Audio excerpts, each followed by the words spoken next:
Stop dealing with the symptoms of low T or ED. Book your free T-check and exam and save $199 today. Call 916-277-8599. That's 916-277-8599. Or visit us at revivemenshealth.com. KHTKAM Sacramento, KYMX HD2 Sacramento. From the Power Business Technology Toshiba Studios, your new home for 49ers football in the 916. Sactown Sports. Sactown Sports. Headlines. I'm Nate Littlefield. We're going to have a great show today, and these are your Sactown Sports headlines. Yesterday, the Sacramento Kings waived Nerlens Noel and Nimi Keita to clear out a crowded front court with the recent signing of JaVale McGee. They also made a bit of a long-awaited move by bringing in guard and Folsom native Jordan Ford up from the G League. He started 32 games for the Stockton Kings last year, averaged 14.7 points, and was about 50% shooting from the field. And good news for the 49ers, there were no reported injuries from the Week 1 blowout win over the Pittsburgh Steelers. Congrats to Brandon Ayuk for winning the NFC's Offensive Player of the Week after putting up 120 yards and 2 touchdowns. San Francisco takes on the LA Rams at SoFi, or Levi's South as some call it. Kickoff is at 1:05 p.m., and you can listen right here on Sactown Sports, starting with the pregame at noon. Those are the headlines. Now we do this midday show with Jason Ross and Amil Fergoso.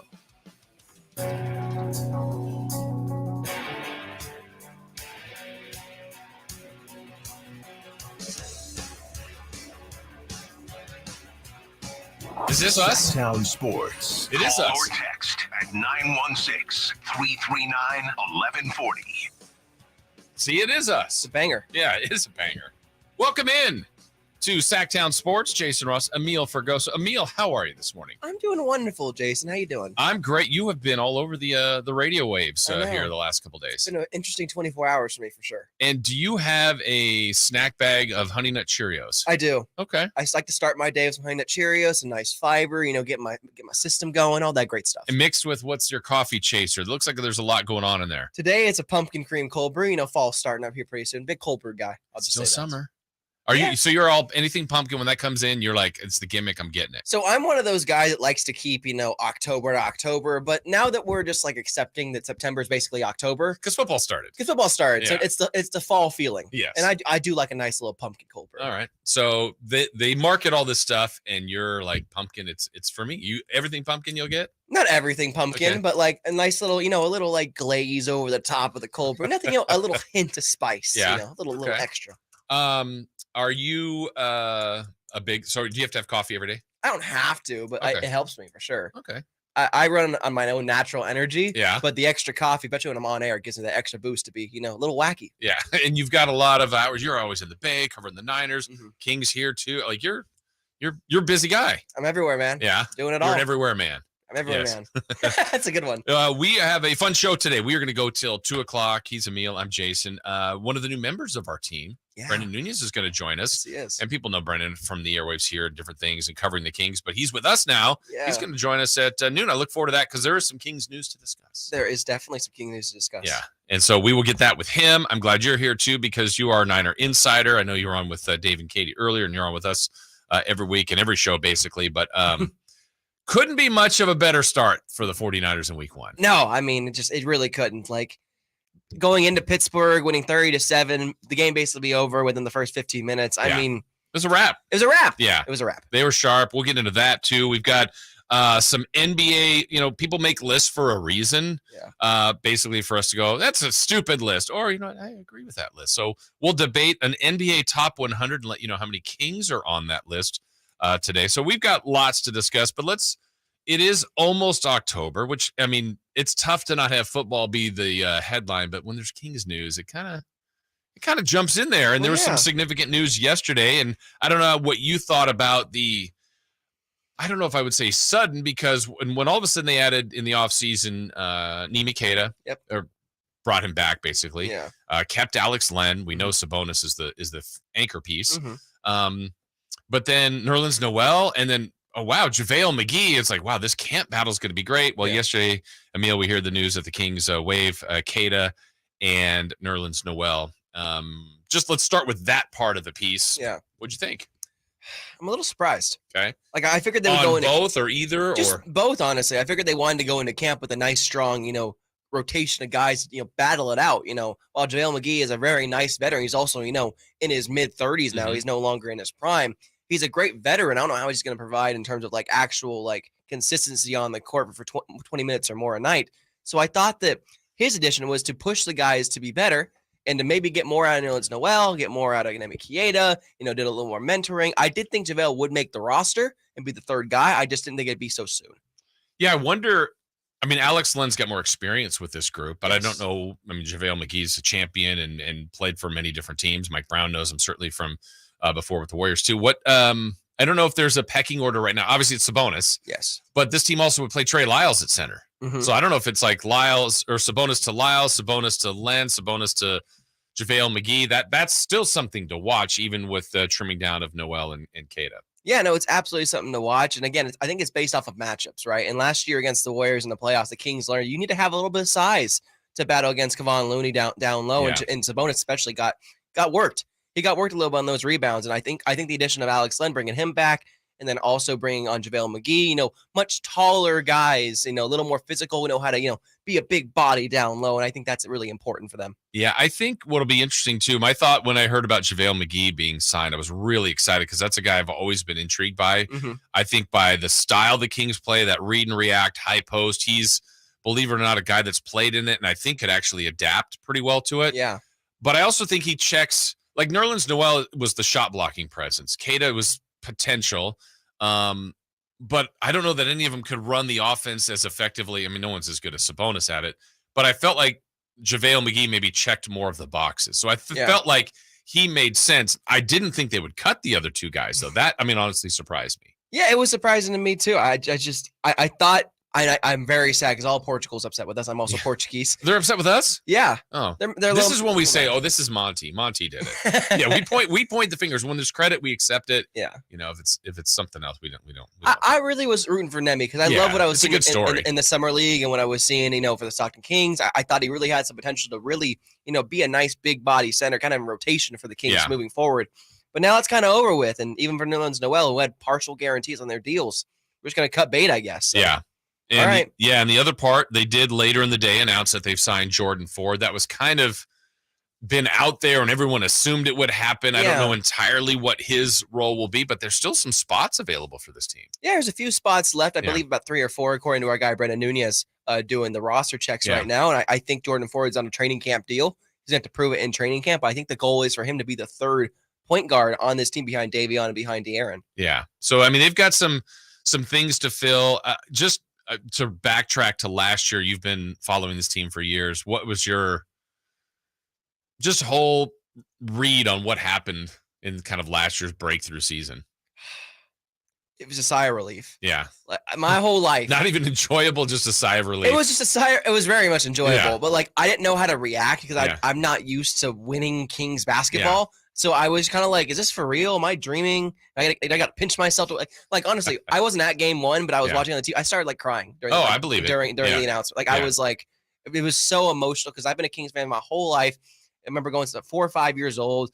Mike B was my favorite player growing up. Oh my, I love the Kings, and to see them and to see Sacramento be back to a basketball city and a proud one at that, it just brought a tear to my eyes. Yeah, the moments I'll remember a lot of the series, and usually those things, like when you play 82 games, some of the games blend together. There's certain games that stand out more, but when you get to the playoffs, like you remember everything, you remember every moment. But when the Kings first came out of the tunnel in game 1 this year, when the fans, there was just a long buildup. It was a day that everybody was out at Doco and then getting into Golden One. And I think the start time got pushed back. And so it's just, everybody was in their seats. I think the thought was there's gonna be so many Warrior fans here, and there weren't that many in game 1. And when they came, I'm thinking about it now, I'm getting goosebumps again. I mean, it was a goosebump moment. You're like, okay, these guys knew it'd be pretty special, and the fans showed them the love, which was, I love that moment. Yeah, absolutely. Yeah. Well, we're going to have more moments to talk about like that, but more about the Kings. Amil and I are just getting started, and we're going to cover everything today. We've got some baseball in there, a lot of 49ers, a lot of NBA. But when we come back, we mentioned those roster spots that are still open for the Sacramento Kings. What is next for Sacramento in this 2023-2024 roster? We've got that coming up. Can Mike Brown build on last season's Coach of the Year award? Can the Kings exceed 48 wins? We will be better prepared to make the run that we expect to run come next playoff. Tune into every Kings game this season on Sactown Sports and SactownSports.com. Everyone knows Elk Grove Kia is home of the 20-year, 200,000-mile warranty on every new Kia. But did you also know that Elk Grove Kia is your one-stop place for used cars? I'm talking over 300 used cars available. With Kia's certified program, with its 165-point quality assurance inspection, we know peace of mind on used cars is important. And that's why we also offer extended service agreements on all our used makes and models. Most prices are under Kelley Blue Book retail. New car protection at used car prices. From used sports cars to used delivery vans, we got them all at Elk Grove Kia. And our financing folks have over 100 years of combined experience. So we approve just about everyone. No credit, little credit, bad credit, no problem. And Elk Grove Kia is proud of our don't like it, bring it back guarantee for up to 3 days or 150 miles, no questions asked. Why would you buy your used car anywhere else? So check us out online at elkgrovekia.com today. Turn your highway into a smile way. Elk Grove Kia. Live and local. Live and local. This is Sactown Sports. All right, as we roll right along here, Jason Ross, Amil Fergoso, hanging in the studio, Nate Littlefield as well. Maybe a question for both of you guys on this. And I think I'm going to know the answer because you guys are closer in age range than I am to one another. But have either of you spent any amount of time in any part of your life watching Dancing with the Stars? Yes. You have? Yes. No. No. You have not, Nate? No, I don't watch shows like that.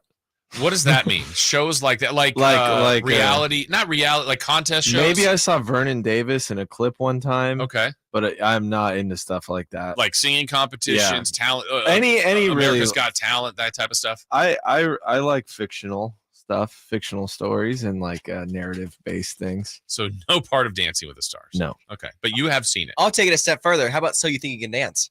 You watched that? Yeah. Okay, I didn't have you for either one. Yeah. I grew up watching all those shows, American Idol. Oh my gosh, absolutely. So that's weird. Nate's on the complete other side. You're like, you're all in on all these. Yeah, because I think during that time, and I was, about 5, 6, 7, getting in my early, 10s around the time when those shows are really popping. Yeah. I was watching my family, and it was a family show. That was kind of the end of the family sit down and watch a 8:00 show era. Yeah. That's not. Does a thing that happen anymore at all? No. Anybody? No, my family sit down were shows like I remember we watched The Office. Saturday Night Live was always huge for us. Comedy family. I like that. Yeah, name. but me and Amil, we've spent a lot of time together in the past few months, and we talk a lot. And I'm realizing we have a lot of different tastes in media, like drastically different. Do we unearth some more right here? It's up to him. Yeah. I mean, we did. I think you are on one side of the spectrum, and then yeah, I like there's not a lot of things I don't like. Okay. I watch a lot of things. I like media. I like every kind of media. He loves Grown Ups, Jason. That's your favorite movie. Grown Ups isn't it? 2. Oh, okay. One's better than 2. One is better than 2. Verlad is puking right now. He is. He thinks I'm joking about 2. I mean, it's one of those movies it's not good. But if it's on, I watch it. I just watch it. I'm amused by it. It's stupid. My favorite comedy of all time is Benchwarmers, actually. Okay, I mean, I've seen it once. It's Great not one film. that I've seen. Sometimes, like, I feel like I know the lines when I see a movie Great 3, 5, film. 10 times.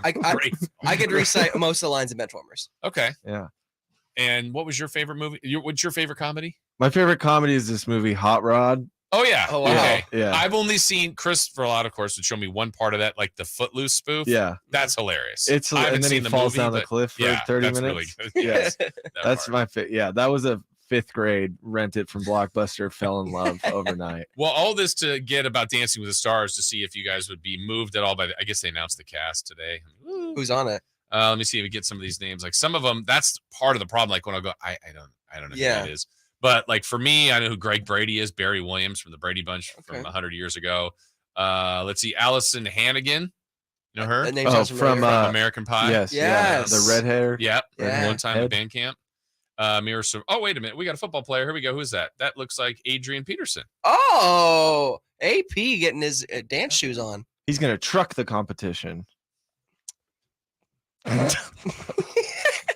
I just didn't see him. I'm like, who's that? He's in a Lions uniform. That's throwing me off, man. Yeah. But usually athletes do pretty well. Oh, because they're athletic. Yeah. And dance is athletic. Yeah. And they just come in, they're like, I've never done this before. And then by the end, they're like, how are they doing all this stuff? Like Donald Driver's won before. I don't even know half the athletes who've won. How old is the Brady Bunch guy?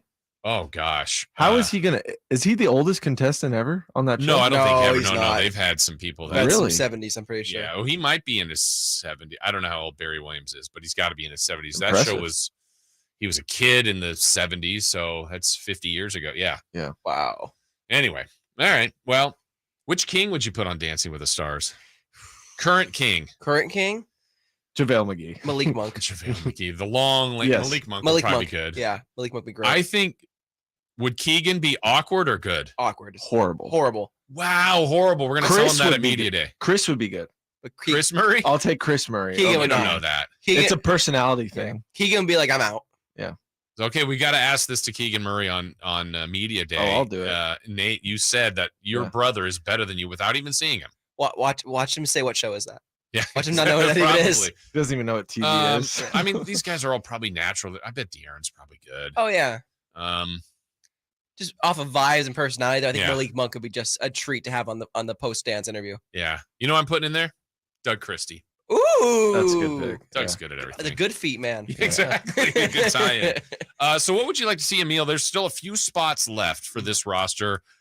Honestly, I don't know if the Kings are going to treat it as just filler or, because I think if you can get better, you do it. I just don't see with money available with it basically feels like they're just rounding out the back end of this roster now. It does feel that way, but I'm going to throw out a name that I think would add a little bit of extra firepower off the bench. How about Cameron Payne? I agree with that one. That one makes sense because no offense to Jordan Ford, if you added Cameron Payne, he slides right in there. And I think the way they played last year, the primary point guard minutes are obviously Fox. Mm-hmm. They utilized Davion there, but a lot of times off the bench, like Monk was kind of running things, or they still run stuff through Sabonis. There's so many other people that kind of handle the ball, but I think Payne plays with a lot of pace, like Fox. Yes. Lefty too. I don't know if he's not afraid to shoot it. He's not afraid. Can be a fault, but can be a strength too. And what I liked best about him in Phoenix was, we all look at the backup role, but when Chris Paul was out, it was smooth sailing. He kept it going. Yeah, and then Devin Booker playing next to him kind of helps. But that's what you would hope here with Murray and Barnes and Herter and Sabonis if Fox missed a couple weeks. And I think Campaign is really good both on the ball and off the ball. He can run the offense and then as well come around screens and around the corner and shoot threes. And I think that's what they need. They need someone, Davion to struggle with his offense, going into year 3, I believe is year 3. Wow. Yeah. That's crazy to think about year 3. It's a little bit of a pressure year. A little bit. Yeah. Whether he's a part of this team going forward, he's going to be in the league. I don't think he's at the point of hey, be careful, you're out of the league. That's not it. It's just, is he a part of this group going forward after this year? Yeah, and if his offense doesn't, continue to ascend, it could be one of those, hey, we're looking to get another, 6 men off the bench, to get more scoring because this team is very much built on outscoring people. Yeah, that's kind of the defense is great. They want to play better defense, but this team is built to outscore people. And we saw it last year in that Clipper game that this team can light up and score 120 at any night, any given day. And so I think Cameron Payne's kind of along that philosophy of quick moves, catch and shoot, cut to the basket. That's Cameron Payne's game, actually. Yeah. On the defensive end, I'm guessing Mike Brown, now that he kind of established year 1, like the boundaries are set. This is Kings culture. This is Mike Brown culture. Seems like he's got the buy-in. Hey, let's get good at something first. We probably have a good chance of being good offensively. Yes. They went all in there. They were great offensively. One of the best teams we've ever seen offensively. I wonder if all this camp is defense. I would hope so. Yeah. I would hope they can improve on being, a traffic cone on defense.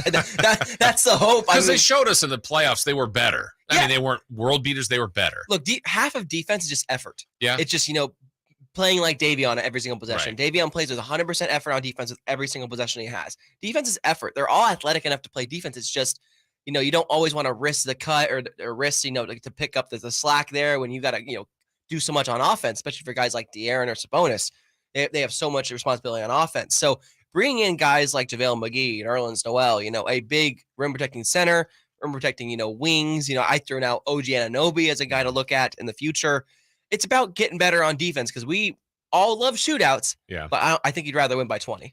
Yeah, and back to your first point, you just don't want to be a traffic cone. Like you're that defense that's just, giving up point after point, like just easy buckets. Make it. Yeah. And I think as the year went on, the straight line drive, some of the stuff you're like, what are you guys doing? Happened less where it's like, okay, if Booker's scoring on you, these NBA players, the best NBA players can score on you. Correct. But you just want to make it a little bit more difficult. Just be competitive. Yeah, exactly.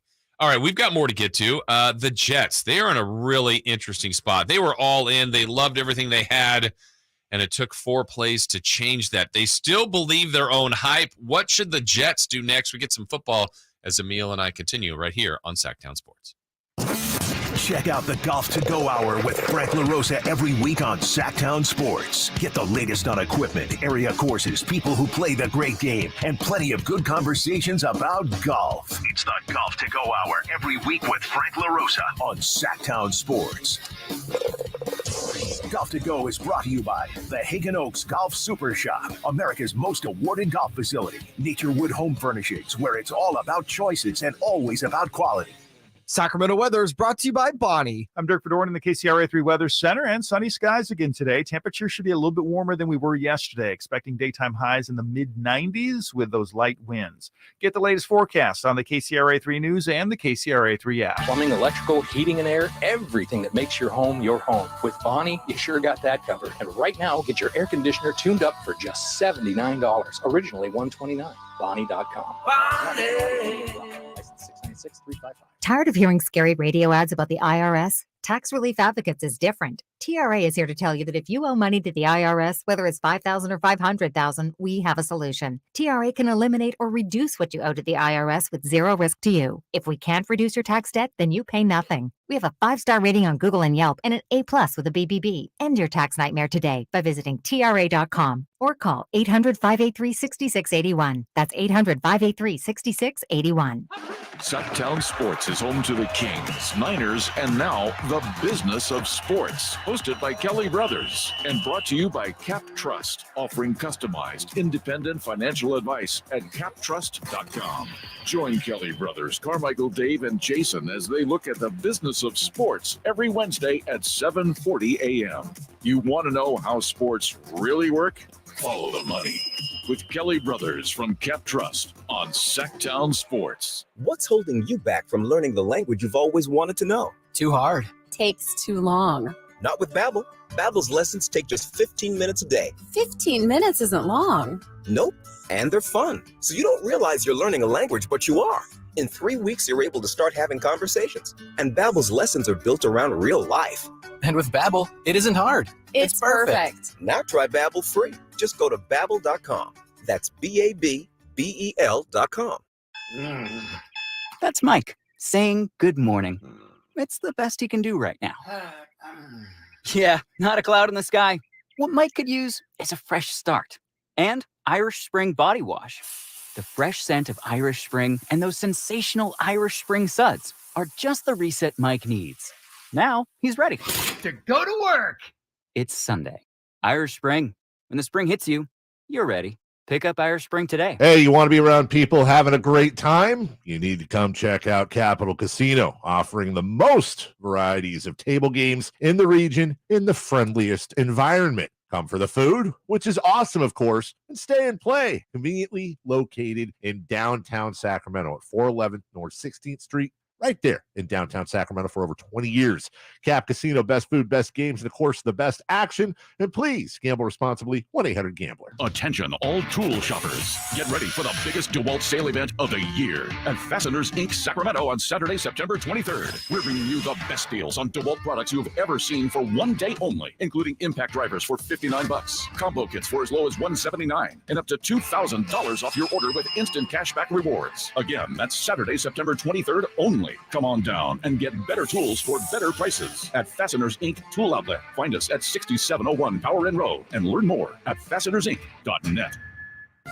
At aimyourdigital.com, we'll help you target the right audience, build your leads, and crush your quota. Take your business to the next level. Our digital marketing strategies help grow awareness of your product or service, all while building trust in your business.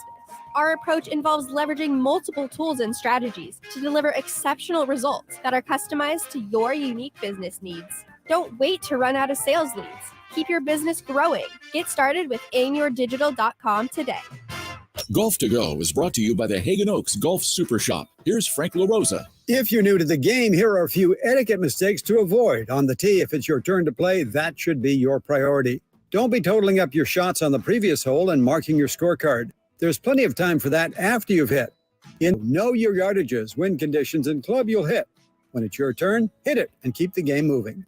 When someone else is hitting, keep the noise to yourself. Don't be using a zipper on your golf bag, rummaging for a golf ball, or jangling coins in your pocket. Be sure to watch other players' shots. You'll find errant shots quicker, and you'll have a friend for life. Be careful with your shadows on the greens and tees. Late afternoon shadows are long, and your movements can be distracting. If faster players are behind you, invite them to play through. And while it's less of an issue with soft spikes, be careful when walking across another player's putting line. They'll appreciate it and silently thank you. Above all, have fun. It's a game. That's your Golf to Go. I'm Frank LaRosa. Sactown Sports Headlines. I'm Nate Littlefield. These are your Sactown Sports headlines. Yesterday, the Sacramento Kings waived Nerlens Noel and Nimi Keita to clear out a crowded front court with the recent signing of JaVale McGee. They also made a long-awaited move by bringing guard and Folsom native Jordan Ford up from the G League. He started 32 games for the Stockton Kings last year and averaged 14.7 points on about 50% shooting from the field. And good news for the 49ers. There were no reported injuries from the Week 1 blowout win over the Pittsburgh Steelers. Congrats to Brandon Ayuk for winning the NFC's Offensive Player of the Week and putting up over 120 yards and 2 touchdowns. San Francisco takes on the LA Rams at SoFi this weekend, or Levi's South, as some like to call it. Kickoff for that game is at 1:05 p.m. You can listen right here on Sactown Sports, starting with the pregame at noon. Those are the headlines. Now we get back to this fun and event-filled midday show with Jason Ross and Amil Fragoso.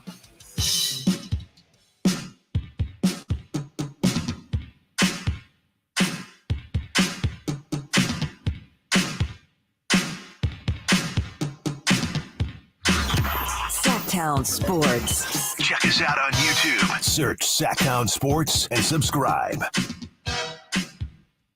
We appreciate you all joining us here today. And if you want to check in on the phone lines, you can. 1-800-920-1140. That's the Folsom Lake Honda hotline. Folsom Lake Honda, your one-stop Honda shop. I like Honda. You do? I drive a Honda. There you go. I do. Very reliable, dependable. Oh, super reliable. Is that you speeding out of the parking lot going to Starbucks that I saw? Probably, yeah. It probably was. I was speeding in. I came in later than normal. It was have you done you haven't had to do the morning shift yet, though? No, I have not. That one's a challenge. Is it? Yeah. But there's not a lot of traffic, though. Oh, no, not that part. The driving part's easy. Yeah. It's the waking up part. Except for our friends outside. Sometimes that gets a little creepy in the morning. That's true. It's like, what's it like at that time in the morning outside? Just don't make eye contact. Yeah. Keep your headlights on. Very bright. Yeah. And then sometimes there's just people standing in your lane Mhm. or in the lane that you choose to get out of their way and still in the other lane. And it's 4:45 or 5 o'clock. So it's kind of like the zombie apocalypse. Yeah, pretty much. Well, but we're all here. We're safe. And if you're here too, we appreciate you guys checking us out on our YouTube page. Hit that thumbs up button. There's a lot of great work too on Sactown Sports that Amil is doing, that Brennan is doing, that Nate is doing, that Joe, Jerose, Frankie, just a lot of people are working hard. We're crushing it. Yes. We're crushing it. And we thank you for all of that, for checking out the work that is being done. You cover the Niners. You write about them. It would be an interesting week, though, if you were covering the Jets. Yes, it would be. Because, look, I'm not a Jets fan. I don't care what they do per se, but how do you not care about that situation in a sense that, Monday night, I got goosebumps for that. When Rodgers ran out with the flag, it's like, oh, man, these guys think they can win a Super Bowl. I think they're crazy, but that's all right. The fans are all in. Yeah. And then 4 plays later, your Hall of Fame QB you're like, even in the moment, you're like, well, I think he's okay, but I'm not sure. And then it didn't take long to find out the Achilles. That's just awful. It was kind of when he sat back down, the realization. It's like he knew. He knew it was, and I thought he broke his foot at first. Uh-huh. I wasn't sure what it was because I was like, his ankle turned, but like not that much. What was it? And then he sat back down and was like, yeah, I can't go. And he had to carry it off. And I was like, oh boy, this could be like a calf thing. And he had that calf strain all camp. So that was a part of it, but just watching the video and watching, his Achilles, snap like a guitar string. You saw the slow-mo one, like they zoom in. Snap like a guitar. It was just heartbreaking, man. Yeah, and the weird part I've heard about that, anybody that's done it, a lot of times I've seen people do it in basketball and they who kicked me? And it's like, no, that's the snap. And then you can sometimes walk cleanly. It's just not attached. And you go, but you know, obviously can't play, and it's man, No, I know. just brutal. It ends careers. We saw it with DeMarcus Cousins and Yeah. New Orleans. You know, tore his Achilles and was never the same. Then tore his ACL, was never the same. Yeah, and I don't have a read. I know Rodgers gonna have to decide today, but either way, he has to rehab. But are you rehabbing to be a citizen of the world and live your next whatever 50 years of his life, or are you trying to be a quarterback in the NFL next year? I mean, those are two different kind of rehabs. I think he's done. Do you? If you saw the quotes that he sent out to, you know, you heard from the players and how heartbreaking it was. When he told Garrett Wilson, you know, it was heartbreaking for him. And he said, "Sorry, kid." Yeah. It's like that's a realization of like this is it probably. Well, and what they thought, which, you know, again, I'm not going to try to put, you know, doubts on a team. If you think you can win the Super Bowl, great. I personally didn't, but that doesn't matter. If they thought, they should think that way. But they also are now still trying to go next man up, but it doesn't feel like that to me. I mean, Zach Wilson, they didn't believe in enough before. They've got to go with him now, and now they're talking about bringing in other QBs, which makes sense.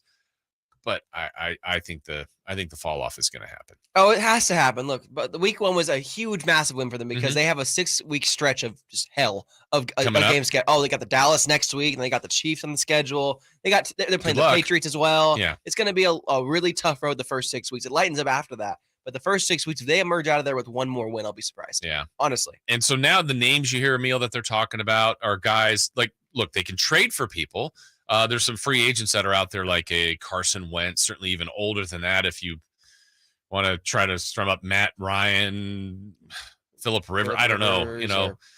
But, I mean, are they also – those guys have been starters and proven players. Like, are you bringing them in to just be a security blanket, or is that potentially your starting quarterback? I think it's your starting quarterback.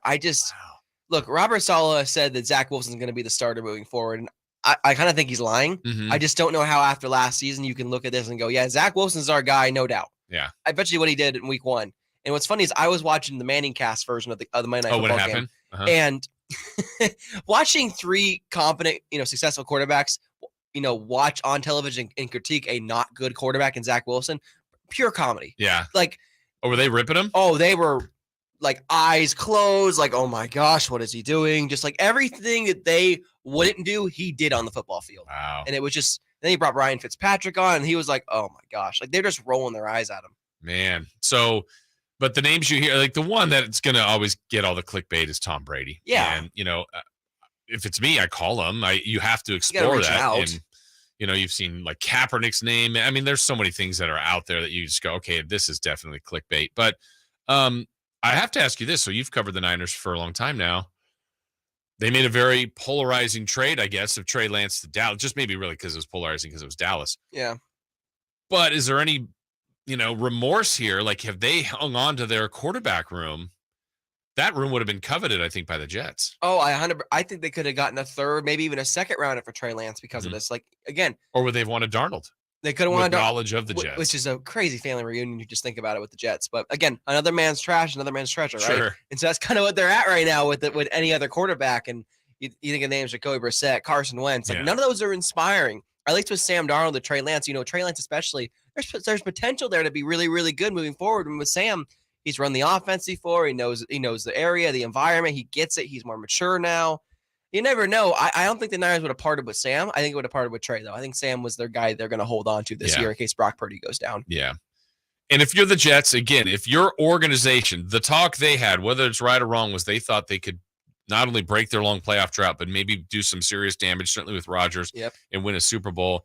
You're not filling his shoes, but if you think you have the personnel, again, if you think that as an organization, I think you got to strike with somebody significant to make a difference here and try to make a run at this. And I think they will. They'll bring in a vet. Excuse me. They'll bring in a veteran here pretty soon. I don't know who it's going to be. Yeah. But it's going to be someone to. They can't let Zach Wilson go into New England in week 3. They just can't. Like after what happened last season against New England, it's going to be brutal. And the Jets fans are going to turn on even more. It's going to get bad. People are going to start selling their tickets. They're not going to go to the games. And it's everything that Woody Johnson does not want for his organization that there was such high hopes for. They have to do something to salvage this season because their team is so well built. Yeah. The funny thing is the way the game started, obviously we're all going to look at play 4 when Rodgers goes down, but I think the other 1 or 2 pass attempts he had 0 time. And that was the one concern was the offensive line. And I thought, again, the game had just started. I go, boy, Rodgers is going to need more time than this. And he's pretty good about getting the ball out quickly, but he didn't have time to throw. No, he didn't. That line's got to get better. has to get better. I don't know if it's going to, though. I mean, Mekhi Becton's their one young guy at right tackle that they're hoping becomes, an all-pro right tackle. He had a couple weird things in that game, too, to start out. And you got Dwayne Brown on the left tackle side, who's, Dwayne Brown's like 34 years old now. He's been around the league a long time. It's hard to be a left tackle in this league unless you're Trent Williams to be that age. So it's going to be interesting to see what they do. I just don't know if Zach Wilson's the guy for sure. I mean, trade for Jameis Winston, Teddy Bridgewater. That's interesting. I mean, I like Jameis, actually. I want to see Jameis have another shot. I feel like he's got more game than's happened. And then when he went to New Orleans, it's like, oh, that's good behind Breeze. That'll be good for him. And then it'll be his job. And he just really didn't dominate there. For Taysom Hill at quarterback, yeah. Jameis for some reason. Right. And then even Dalton at times. And now certainly it's Carr. But I mean, Jameis is a number one pick. He has had success in this league. I don't know what happened with his drop off. He can at least air it out. Yes. He can at least throw it. Yeah. So sure. Jets, go get Jameis. Go get Jameis if you're the Jets. Go get a W. The 49ers had a very impressive week 1. Who had the best debut, though, as a new Niner? Amil and I will discuss that as we continue with more right here on Sactown Sports at SactownSports.com. The 49ers head to L.A. to take on their longtime rival, the Rams. Touchdown! Pre-game starts at noon with the kickoff at 1:05. On Sactown Sports and SactownSports.com. All new spring deals are here at Lowe's. Start planting your garden this weekend with Bonnie 11.8-ounce vegetables. Buy 4 for $10. Plus, liven up your patios and decks with fresh blooms. Select 1.5-gallon hanging baskets or 2 for $20. Lowe's knows spring. Lowe's knows home improvement. Offers valid through 5/17. In-store only. Actual plant size and selection varies by location. While supplies last, excludes Alaska and Hawaii. Hey, it's Carmichael Dave, and I recognize, just like my friends at American Energy Heat and Air, that your time is important. And that's why shopping for a new air conditioner is now easier with American Energy Heat and Air's online quoting tool. All you have to do is go to AmericanEnergyAir.com and get an instant quote right now. It'll help you determine what system you're going to need to get. It'll provide the best pricing options, all from the comfort of your home without having to have somebody come to your home. You know how annoying that is? They come in and everybody there is so sweet and nice, but how much better is it to be able to get it on demand? Visit AmericanEnergyAir.com. Check out how easy it can be. Or if you want to give them a call and talk through what your needs are, 916-520-9990. That's 916-520-9990 or AmericanEnergyAir.com. Call 916-520-9990 now. When I want to stretch out after a long day, my sofa needs to be comfortable, but it also needs to look attractive and inviting when guests come to visit. Hi, I'm Frank LaRosa with a word about Naturewood Home Furnishings. We spend so much time on our living room sofas that we forget they're a focal point and a hint to our decorating tastes. Right now, during Naturewood Home Furnishings sofa sale, you can save on every sofa, including gallery-exclusive custom-ordered flex steel furniture. Whether you're interested in a new sofa, sectional, or recliner, you can choose from hundreds of colors and fabrics. Nobody has more styles and choices than Naturewood Home Furnishings. And when it comes right down to it, it's all about choices and always about quality. Shop Naturewood for the look you love at a price you'll love even more. Visit Naturewood Home Furnishings right now for this remarkable sofa sale. Off Highway 50 at Hazel, look for the water reel. Hey guys, do you know what makes Revive Men's Health Sacramento different? You. Every Revive treatment and medication is personalized just for you. Revive has the experts that guys go to when their current treatment isn't working. They have a complicated medical condition, or they're just not happy with their daily performance. Since 2011, they've helped thousands of local men suffering with the symptoms of low T and ED. Their goal is simple: to get to the bottom of your issues and fix them. Your best performance requires more than generic ED medications or a low-dose testosterone booster at a low-ball price like you find online. Revive medications are custom compounded, affordable, and guaranteed to resolve your issues. Stop dealing with the symptoms of low T or ED. Book your free T-check and exam and save $199 today. Call 916-277-8599. That's 916-277-8599. Or visit us at ReviveMen'sHealth.com.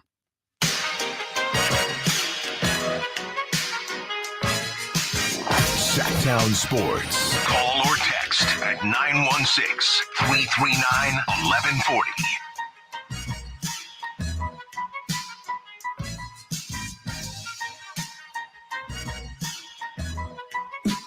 A lot of times people wonder, like, what do you guys do during the breaks? Well, we're talking stuff, The last break, I will point out, we were talking about, somehow it came up, Shaq's best movies. Yes. Pretty short list.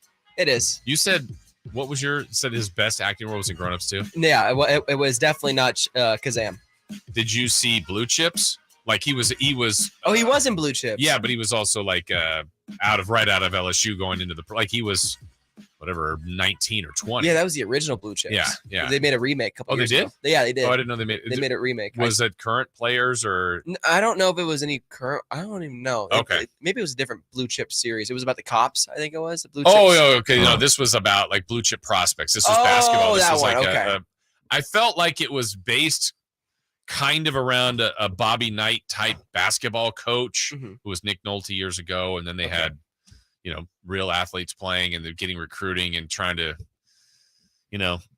the decision whether if I get this recruit, I'm probably going to, the one guy was like on a farm in Indiana. I got to get his family the tractor, like the dirty part of college basketball. Yeah. So, but Shaq was pretty good in that. I think he was just playing basketball. Shaq's gotten better acting as he's retired and now getting more into it and have more time for it. Because Shaq was way too overextended during his playing career, right? Doing way too much. Now he's a pitch man. He's everywhere. Yeah, he's everywhere now. I got a Shaq one. Okay. Curb Your Enthusiasm. He's in one of the early seasons. Okay. When he was still on the Lakers. Oh wow. I think Larry David trips him at a game or something, and then he ends up in the hospital, and Larry brings him. He loves Seinfeld.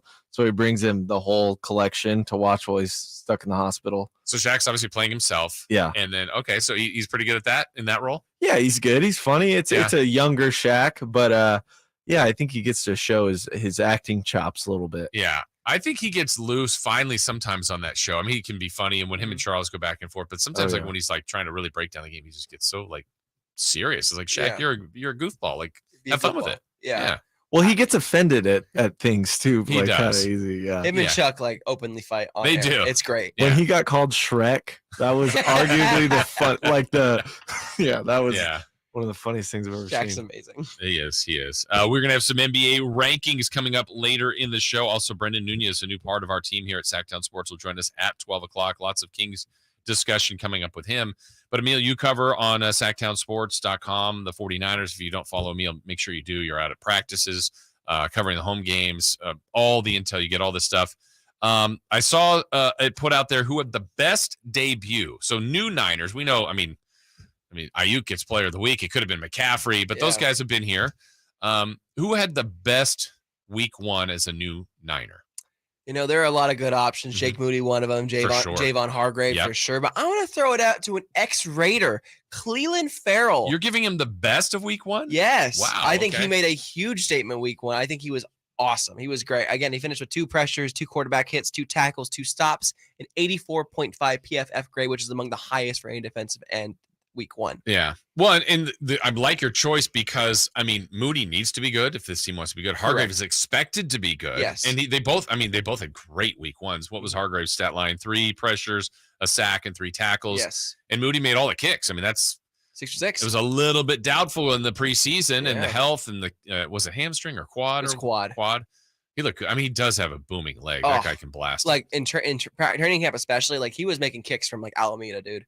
Like it was on the other side of the field and it was going through the uprights into the other park. Yeah, it was crazy. And I think that's also a good sign. Like this team is already ready made to be good, right? There's a lot of returning pieces, a lot of names fans know, a lot of things, expectations for all these guys. But for Ferrell, was a disappointment. There's no other way to say it for the Raiders. A bust. Gets an opportunity here. Like, well, try. We'll see. Maybe he can shine on that defensive line. It looks like this is a good spot for him. No, it looks like it's a really good spot for him. And again, I got to shout out Chris Kasarik, their defensive line coach. Again, doing God's work here and getting these, former busts into, blue chip players. You look at Arden Key years ago. You look at Samson Ebukam and Charles Menahue last year, now getting multi-year deals with the Chiefs and with the Titans, I believe.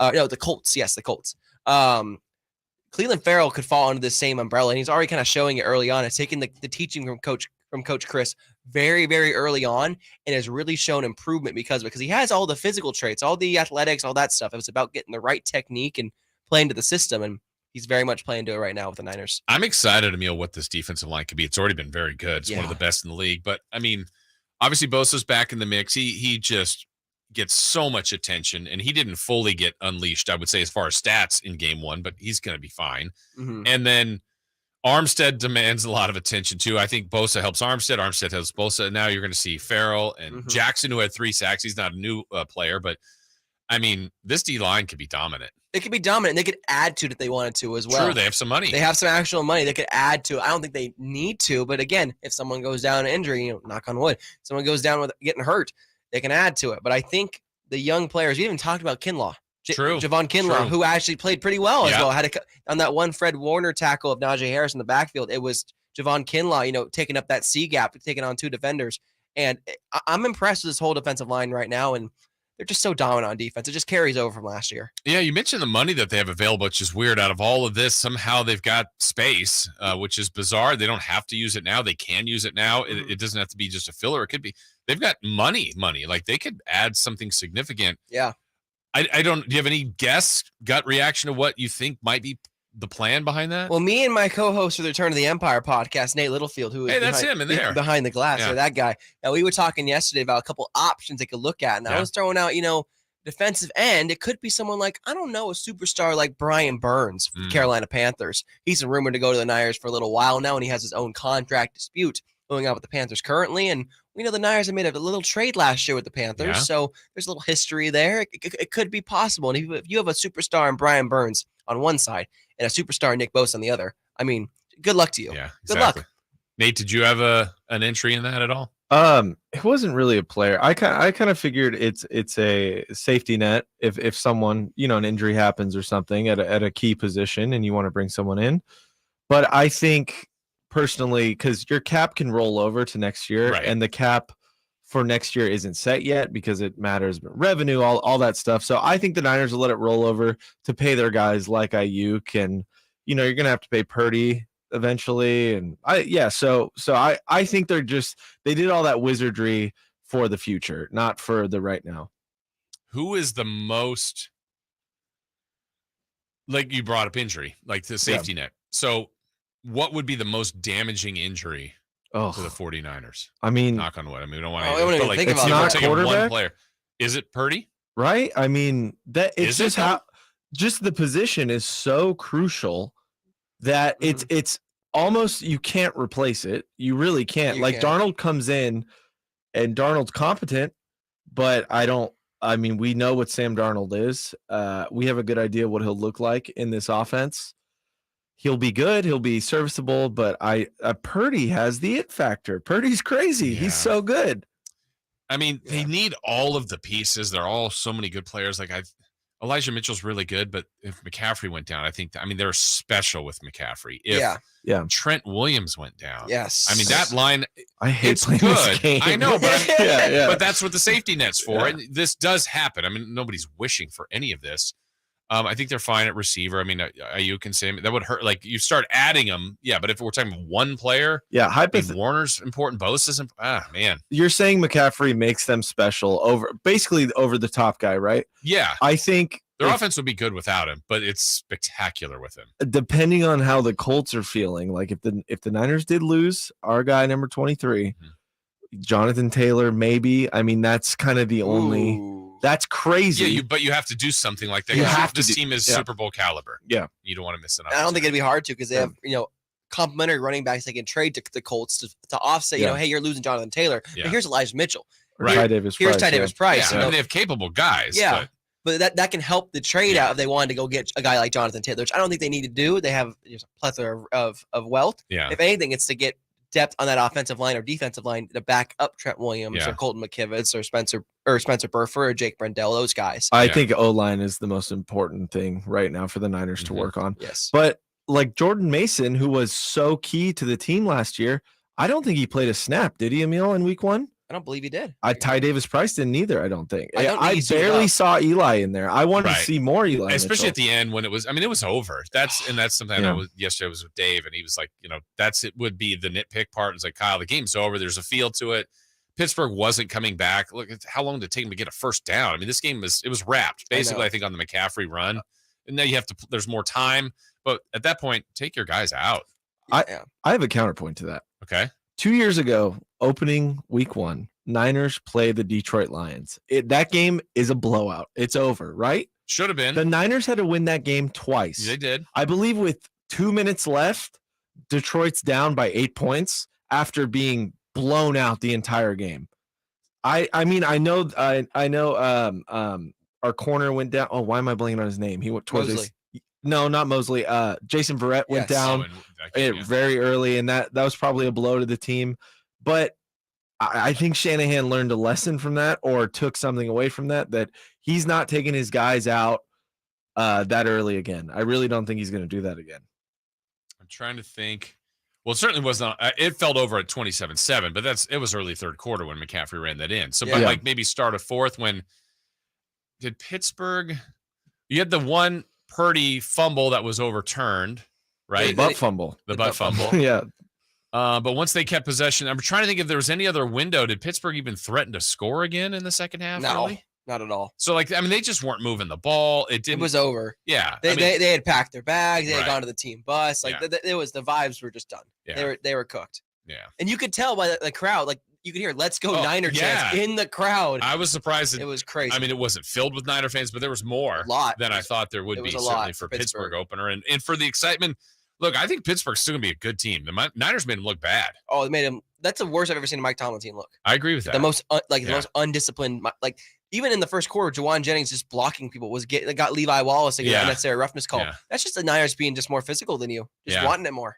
They were sharp. They were ready to go. We've got another couple hours to go. When we come back, we'll kind of put a wrap on that very impressive week 1 on the 49ers still to come. We'll look ahead to week 2 and the Rams coming in, but it was a great week from Ayuk. In fact, he was honored for that. So we'll look back at the impressive debut of the 49ers in week 1. That is straight ahead. It's the Carmichael Dave Show with Jason Ross. Who do they decide on for the Super Bowl? What do you mean, halftime act? Yeah. I know that Taylor Swift. Yeah, turned him down, right? At what point do people turn on Taylor Swift to be like, why don't you lower your prices? And I understand the whole Ticketmaster thing, but what about the merch? Legit, do you have to make $1 billion? Could you make 500 million? Could you? The Carmichael Dave Show with Jason Ross. Weekday mornings from 6 to 10 on Sactown Sports. As a mom, I'd do anything to keep my child out of physical pain. As a doctor, I know that growth spurts can cause pain in my child's feet, and that can affect their legs and back too. This is Dr. Pamela Maida, a board-certified orthopedic surgeon. Children especially benefit from arch supports as a sturdy and supportive foundation for their developing feet. If your kids have pain, then I recommend Youth Arch Supports from the Good Feet store. Youth Arch Supports are designed to alleviate, even eliminate common pain in the feet, knees, hip, or back. If your child is physically active with sports, clubs, or even on the playground, they may benefit from the comfort and support found in Good Feet Youth Arch Supports. I firmly believe that investing in Youth Arch Supports for your child or teen is one of the best decisions you can make to support their feet. See how Youth Arch Supports can help with a free arch support fitting and test walk at the Good Feet store. Good Feet in Sacramento, Roseville, Stockton, Modesto, and Vacaville. At Bank of America, there's one question we ask our customers to learn what matters most. It's not, how much money do you have? It's not even, how much money would you like to have? No, our question isn't about money. It's about you and what you want to achieve. Because that's what's most important. So, what would you like the power to do? Bank of America. Bank of America N.A. member FDIC equal credit opportunity lender. Hi, it's Brian Bennett from Bennett's Restaurants in Roseville and Sacramento, and our newest restaurant, Bennett's West Side Grill at Rockland's Blue Oak Town Center on Lone Tree Boulevard. We believe in serving the freshest handcrafted foods in a warm, convivial setting. Our restaurants are roasting hand-selected prime ribs of beef every week on Friday, Saturday, and Sunday, and all prime rib specials come with your choice of homemade soup or a fresh green salad. And as many have found out, we also pack these dinners to go. Order online at bennettsrestaurants.com. Having a meeting or large group dinner? Our newest restaurant in Rockland features 3 different event-sized spaces for large group gatherings. 80 guests, no problem. Bennett's Kitchen Bar and Market, Eureka and Lead Hill Roads in Roseville, and Bennett's American Cooking on Fair Oaks and Howe in Sacramento. And our brand new Bennett's West Side Grill at Rockland, Blue Oak Town Center on Lone Tree Boulevard. Come let us put a smile on your face and enjoy our hospitality. Find us on the web at bennettsrestaurants.com and book a reservation today. Eat well, stay well, and remember, Bennett's is where you'll always receive a hospitable welcome. Innovation Refunds has been asking small business owners to see if they might be eligible for a payroll tax refund through the Employee Retention Credit, also known as the ERC. Now, the ERC is a tax refund for businesses that had kept employees on payroll for parts of 2020 and 2021. So if you are a small business owner who had 5 or more full-time W-2 employees, you can learn about your ERC eligibility by visiting innovationrefunds.com or call 1-843-REFUNDS to speak with a team member. Bill Goodman did. He's one of the owners of Ford & Goodman, an accounting firm in Richardson, Texas. He's a CPA, didn't think his business would qualify until he spoke with Innovation Refund. Go to innovationrefunds.com to determine your eligibility. If you qualify, you could be on your way to receiving money for your business. There's no upfront charge. They don't get paid unless you get paid. Go to innovationrefunds.com or dial 1-843-REFUNDS. That's innovationrefunds.com or 1-843-REFUNDS. Innovation Refunds does not provide tax or legal advice. They work with an independent network of tax professionals and will share information with them to evaluate and process your claims. Terms and conditions apply. Dawn or dusk, I'm on the hunt. Skeeter here, Sacramento Yellow Mosquito and Vector Control District, and I'm wearing Skeeter Vision, night vision goggles that light up skeeters at dawn or dusk like the 4th of July. Mosquito, 12 o'clock. Got 'em. So fight the bite by wearing long sleeves and pants at dawn or dusk when they're most active. Apply insect repellent and drain stagnant water. It's a breeding ground. Dawn or dusk, the Sacramento Yellow Mosquito and Vector Control District reminds you to fight the bite. For more information or to report problems, go to fightthebite.net. Whether you're shopping for your favorite Honda online or in person, you'll see why Stockton Honda is the #1 Honda dealer in Northern California, and why buying from Stockton Honda couldn't be smoother. Visit in person or online at StocktonHonda.com, where your favorite Honda is ready for you. Anytime, anywhere, it's all here. StocktonHonda.com. #1 claim based on 2022 total new and Honda certified pre-owned vehicle car sales from American Honda Motor Company's own one report. Want the best movie experience in town? Join Sactown Sports' IMAX Pass by visiting SactownSports.com and sign up today. You can win tickets to see this week's film at the Esquire IMAX Theater. KHTKAM HD1 Sacramento, KYMX HD2 Sacramento. From the Power Business Technology Toshiba Studios. This is Sactown Sports. Sactown Sports. Headlines. I'm Nate Littlefield. These are your Sactown Sports headlines. Good news for the 49ers. No reported injuries from the Week 1 blowout win over the Pittsburgh Steelers. Big congrats to Brandon Ayuk for winning the NFC's Offensive Player of the Week. 120 yards and 2 touchdowns for him. San Francisco takes on the LA Rams at SoFi, or Levi South, as some like to call it. Kickoff for that is at 1:05 p.m. You can listen right here on Sactown Sports, starting with pregame at noon. And yesterday, your Sacramento Kings waived Nerlens Noel and Nimi Keita to clear out a crowded front court with the recent signing of JaVale McGee. They also made a bit of a long-awaited move by bringing guard and Folsom native Jordan Ford up from the G League. He started 32 games last year for the Stockton Kings, averaged 14.7 points per game on about 50% shooting. And you know we'll have some good information on that is our new friend Brendan Nunez here at Sactown Sports. He'll be coming on at noon with Jason and Amil. And if he was calling on phone, he'd be calling on the Folsom Lake Honda hotline. Folsom Lake Honda, your one-stop Honda shop. Those are the headlines. Now we get back to this wild midday show with Jason Ross and Amil Fregoso.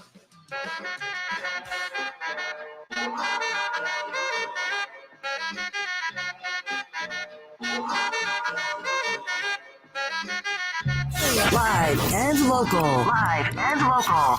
This is Sactown Sports. 1 hour from now, Brendan Nunez will be in studio with us talking Kings. Member of our staff here at Sactown Sports. Kings. It's almost here too. Oh yeah. Someone on our YouTube chat said, "Hey, when is Media Day?" You brought up Media Day. It is the first Monday of October, 3rd, 2nd, 4th, somewhere in there. Whatever that is. Around there. Yeah, it's usually the last Monday of September, but I think the season start is pushed back about a week. Yes. I don't know why this year, but you know, that's right. Gives us an extra week of football to be locked in on. Like when we're in the sweet spot of meal of like football really going and the Kings starting, college like baseball playoffs. It's a great time, but it's a wild time. It's tough to keep up with everything. It really is. We got the baseball postseason coming up here very shortly. That's my favorite time to watch baseball. Is October baseball. I don't watch any other baseball but playoff baseball. Kind of like hockey. Yeah, I think baseball. I think those two sports are the best when it's the postseason. Yeah, the rest of it, I'm okay. But when the stakes are at the highest, that's when the sports really get good. Yeah. And then the NBA will be here soon, so we look forward to that. Certainly NFL is going on right now, fast and furious. And again, you can reach us at 800-920-1140 on the Folsom Lake Honda hotline. Folsom Lake Honda, your one-stop Honda shop. So if we look back at week one to kind of put a wrap here, we've midweek, we'll start to kind of, as the show goes on, now look ahead to the Rams, but kind of to put a bow on the week. Nate was reading the update, Brandon Ayuk, player of the week. Again, I think it could have gone to McCaffrey. It's no problem that it's Ayuk. Ayuk had just an awesome game. Is there a chance that's his best game of the year? There's always a chance. Statistically, I mean, statistically, that's sure. tough to beat. He had a career high. Yeah. Career high in receiving yards. Yeah. Tied his career high for touchdowns. Yeah. 8 catches, big day. It's a big day. You're not going to always catch every single target. Yeah. And he did in this game. So it could be his biggest day. I could see a couple more 100-yard games this season. Too. It's going to be a big year for Ayuk. Like you said, he's ready to take off, and he's taken off for sure. I mean, don't you think, to me, obviously you would know better. You're there all the time. I feel like he's gone from the nice compliment, like, hey, it's nice to have him because he's talented, but it's really Kittle, it's Samuel, it's McCaffrey, it's this other part of the offense. Mm-hmm. But if you sleep on those guys, he might be the featured guy. He is the featured guy. Yeah. Like me and Nate had a because he's that good. He just is that. He, like, when I watch his route running, and I've heard from many other people, including Jennifer Lee Chan of NBC Sports Bay Area, his route running is like art. Mm-hmm. It's an art form, how good he is at route running and getting open, creating separation from the defenders. And you just saw full on display against Pittsburgh. So in my opinion, and I've said this to Nate for a couple of years, I said this to you and Dave mm-hmm. last year watching him at camp, he is the best receiver on the 49ers right now. Yeah. And truly as a receiver, like Debo has other skills too, which is great. And there'll be games where Debo's the leading receiver, or Kittle, or maybe even Jennings, or you never know with this team. McCaffrey, certainly. Ray, you never know. And it was great to have him back. I didn't know he was going to be back. I know, broken wrists and all. Yeah. But Ayuk is a special player, and I think now, when I see one thing, I had this thought on Sunday when he's just going off against the Steelers. I was thinking, maybe he had to go through that. What was that, about a year and a half ago, 2 years, when he was in the doghouse? Like, what was that about? His rookies, look, him and Kyle just maybe he needed to go through that. He did need to go through that. They brought it up to him actually after the game, where he was at, week one in Detroit, that one week one game, compared to where he is at now, week one in Pittsburgh. He's like, man, that was a long time ago. It was, but how much different he's become as a player. Again, when he came into the NFL, he always had this talent, 100%. His route running, his catching ability, all that great stuff. It was there. I saw it at Arizona State myself. What wasn't there was the blocking, being a team player. And that's why he was in the doghouse, similar to how Danny Gray was in the doghouse last year. He didn't want to block for his teammates. And if you're going to be a wide receiver in Kyle Shanahan's offense, you have to be a part of the run game as well. And you just see the evolution of it from year one now to year 4. And just on that Christian McCaffrey touchdown run, his block was what sprung him free. That big block on Kazi was absolutely unbelievable. And that wasn't happening 2 years ago for Brandon Ayuk.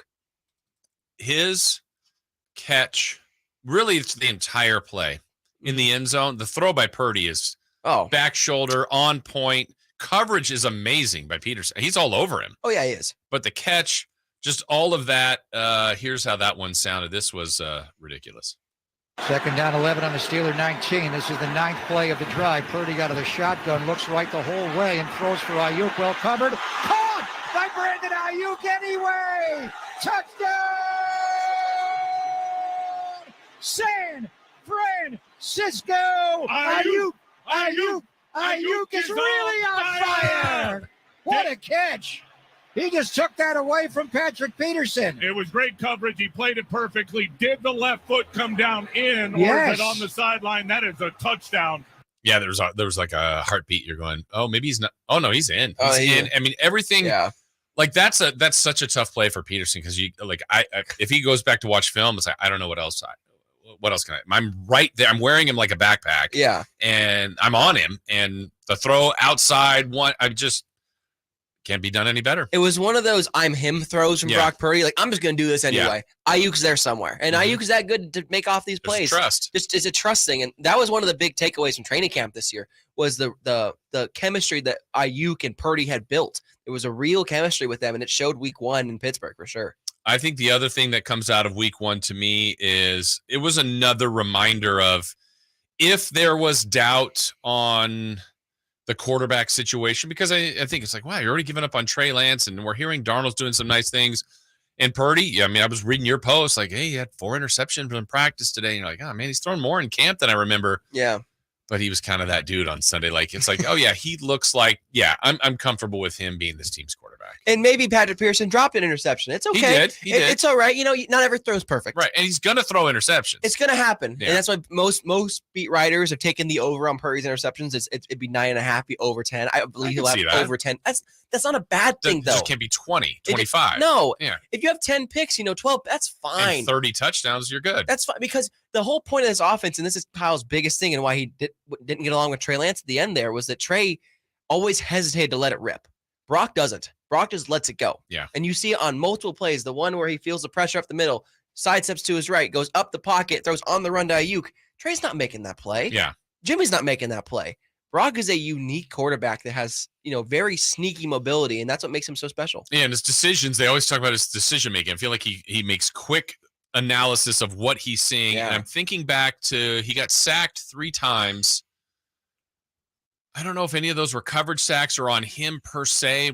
I felt more line. It was related. line. It was never coverage. It was always line. Yeah, and I don't know. I mean, maybe there is another option. I mean, this is fast moving, but I didn't feel like he held the ball too long. No, he got it out quick and decisive, and that's the point of Kyle Shanahan's offense, is to get the ball to your playmakers, get it to them fast, let them do yak. Yeah. All about yak and rack. Yeah, and I think he is the guy. I mean, I have no problem thinking he can win a Super Bowl with this team. I don't either, and I can't believe I'm saying that, considering he had UCL surgery 6 months ago. I know. 6 months ago, this guy had a repair of his UCL and his throwing arm for a guy who doesn't have a big arm as it is. Mm-hmm. Yet, man, that ball zip off his arm. Yeah. So he had a great day. Final numbers, 19 of 29, 222 scores, just smooth, ran the offense. That was the other takeaway for me, Amil, was just how ready to go they were. Like, preseason, Pittsburgh was, their number ones were great. Well, this isn't preseason. The defense was sharp early, special teams sharp early. Offense was just in a rhythm, and you just go, man, it wasn't one series. It was multiple series. There was about a bad 2 minutes of the first half, the back end of the half. But other than that, I think everything about week 1 was success. The 49ers' first 4 possessions of the game equaled points. Yeah. That's huge. And Steelers, it was at 4 without a first down? At least 3. It was like the whole first half, it felt like. Yeah, they didn't get, and they scored late. That was like the one window you're like, okay, well, it's not over, but I wish they didn't give up that score. But then it was over early. It was a bogus illegal contact call on Diamador Lenoir that saved that drive. I mean, it was at the 4 to 5 yard mark off the line of scrimmage, which is what you're supposed to do. You're allowed to touch a wide receiver at that mark. So for them to call that felt like, oh, they're just saving this game for ratings. The refs just, throwing. They got to give them something, right? Yeah. So look, they scored 1 time against the Niners at home. Right. After a very impressive preseason where Kenny Pickett looked like the real deal for the Pittsburgh Steelers. And then he looked, just shrunken right back down to size. Yeah, and again, this is one game, but I like the fact that they got to 30 points. Yeah. And I feel like they kind of called off the dogs in the second half. Pittsburgh's a very good defense. I think the last 7-8 games in that streak where they were good last year, they were giving up about 16, 10 points a game. Yeah. So if this team lives closer to that high 20, low 30 range, they're going to win a ton of games because that defense is not going to give up much. Oh, they're even better than last year, and I can't believe I'm saying that. They're healthier though too. Yeah. They're healthier. They're right improved. Now. Steve Wilkes, right now. Yeah. Steve Wilkes, even though he's like him. doing it from the box, not from the field like D'Amico was doing it, he's calling up the plays, and there's going to be a lot more blitzes this year and a lot more pressure. They want to generate turnovers and takeaways. That's their big staple this year is let's get those guys to turn the ball over to us, get the ball back to the offense, and let's cook them. Yeah. I mean, again, they look sharp. They look good. They got the Rams. We'll focus on that a little bit later in the show. But as far as the one other number, like Ayuk gets a player of the week offensively this week, but McCaffrey went for 22 and 152. I know he can do that even as a receiver as well. Yeah. It's 1 week, way too early to do this, but I feel like he could be in the MVP conversation. McCaffrey? Mm-hmm. Wow. A running back hasn't won that in over 20 years. Yeah. But I mean, if he does another like Carolina year where he did 1,000, and they win 12, 13, 14 games. It's possible. I would love to see McCaffrey. I was so upset last year we didn't win comeback player of the year when Geno won it for just, being competent. Yeah. McCaffrey was awesome last year with the Niners and didn't even know the playbook. Right. He threw a touchdown pass. Yeah. He threw one. Yeah. Crazy. It's a good time right now for the 49ers. When we come back, we'll kind of a final look back at the entirety of the week. Some surprises, some developments, biggest takeaways of week 1. Amil and I have that right after this. Can the Niners build off their NFC Championship appearance from last season? How will the quarterbacks perform throughout the year? Purdy back, now going to throw for the end zone, wide open, Brandon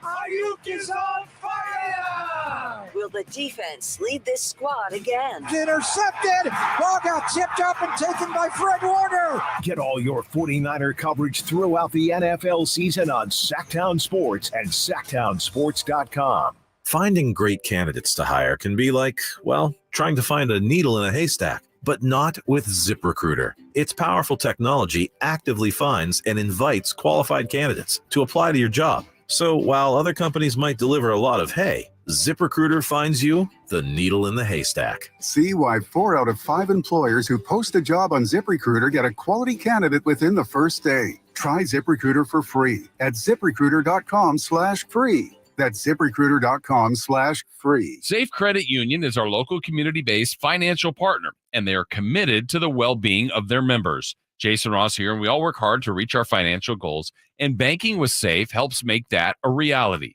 Because with Safe, you always get competitive rates on savings and loans, so you can spend less and save more for your future. If you're not a member yet, give Safe a try and discover all that truly makes Safe one of the best credit unions in California. Join today at safecu.org/join. Safe Credit Union is insured by NCUA.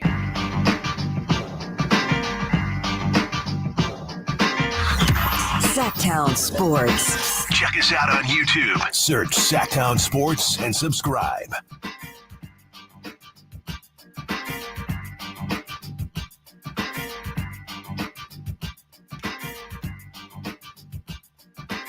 Back here on Sactown Sports, Jason Ross, Amil Fergoso.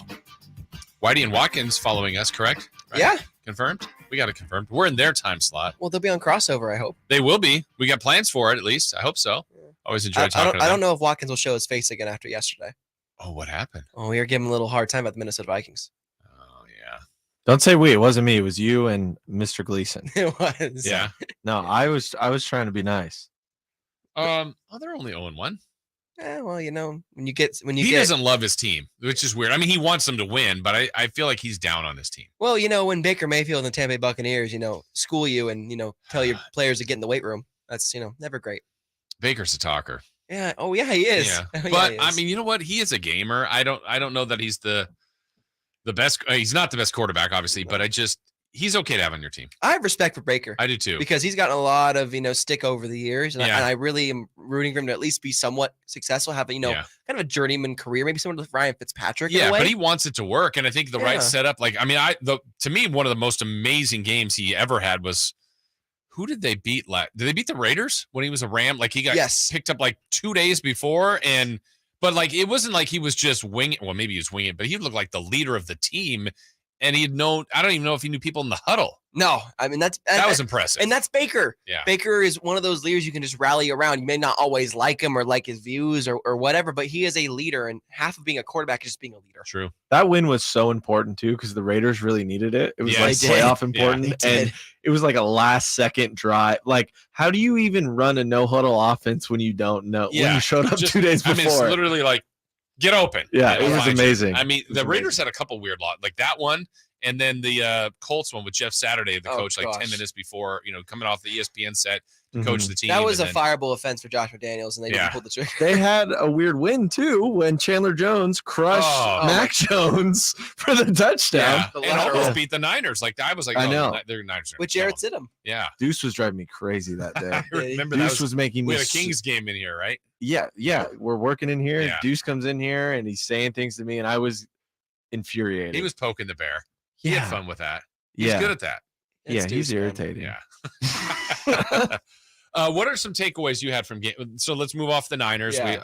From week one. To me, I still can't not now think about Rodgers. That's just stunning, that whole thing that happened. But other things from week one that maybe surprised you that you didn't think would happen? Positively or negatively? We haven't even talked about this, and I feel like it's not getting shown because of it's Jacksonville and it's the AFC South, and they're a bad division. Mm-hmm. But Trevor Lawrence is for real. Yeah, Trevor Lawrence is going to be a franchise quarterback for a long time in the NFL. There are a couple throws he made that were just unreal. Like all world throws. And welcome back, Calvin Ridley. And welcome back, Calvin Ridley, who is, don't forget about Calvin Ridley. That man was a former superstar for the Atlanta Falcons and went through some mental health stuff. We wish him the best. And I hope he's, gotten the help he needs and has now come back to be a better version of himself at 29 years old. But Jacksonville Jaguars, they can just play some, competent defense. They're going to score a lot of points this year. And I am picking them to win the AFC South. I'm that serious. Yeah, I can see that. I mean, the division is wide open. They did it last year. But, I mean, I think that's a team that built the confidence last year, the playoff win where they're getting crushed at home, but then rally back and beat the Chargers. I was very surprised at the Bengals' performance. Not that Cleveland beat them, but Burrow under 100 yards, 3 points. Yeah. And it's 1 week, so I wouldn't panic. I'm sure they are in Cincinnati, but that was awful. Well, they got off to a slow start last year. They were 0-2 last year and then came back and did great. They're kind of a slow start team as well. But Burrow, remember, he had that calf strain all training camp. True. He's had a lot of injuries in training camp for some weird reason, and he can stay upright during the games and during the regular season. So I think it's just kind of working back into the offense and working back into, the play calling, getting his rhythm back. They'll be fine. They'll be fine moving forward, but it's a more opening side that Cleveland is maybe for real at defensively. Yeah. I get stuck in my ways sometimes and maybe get stubborn and lock in where I go, I don't think Tua's going to be great. And then I'll see a 300-yard game. And then this last week, 400, and he's got more weapons. I go, maybe I need to change my opinion on Tua. That Tua throw that he made to get Tyreek Hill. Gorgeous. That was Alabama Tua. Yeah. I can just see the national championship game again. Yeah. I can't believe it. If he can just stay upright and they can keep him protected, and I know they're getting Teron Armstead back, it looks like this week. But he was 460 something and 3 scores. He was on fire. That dude was on fire. And Tyreek Hill's unguardable, so fast, right? Yeah, 466 for Tua, 3 touchdowns, 1 pick. Tyreek Hill, 11 catches for 215 yards and 2 tutties. That last touchdown too. Yeah, perfect. Come on, perfect throw. Yeah, perfect catch. Time, score when they needed it. The pressure of the game, the chart. That was a great game. Oh, back and forth. Game of the year candidate already for sure. I know we'll get more into the Rams based on their win, but that one, I'm more of a believer than some on the Rams this year. I know last year was kind of maybe a predicted fall off, and without Cooper Kupp, I could have seen them losing to Seattle certainly. But I think they might make the playoffs this year. But their first week, that I did not see that coming as far as how comfortable they were against the Seahawks. I didn't see it coming either. I had Seattle as a the only foe for the Niners in the division was Seattle, in my opinion, to take the NFC West. Now, I don't think the Rams are going to be, up there. Like they're going to get 9 wins, 10 wins. I don't think it's going to happen. I think their talent's going to fade out over time. Not having Cooper Kupp, having his lingering issues now is not going to help them. But I do think the Rams are better than we all thought they were, and that might just be Matthew Stafford being healthy. Might just be, Sean McVay being a good coach. But Seattle, some worrying signs for sure from Seattle and Geno Smith. Yeah, that was a bad loss. He looked more like the Geno Smith that's bounced around. He did have a good year last year, but week 1, the Rams. It was Jets Geno. Yeah, it was Jets Geno. You don't want that Geno. No, you want Seattle Geno. Yeah, for sure. Cowboys winning convincingly. Maybe the convincingly part was just the dominant. It was 40-0. Like the Giants, they just took their hope, their soul, their spirit. Yeah. Like that game was over too. They took the mantle, in my opinion, of a second best team in the NFC West, or the NFC, I should say. It goes Niners, Cowboys, then Eagles. In my opinion, now. Now, I mean, they're Micah Parsons. My opinion, Nick Bosa and Myles Garrett are the 1-2 at the top of the pass rushing tree, but Micah is just slowly creeping his way up into that upper echelon. I mean, that dude's a beast incarnate. I think that 3 that you said will be the 3 without hesitation. Like even if the Niners lose 2 in a row or Philly stumbles I just think roster, personnel, experience, Niners, Eagles, Cowboys, you can shuffle the order. Would agree with you 100%, lock in. Yep. Team 4 is the interesting thing. And I think that's going to change all year long. Like, look out for New Orleans, or maybe it's somehow the Packers, or someone will Detroit, maybe. I think it might be Detroit or the Packers. Yeah. I think it's going to be a real battle this year between the Packers and Detroit. I'm changing my stance because I was not a Jordan Love guy. Okay. I watched Jordan Love play in person. So the one game did it for you. He looked great. He did. He looked comfortable. It looked like the 3 years, sitting behind Rodgers really actually did help him. And I think that's important because Jordan Love, there were some real questionable things even last year watching him in the Niners preseason game where I was like, okay, is he going to be competent at all? Mm-hmm. Is he going to be just a bust? No. Jordan Love really carried that game, and they were really neck and neck at halftime, but they really pulled away at the end there. And I think Love is his mobility also is underrated. I think they're going to use him more in the run as well, and that's going to make him much more of a dual threat quarterback. Yeah, I feel like the NFC has way more openings, playoff openings. That AFC is so competitive. It's going to be really difficult. There'll be some good teams, some good quarterbacks left out. The AFC is stacked with good quarterback play. I mean, it's stacked. They didn't play good at all week 1. Right. But they're going to pick it up, and they got Lamar Jackson. You got Josh Allen, Joe Burrow. You mentioned Lawrence. Patrick Mahomes. You hate forgetting about Patrick Mahomes, right? Yeah. I mean, there's just so many good quarterbacks. Even Tua. Yes, absolutely. Herbert. I mean, just go. Yeah.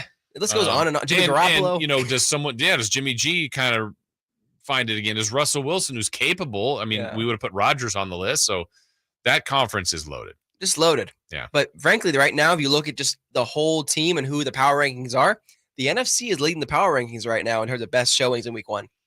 Yeah, for week 1, for what they've did, those three. I mean, the Eagles, a little scared with the Patriots at the end, but they look good. Cowboys dominant. Niners were dominant. So, yeah, the top of the NFC is good. The depth of the AFC, I think, is what we're looking at. I agree. Yeah. I agree with you on that for sure. It's a good start to the year. We got more on the NFL coming up. We got to jump into some NBA, though. That's like we talk about. You have lists. You debate them. You argue them. Do you write your lists at all in Sactown Sports? Don't you have to make some lists sometimes? Your top 5 players. And then you get people rip. You're like, what are you talking about, Amil? I'm the draft guy. Yeah. When it's draft season, I'm all in. I was locked into this draft this year. Yeah. I was doing mock drafts and player profile previews, and I was just cooking up some content, man. Yeah, we'll check out all that stuff on SactownSports.com. When Amil and I come back, we'll look at CBSSports.com. They have the list of the top 100 players in the NBA. We'll go over some of that, where and how many Kings are on the list. We've got that answer for you next. Trying to find out where to catch your favorite team's games? Are you a fan of the Kings, Niners, and the NFL? Well, Sactown Sports has you covered. Touchdown! San Francisco! It's all on his shoulders. Cox rocks. He fires for the win. He's got the triple. Catch all your Kings, Niners, and NFL games all year long on Sactown Sports and SactownSports.com.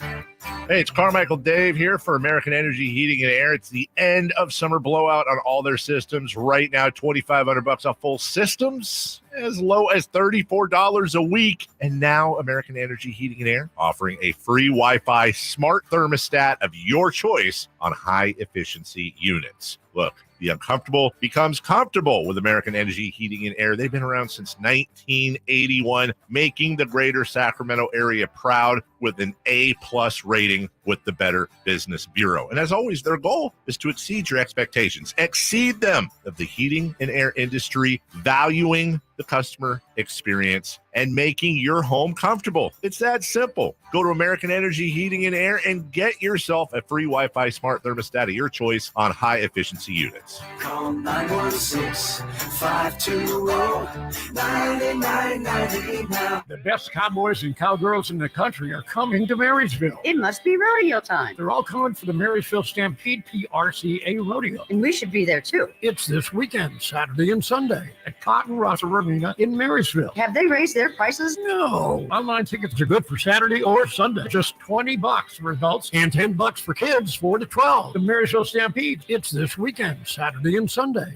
Tickets on sale now at MarysvilleStampede.com. Attention all tool shoppers. Get ready for the biggest DeWalt sale event of the year at Fasteners Inc. Sacramento on Saturday, September 23rd. We're bringing you the best deals on DeWalt products you've ever seen for one day only, including impact drivers for $59, combo kits for as low as $179, and up to $2,000 off your order with instant cashback rewards. Again, that's Saturday, September 23rd only. Come on down and get better tools for better prices at Fasteners Inc. Tool Outlet. Find us at 6701 Power Inn Road and learn more at fastenersinc.net.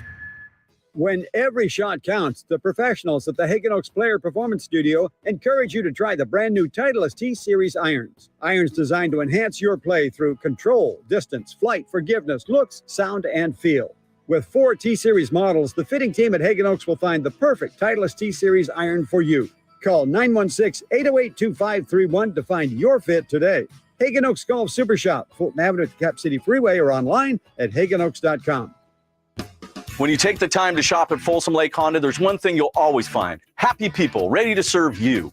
As a family-owned and operated dealership since 2009, customer service is our #1 priority. Our customers love doing business with us, and you will too. Get an instant cash offer for your trade at FolsomLakeHonda.com. We'll buy your car whether you buy from us or not. Folsom Lake Honda is your one-stop Honda shop. Folsom Lake Honda, yeah, your one-stop Honda shop.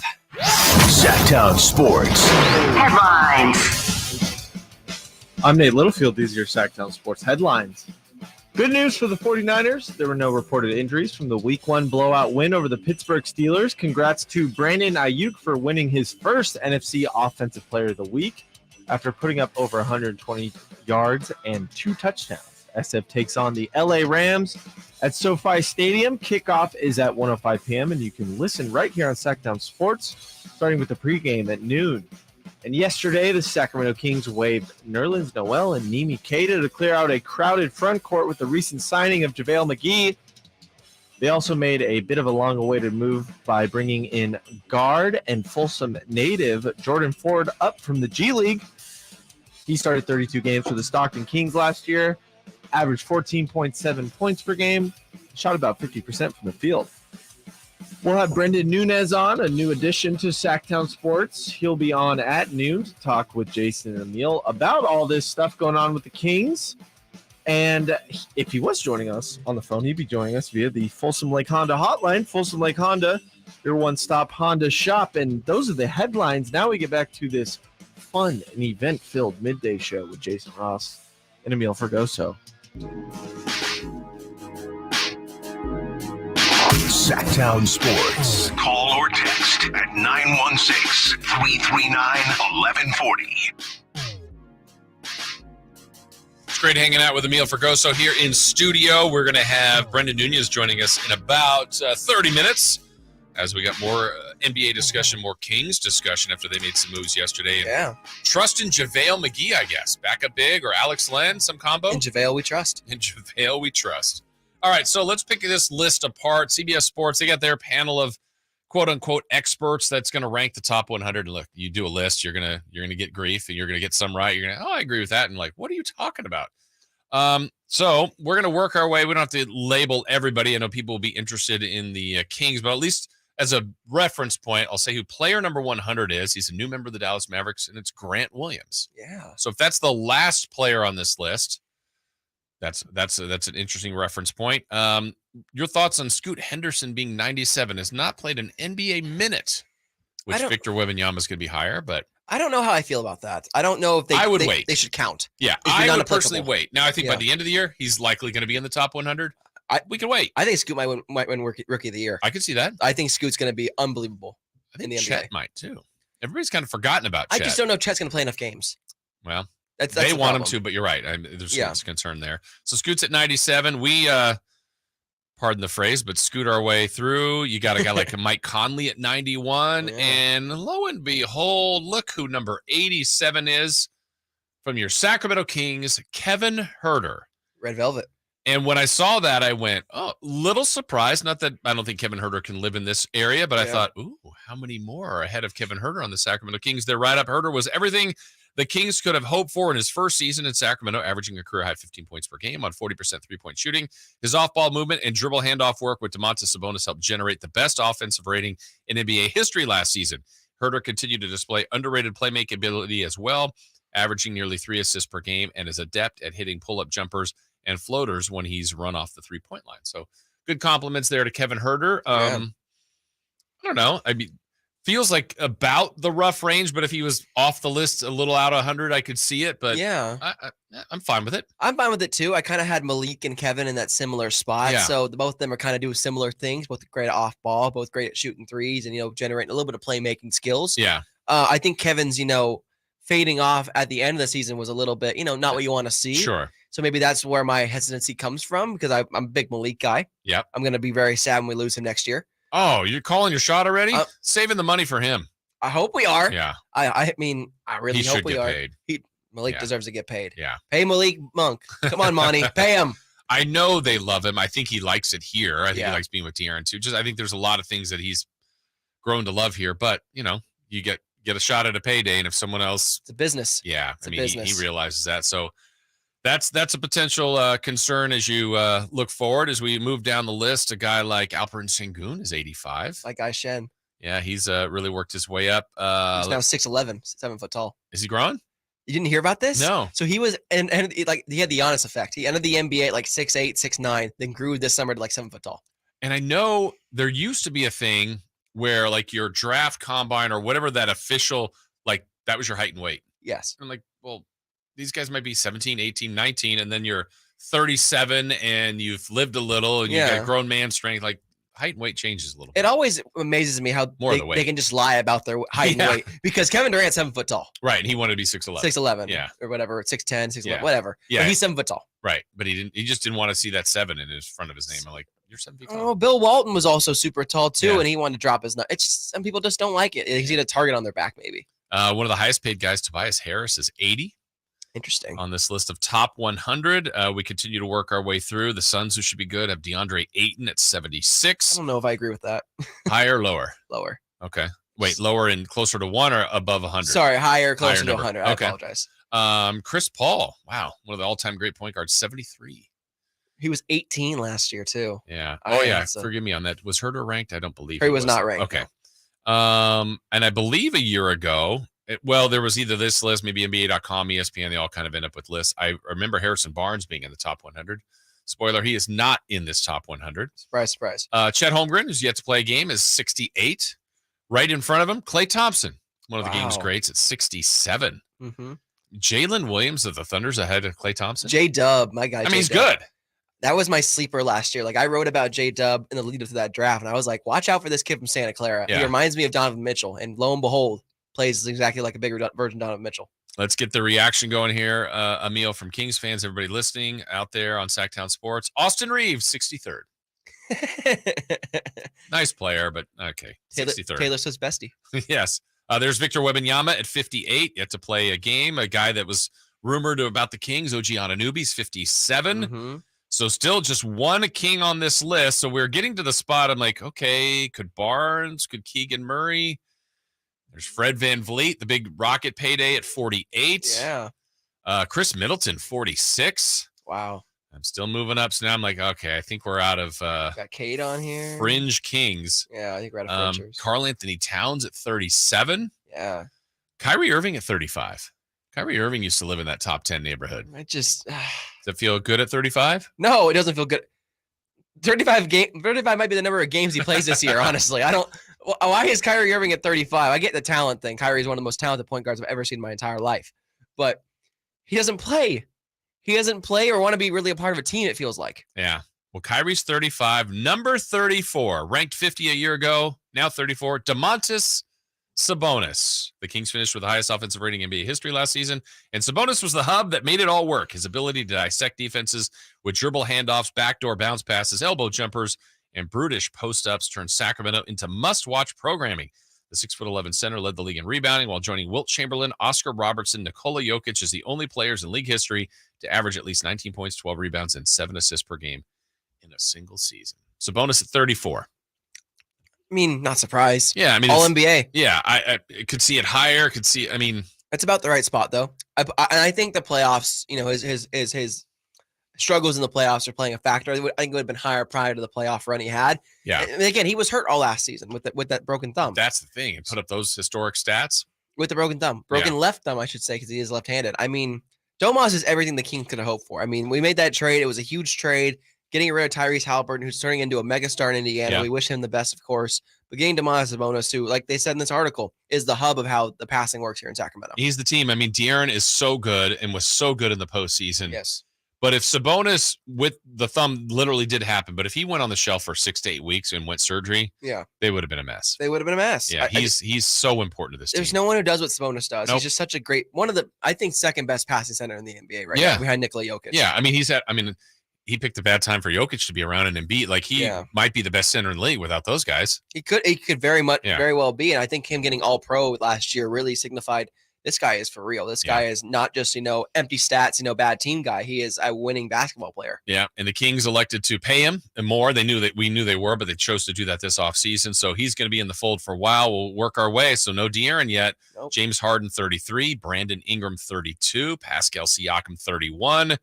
Draymond Green, 30. Mikal Bridges, 29. Jaren Jackson Jr., 28. Jalen Brunson, 27. Zion's 26.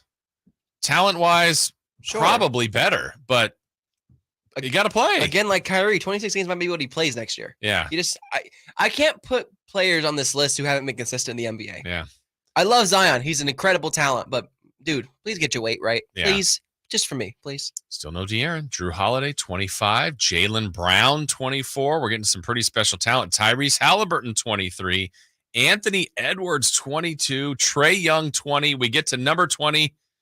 Bam Adebayo, and here we go. Number 19, last year ranked 57, De'Aaron Fox, top 20 player according to CBS Sports. As he should be. It's pretty great. He probably is a top 20 player. I mean, that list I just read, though, I like De'Aaron, to me, I have a few benchmarks that I will debate for De'Aaron. Okay. And there was a while where people like Ja Morant, it's not even a debate. Ja Morant's so much better than De'Aaron, and it was hard to argue De'Aaron against Ja Morant. Yeah. It's a lot closer now. People would do Tyrese and De'Aaron. I'm like, okay, I get it, but I would put De'Aaron ahead of him. But Tyrese is terrific. I don't know. I think there could be a really good debate on Anthony Edwards and Jaylen Brown. I have Anthony Edwards a little higher than De'Aaron. Yeah, I think Anthony Edwards proved it. I think this FIBA play as well is He's proved. on his way. He's going up. He's going to be if you don't know now, you know. Anthony Edwards is going to be the franchise player, the league face of the NBA in a very amount of short time here. I'm telling you. He was 32. He went up to 22. Jaylen Brown was 19. He went back to 24. Trae Young was 14. Now is 21. I could see him going the other way a little bit. He should be.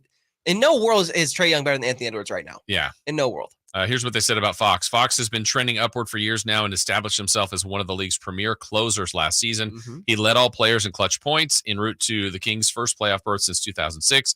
His playmaking has dropped off since partnering with Sabonis, but shot a career-high 51.2% from the field. Fox could continue to climb the ranks as the NBA's most dynamic lead guards with another successful campaign. I agree with a lot of that. He's 25, turned 26. I mean, De'Aaron's the guy. Yeah. Jamal Murray, who I think is a good debate with him. He's slightly higher, 18. Paul George, 17. Donovan Mitchell, I would debate with Fox, too. He's at 16. Yeah. Kawhi Leonard, 15. Ja Morant, 14. Anthony Davis, 13. Wow. LeBron James out of the top 10 at 12. And number 11, another guy I want to debate with Fox is Shea. Shea's going to be a top 5 player. Really? I think that's too high for him. Shea's that good. I think it's too high. I think we saw in the FIBA play how good Shea is. I think if Fox is by himself on the Thunder, he's what people think Shea is. I do. Really? I mean, we're just going scoring. He scored 30, which I'll never minimize. But if Fox gets unleashed on it, he scored 30. No, I get it. I just think. But what else does? I need more wins from him, and he doesn't have. You could argue he doesn't have the team, and I don't know. I think they made the playoffs last year without an actual center. They did get in. They did. They made the playing game. Yeah. Still, right. That's for a team who has all youngsters and rookies. That's pretty impressive. It's impressive. And not playing with Chet either. I could be wrong on this one. I'm telling you. All right. It's Shea's year. Shea's year. We'll see. I mean, I'm rooting for him, and I have nothing against the guy. When we come back, more on this. The top 10 too. Should any King have been there? And where was Keegan? He didn't make the list. We've got more of the top 10. That's straight ahead. Has Monty put together a roster that can help make a deep playoff run this season? Just trying to give coach options, give him guys that can help us win in a variety of areas. Obviously, our top guys are going to play every game, but there's going to be other times, whether it's injuries, matchups, we've got to have some variety on the bench for coach to point to and say, go in there and help us win. Tune into every Kings game this season on Sactown Sports and SactownSports.com. Oh, God, he's back. Who's back? The clown. The naked one? Yes, Giggles. He just drove on the lot in a new Kia.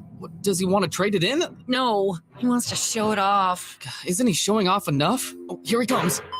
See what Elk Grove Kia did for me? That's service. That's why they got my business, not you. I think we've already seen too much of your business. Thank you. Elk Grove Kia. Great service for everyone. Elk Grove Kia has never made it easier for you to show it off. Don't worry about credit. No credit, bad credit, charge-offs, repos. Don't worry. Our team has over 100 years of experience. Others say no. Elk Grove Kia says yes. Get your next Kia today at Elk Grove Kia in the Elk Grove Auto Mall or elkgrovekia.com and show it off today. Elk Grove Kia. I have diabetes. I'm at risk for pneumococcal pneumonia. I have asthma. I'm at risk too. If you're 19 or older with chronic conditions like asthma, diabetes, COPD, or heart disease, or are 65 or older, you are at increased risk for pneumococcal pneumonia. Ask your doctor or pharmacist about Prevnar 20, pneumococcal 20-valent conjugate vaccine, a vaccine that can help protect you against pneumococcal pneumonia in just one dose. Even if you've already been vaccinated with other pneumonia vaccines, Prevnar 20 may help provide added protection. Prevnar 20 is approved for adults to help prevent infections from 20 strains of the bacteria that cause pneumococcal pneumonia. Continued approval may depend on a supportive study. Don't get Prevnar 20 if you've had a severe allergic reaction to the vaccine or its ingredients. Adults with weakened immune systems may have a lower response to the vaccine. Side effects include pain and swelling at the injection site, fatigue, headache, muscle, and joint pain. For full prescribing information, please call 1-855-213-2138 or visit Prevnar20.com. Hey, it's Carmichael Dave for my good friends at Fire Wings with some bullet points for you to remember so you can be a professional fire wing eater. Like Wings Day Wednesday, 88-cent wings each and every Wednesday. 3 flavor lineup includes 7 classic wing flavors, 7 dry rub wing flavors, 7 fusion wing flavors. It's the perfect fast casual eating establishment for the entire family. Go to firewings.com or download the app, find a location near you, order online, earn rewards. Fire Wings, just wing it. There's fun for the whole family at Sutter Health Park. Join the River Cats every Saturday with the purchase of the Family Fun Pack. Starting at only $89, the Family Fun Pack includes 4 tickets, 4 hot dogs, 4 sodas, and 4 exclusive River Cats hats. Take your fan experience to the next level with the Governor's Club Family Pack and enjoy the post-game fireworks show from the field. Make your plans to join the fun at rivercats.com/family pack. This is Kenny and Jerry from Bell Brothers, the No Surprise Guys. If you're thinking about replacing your heating and cooling system, now is the perfect time to take action. It's the end of summer, which means the AC season is winding down. We've still got a warehouse full of premium, high-efficiency AC systems, and we'd rather sell them at a discount than let them just sit there over the winter. That's why we're offering this first ever end of summer discount of up to $3,500 off qualifying AC and heat pump systems. No gimmicks, no games. Just a great price for buying now instead of later. If you got a quote elsewhere, we'd be happy to give you a second opinion. Call Bell Brothers for details and get up to $3,500 off any qualifying AC and heat pump system. Our number is 916-444-1234 or online at thenosurpriseguys.com. That's 916-444-1234 or thenosurpriseguys.com. The No Surprise Guys, Bell Brothers. Guys, Revive Men's Health Sacramento is making you this guarantee. We will improve the medical condition of your ED or low T, or we'll give you your money back. Book your free appointment today. Call 916-277-8599 or visit revivemenshealth.com.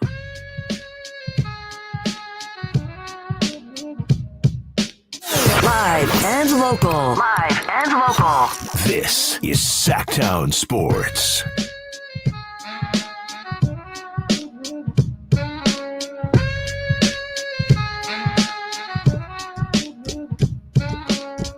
Brendan Nunez joining us about 15 minutes from now. We're going over CBSSports.com's NBA's top 100 players. Before we get to the top 10, just to recap, the 3 Kings that were in the list: Kevin Huerter, 87, Domantas Sabonis, 34, De'Aaron Fox, 19th.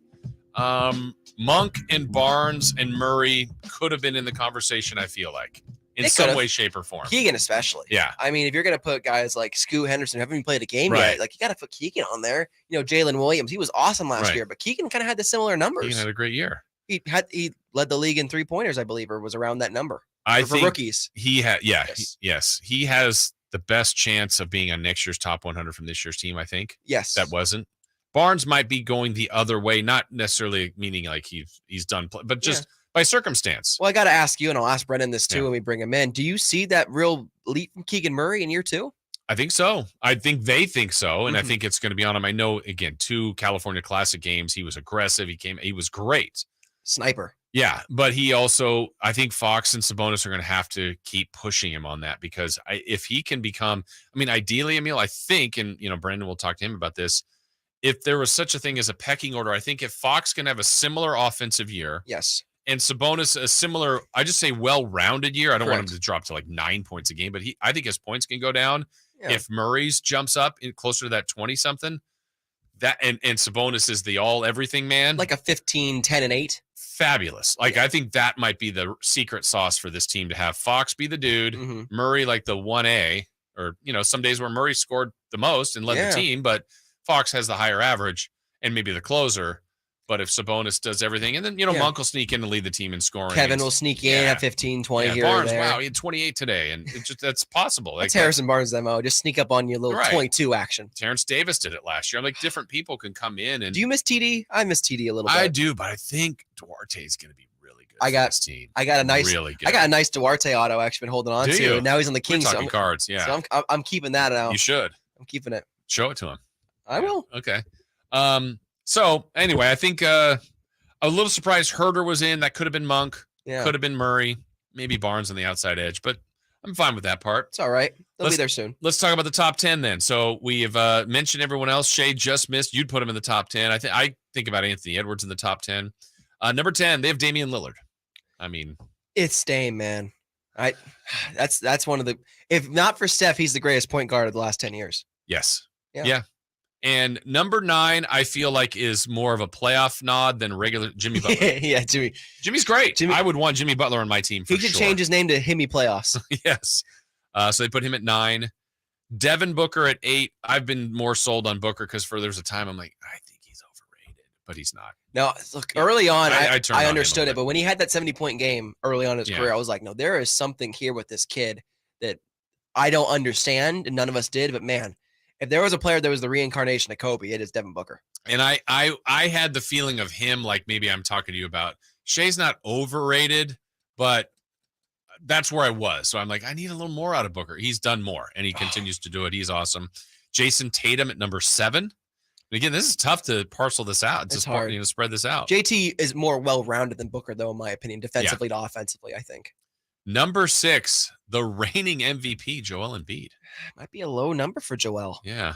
Reigning MVP in his prime. Number 5, Kevin Durant. Good to see he's still back in some of the league's elite. I don't know if I agree with that. You wouldn't put him at 5? I think I have him higher. Top 10, though? I just think he's, he's still great. He's still Yes, Kevin Durant. absolutely. Hall But of I Famer. think he's 34 now. Yeah. He's not, similar to LeBron, he's not in his prime anymore. He's starting to, slow down a little bit. And that's just age. It happens. He was 3 last year. Now he's 5. They put Luka Doncic at 4. Yeah.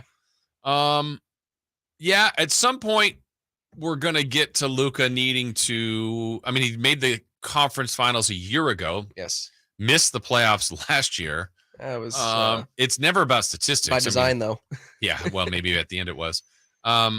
He's still 24, which is also a scary reminder. Are you buying into the Luka's getting in shape rumors right now? There's been a lot of rumors right now about that. What's interesting? I get your opinion on this. I guess we'll know if he's truly in shape, what difference it makes. I don't know for him. Like he doesn't really miss time. No, he plays like, I don't look at him.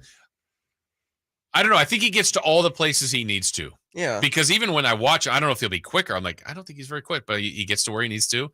He understands the game. I wonder how it's probably physically better for him. Yeah. But I wonder if it'll be a difference for his. I don't know the answer to that. I think it'll be a stamina related thing. Yeah. I think, we watch Luka and you can see him, he's involved in everything offensively. He has one of the highest usage rates in the NBA. And I think that's just by design. It's a Luka based offense. Yeah. But going later on in the third, fourth quarter, deep into the playoffs, see how red his face gets, how tired he looks. I think that's going to help with the better conditioning and, coming into the regular season in shape. And I think him playing in FIBA this year actually is going to help him because of that, because he's staying in shape all year round. And that's important. Jokic sometimes has that look, but obviously Jokic is a 1-of-1. He is a 1-of-1. Steph Curry at number 3. I mean, you could put Steph 1. You could put Steph 3. Greatest modern point guard this game has ever seen. I don't. Change the game. Yeah. Change the game. Last year he was 2. This year they rank him 3. Giannis last year was 1. They put him number 2. And they put the big fella, Nikola Jokic, who was last year 4, number 1. It's a list. It's very debatable. I could live with Curry, Giannis, or Jokic being 1. Really? I could. Okay. I think Giannis is so incredible. He is. But Again, now it's what do you want? Like, I think a lot of teams would lean, like, if I could have the dominant big man, give me that. I can find another. I could get Dame Lillard as my point. I could get De'Aaron Fox as my point guard if I had Jokic. Whereas if you don't have Jokic, but you have Curry, that drop off, unless you get Embiid or Sabonis, is pretty good. Giannis is fantastic, both offensively and defensively, but he had a down year offensively, wasn't able to hit his outside shots. I think that's why he dropped off a little bit. In terms of Jokic, though, like in a game that's increasingly getting more and more small ball, more and more outside shooting, he keeps finding a way to just play to his pace and his style, and that's almost impossible to do. Yeah, it seems in this day and age. He's incredible. I mean, this top 10 is good. I'm trying to think. I would think you mentioned Anthony Edwards, you mentioned Shea. I could maybe move Jimmy Butler out, maybe, but I mean, again, I could still put LeBron in. Honestly, I just can't. You would keep him just out of the 10. I love LeBron. LeBron is my guy. I think LeBron is the greatest NBA player ever. That's just my personal opinion. In terms of overall talent, I think it's similar to Aaron Rodgers being the best overall skill talent quarterback in the NFL. But you got Tom Brady being the best ever. But with LeBron, he's 39. He's 38, 39 years old now. Yeah, he's old. Coming off of, a foot issue that we don't really know what the prognosis is right now for that. You know who this now gets back to games, availability, all that. I think so now we're seeing the best of everybody. Everybody's 100% healthy. It's really tough for me to keep Kawhi Leonard out of there, but that doesn't happen. He's never healthy. Right. I mean, that Zion would be tough to keep out of there. Got to play. These guys, I mean, are that talented, but you just, got to be smart. Yeah, exactly. Exactly. So pretty good list. I don't know if there's anything. You talked about maybe moving Durant back a little bit, but again, you're not putting him to 30. I'm moving like 12, like where LeBron's at. Yeah. It's tough to do. I mean, the good thing about this is I think there's a lot of really good players in the NBA right now. It's, in my opinion, the most talented the NBA has been ever, possibly. There's just so much talent. And I think we saw that reflection of just overall basketball talent in the FIBA World Cup this year. Yeah.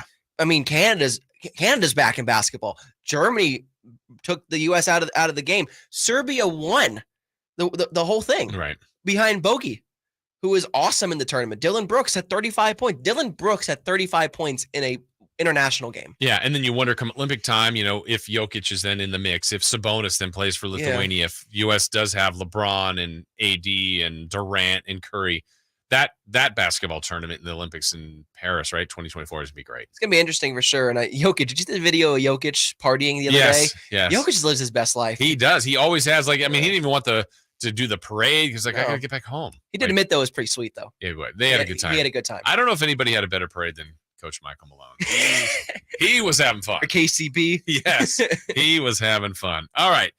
We've got Brendan Nunez, new member of our team, joining us. We're going to get some Kings discussion. He's an editor and writer now for Sactown Sports at SactownSports.com. He joins us next. Check out the Golf to Go Hour with Frank LaRosa every week on Sactown Sports. Get the latest on equipment, area courses, people who play the great game, and plenty of good conversations about golf. It's the Golf to Go Hour every week with Frank LaRosa on Sactown Sports. Golf to Go is brought to you by the Hagen Oaks Golf Super Shop, America's most awarded golf facility. Nature Wood Home Furnishings, where it's all about choices and always about quality.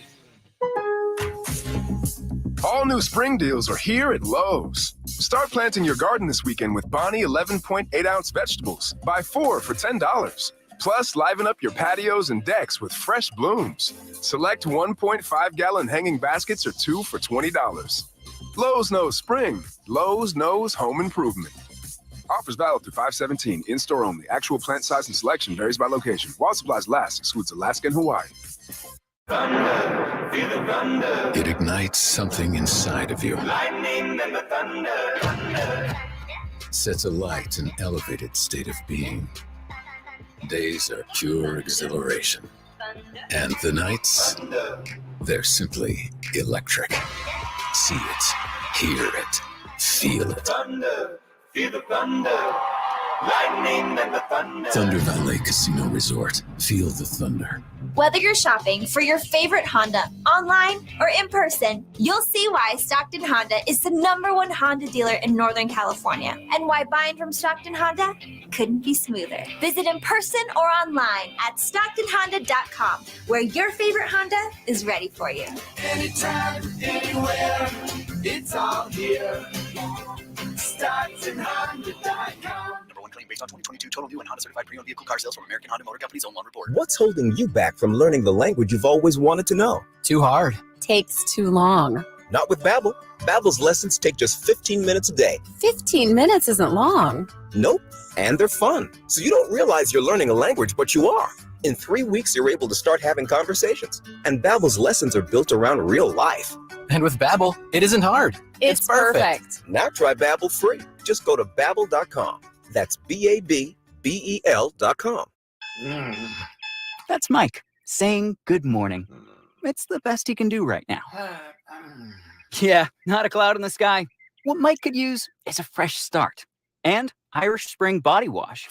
The fresh scent of Irish Spring and those sensational Irish Spring suds are just the reset Mike needs. Now he's ready To go to work. It's Sunday. Irish Spring. When the spring hits you, you're ready. Pick up Irish Spring today. Twin Peaks is the best in the game. Here, your favorite drafts are poured at a frosty 29 degrees. It's bigger game days and bolder fight nights. I mean, where else can you find a scratch kitchen that always comes in clutch? Every day, from lunch to late night. Only at Twin Peaks, the #1 sports bar.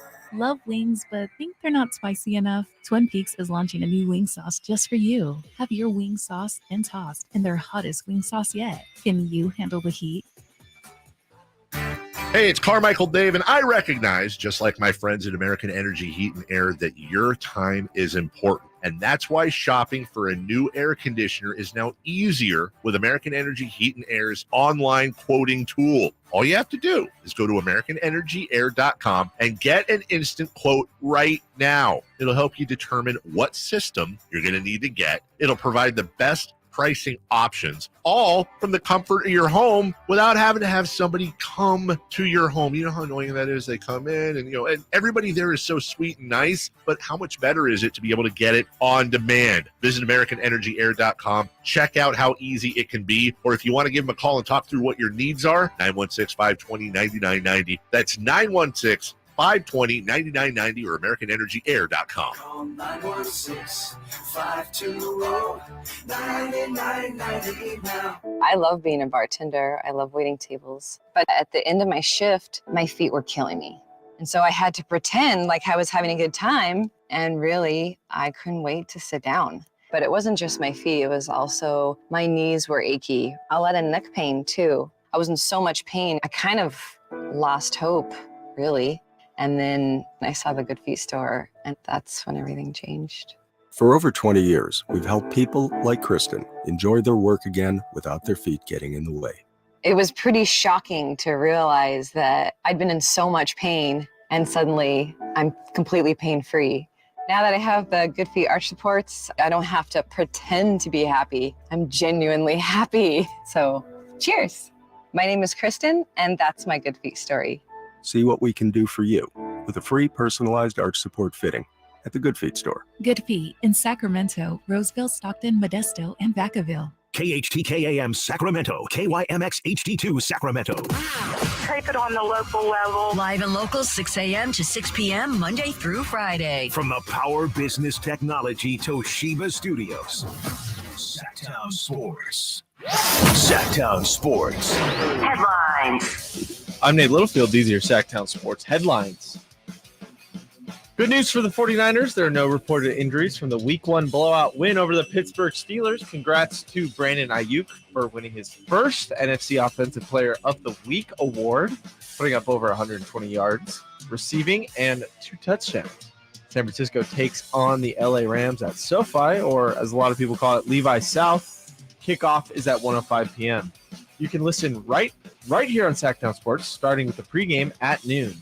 And yesterday, the Kings waived Nerlens Noel, Nimi Keita to clear out a crowded front court with the recent signing of JaVale McGee. They also made a bit of a long-awaited move by bringing guard and Folsom native Jordan Ford up from the G League. He started 32 games for the Stockton Kings last year and averaged about 14.7 points per game on 50% shooting.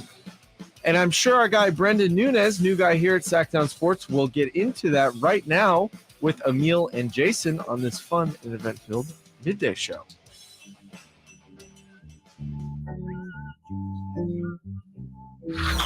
Sactown Sports. Check us out on YouTube. Search Sactown Sports and subscribe.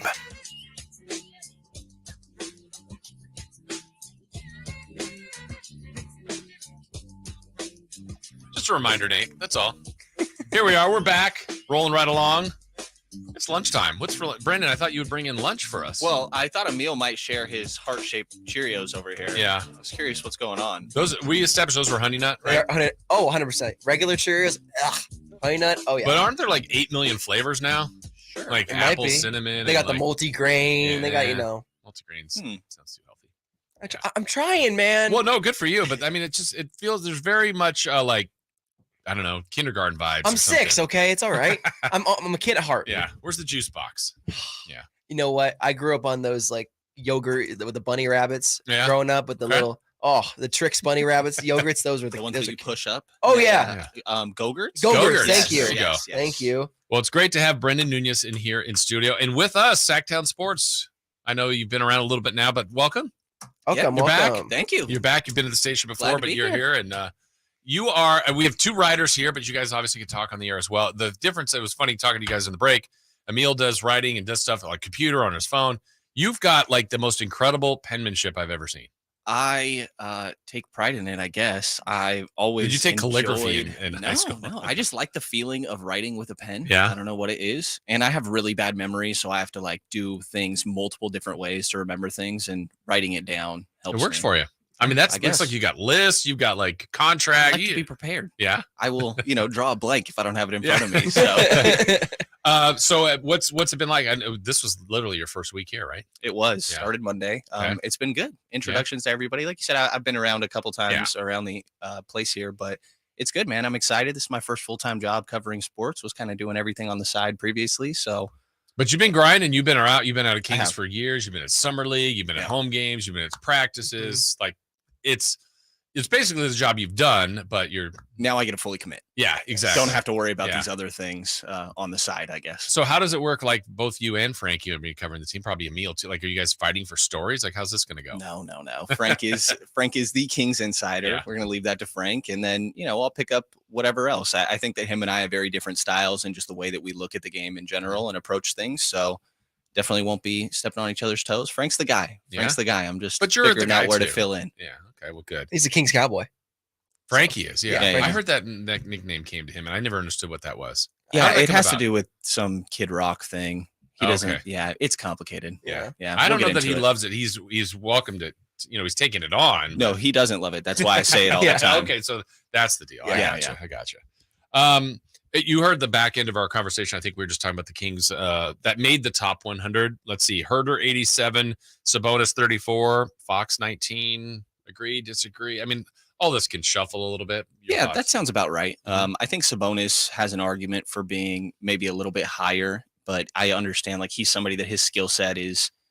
It depends on the person. Some people like that better. Some like it a little bit worse. So he's a polarizing person when it comes to these sort of rankings. But I agree with like Amil. I'm kind of surprised that Malik wasn't on this list. Mm-hmm. I think Herder and Malik are comparable, and Malik might even be better, like a more talented basketball player when it comes to the playmaking, being able to create for yourself. Malik was really good in that postseason, so I'm kind of surprised he didn't make that list. Would you have had Keegan in the top 100, or is it too early? I mean, they did put some guys that haven't even played, Scoot and Chet, Wemby. Yeah. It might be a little early, but I would say that at the end of this year, I think that he should be in that conversation. And I think you still could have made the argument right now, but I understand, wanting to wait and see a little bit more. Yeah. Obviously goes against Scoot and Wemby being in there, but I would have left those guys out too. Yeah. So. It's projecting. Right. We're not projecting. We're basing this is rankings. It's off last season's stuff. This is what they're at right now. Isn't that it's supposed to be the rankings, whatever, right? So projecting into this season is not always the best with rookies. You just don't know what's going to happen. It could be some rookie struggles early on. Yeah, absolutely. We saw it with Keegan last year, and he's somebody that's adjusted pretty quickly. Interesting to see how that goes with Sasha going into this year. I mean, Sasha might make the top 100 after this next season. I'm really big on Sasha. So we'll see. There's adjustments for everybody. That's interesting. So I'm really big. Not that I'm not big on Sasha. I think I probably have irrational thoughts on what I think Duarte can do for this team. Okay. But of the people that aren't there, I guess, or new Kings, who has the best chance? Maybe Sasha to be in the top 100. Well, except for Keegan. Yeah. I guess maybe I meant new players. So I Right. guess we're talking about who's that? JaVale. That's the draft picks. I don't know how much they're going to play. I would say Sasha. Yeah. Duarte's an interesting one, though, too. I think Duarte's pretty interesting to me from a defensive standpoint because you always had one of either Monk or Herter on the floor to close games, Mhm. and that is a defensive liability right there, just to be blunt. They have their strengths on offense, but they are not defenders. Defenses or opposing offenses can look and be like, give me that guy in a switch and have decent success. If you slide Duarte into there, Fox, Duarte, Barnes, Murray, Sabonis, it's pretty they're good. not really a defensive weakness. Yeah. There's Yeah. no stoppers. No. There's not a soft spot. Right. Absolutely. Do you think that Duarte reuniting with Sabonis is going to unlock him again like he did his rookie season? I think so. I think that, that's clearly a comfort for him. I think off the floor a lot as well. He doesn't speak great English. He can communicate in that aspect, but they speak Spanish to each other on the floor. They hang out off the court. Like I know their families have spent a little bit of time together, and I think that's useful, and there's clearly a spot and a need for Duarte on this team defensively, some of the things he can bring offensively.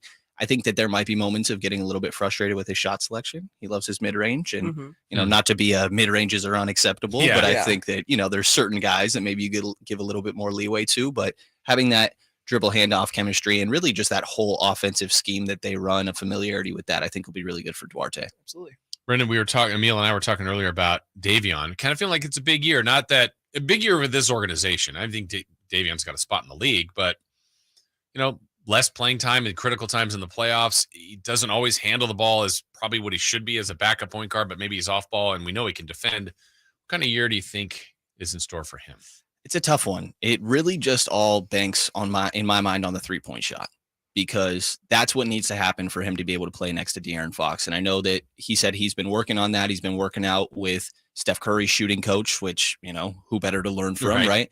And Davion's work ethic stories are talked about like they're Kobe level. Like this guy's in the gym nonstop, and they have to lock him out. So when do you see that work eventually show? You would hope after an offseason you see the progress. So I think the 3-point shot really needs to come around for Davion. Some of the off the dribble stuff looks really interesting in these off-season workouts and stuff, but is he going to get the leeway to do that? I don't really know. I think the 3-point shot has to be there. We know what he can do defensively, but if he was able to knock down threes, specifically just wide open threes, like defenses were really content with ignoring him, and he still wasn't really able to make them pay enough. Yeah. We're talking about that backup, point guard spot, and the Kings have had, some issues in the past offensively getting that right. De'Aaron's, of course, the offensive superstar of this team, but Davion struggled offensively, like you were saying. Could they look to add another point guard into this team, or could it be a local guy like Jordan Ford or Keon Ellis who's taken some steps in Stockton? Yeah, I think that Jordan Ford, saw Sean Cunningham put out that that's probably going to be a two-way spot, and I think that makes sense for Jordan Ford. So I would still think that you want to go look at one more. Last year in camp, they had Della Vedova and Quinn Cook behind De'Aaron Fox and Davion Mitchell. So I think it's nice to have some competition there and a little bit more depth. And there's interesting options. People really like Campaign, obviously. You could go a little bit of an older route with like Ish Smith, George Hill, Isaiah Thomas. This is a decent bit older, I will add. Isaiah would land beautifully for the fans. Whether it makes sense, I don't know. Right. Pizza guy's back. Yeah, absolutely. But yeah, I think there's interesting options. I do think that you need to look another direction there, because like Malik Monk is a good playmaker, and I think that you can run him in that aspect, but having two playmakers on the floor, I think, is pretty important. Yeah. We saw that specifically in the postseason. That's why Monk was so good next to Fox. And so I do think that you should probably look to add one more if Ford is going to be in that two-way spot. What about how they cleaned up pretty drastically yesterday? I mean, it looked like the front court was just going to be a log jam, and now waiving Keita and Nerlens Noel. What did you think about those moves yesterday? Yeah, to me, it kind of points out that, they felt good about Sabonis, Len, Lyles, and then it was like, okay, we need one more. And I guess the battle seemed to have been Nerlens Noel and Amias Keita, and then JaVale McGee becomes available, and they're like, well, we prefer that among the two, and we already know we don't even need to see the training camp battle, so let them go.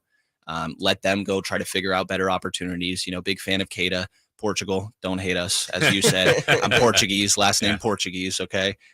So don't hate us there. I think it's good for him to go get an opportunity somewhere else, get some actual NBA reps. I don't know that was necessarily going to be an option here, and we'll see how they fare there. They actually weren't getting killed in the non-Sabonis minutes last year. Like, it felt really bad because they would have to change their style, and Coach Brown would publicly say, I'm searching.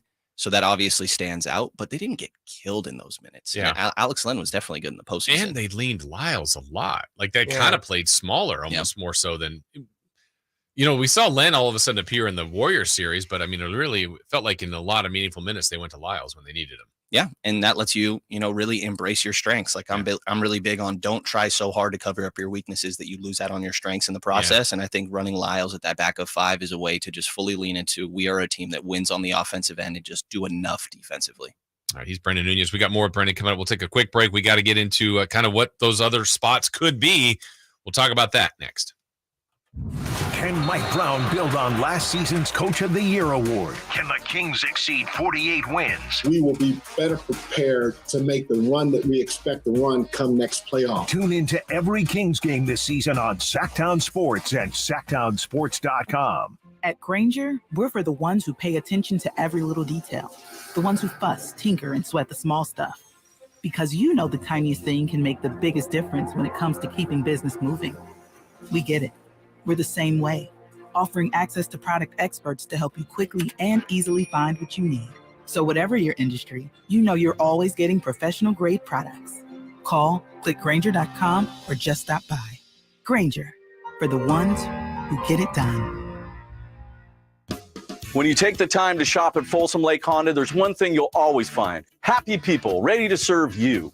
As a family-owned and operated dealership since 2009, customer service is our #1 priority. Our customers love doing business with us, and you will too. Get an instant cash offer for your trade at FolsomLakeHonda.com. We'll buy your car whether you buy from us or not. Folsom Lake Honda is your one-stop Honda shop. Folsom Lake Honda, yeah, your one-stop Honda shop.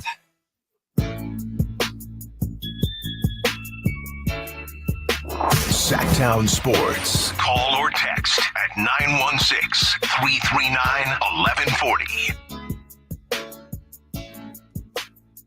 Jason Ross, Amil Fergoso, Brendan Nunez in studio here as we're talking about the Sacramento Kings. A couple people in our YouTube chat, by the way, if you're there, hit that thumbs up button. We appreciate it. Asking guys about the tougher resting policy, sounding like that's something that's going to be, I guess, implemented, but I don't know if there's like some wink workarounds like, I really am hurt. It's like, okay, so I miss another game. I don't know. It's a good idea, good concept.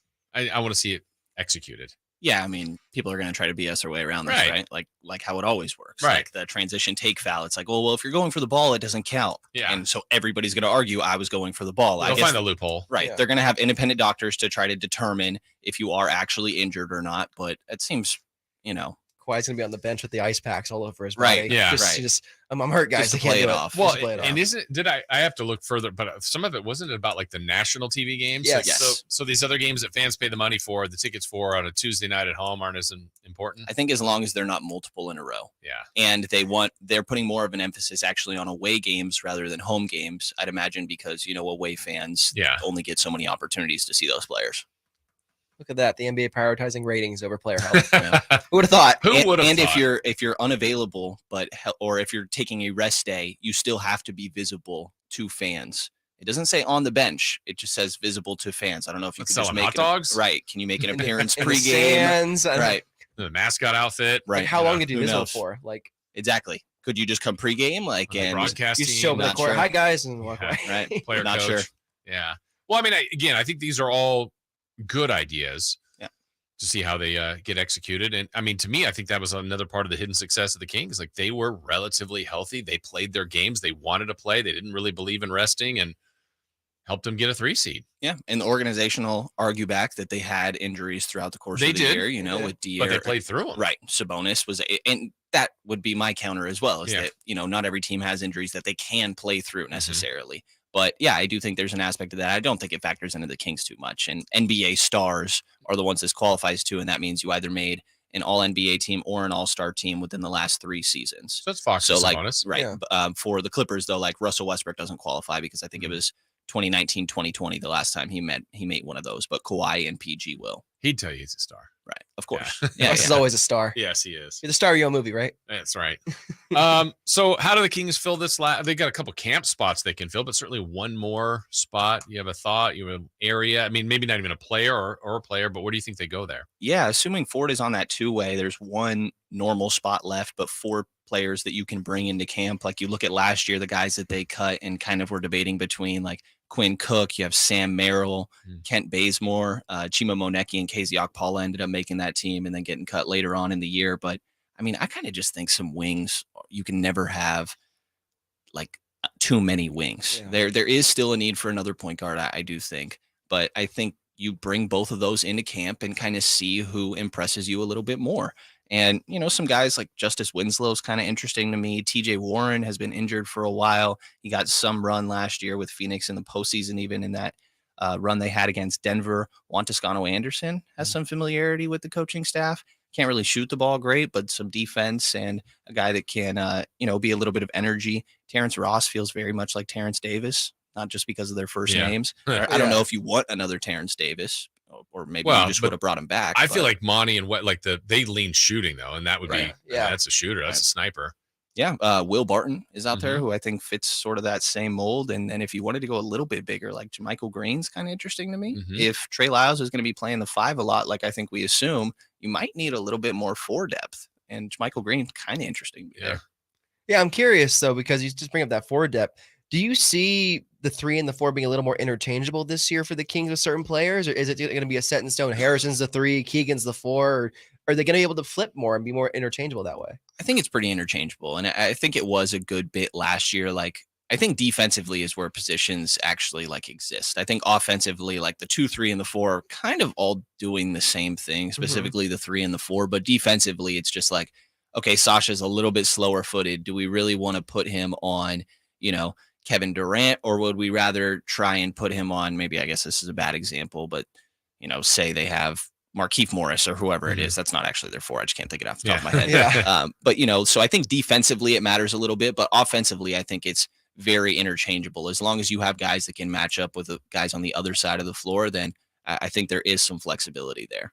With the way the roster is constructed, Brendan, I'm really intrigued by more so the closing lineup. I mean, everybody gets caught up who's starting, and it's probably pretty rock solid what they have. They may change some things there, but Sabonis will close. Fox will close. I think those are non-negotiable. Those are automatics. Last year, Keegan didn't always close. I feel like they probably want him to be, but what do you think the other 3, it'll probably be situational, but do you think there'll be 3 common names that are there with those 2? Not common. I do think Keegan. Okay. I think Keegan should always be a part of this. So then he's a 3rd, lock him in. Okay. I think so. Ideally, he should be. He just wasn't last year. There will be games where that's probably not the case, right? But I think so. There might be games where Sabonis, they go against it, like very, very rare. Right. Probably because he fouled out, I guess. Yeah. But yeah, I mean, I think that Keegan should be there. And then after that, like one of Herter or Monk, or like we talked about before the break, maybe it's Duarte, because you don't want a defensive shortcoming if Duarte is doing enough for you offensively that game. Or if he's just rolling, maybe it's not because Herter and Monk don't do X, Y, or Z. Maybe Duarte's just having a good game. And then for the 4 or the 3, the other forward spot, I mean, I think it's typically going to be Barnes, but I think there's days where it's going to be Sasha. I think there's going to be days where Sasha is just draining it from 3 and getting everything done offensively, and you just can't take him out of the game late. Yeah. And Lyles will have his days too. Yeah, he did last year. So you're really pro Sasha, which is great. I mean, I think they are too, obviously. They were really committed to getting him, and I think he's just the unknown to me to see what he's going to be with this group, but I just don't see why he wouldn't fit in. I mean, I think if you move, you can shoot, and you're a good guy, you're going to fit in on this team. Yeah. He plays some decent defense as well. He's okay. He's physical. He tries. Okay. And I think that maybe when you're not the focal point of your team offensively, you can give a little bit more defensively. In switches, it's still, I guess that it's going to be a mess, but just do your best to not let those switches happen. Like, I don't think he's going to be worse defensively than Trey Lyles. Not that Trey was bad or anything. Like, I think that's a fine point to look at for Sasha defensively. And I think offensively, like he talked about in his intro presser, the Kings played a very European style of basketball, the way they shared it, the high pace. And I think it fits him perfectly. I think the style of game that he was playing with Olympiacos the last couple of years fits amazingly, very efficient with his dribbles, shoots the heck out of the ball, and finishes well around the rim. I'm I'm excited for Sasha, if you can't tell. I could tell. I'm excited too for Sasha, but with the rest of this team, I was a little bit concerned during the offseason that they didn't make a bigger move. You know, they made the playoffs this year, and that's great. We of course are thrilled as Kings fans to make the playoffs. You just want to be there. But now the expectations have gotten a little bit bigger, right? You want to, win a series, maybe win 2 even.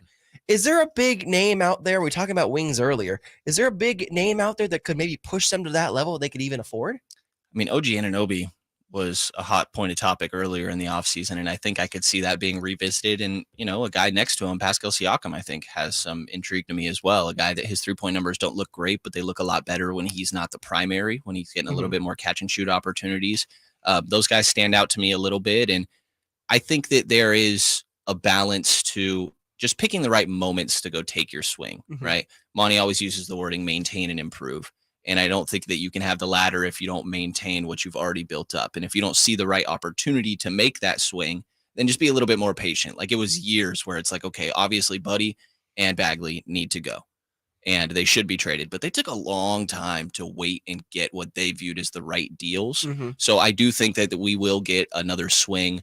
I would guess this year, maybe it takes longer, but I think that they will eventually take a swing to trade for some third star, but they're patient in their process from what we've seen so far. I wonder if they're wrestling with this or not is, can Keegan be the third star, or does Keegan have to be the piece to move to get the third star? Because it feels like Toronto was interested in Keegan and other teams would be interested in Keegan. And that's where that maintain, like that's the wrinkle here for the Kings. I think the decision they're in. I think you try to get it done without Keegan. They obviously love Keegan. Right. And I think having all of your draft picks available, except for this one that will go more than likely go to Indiana or Atlanta this season in the Herder deal, you still have all your draft picks available.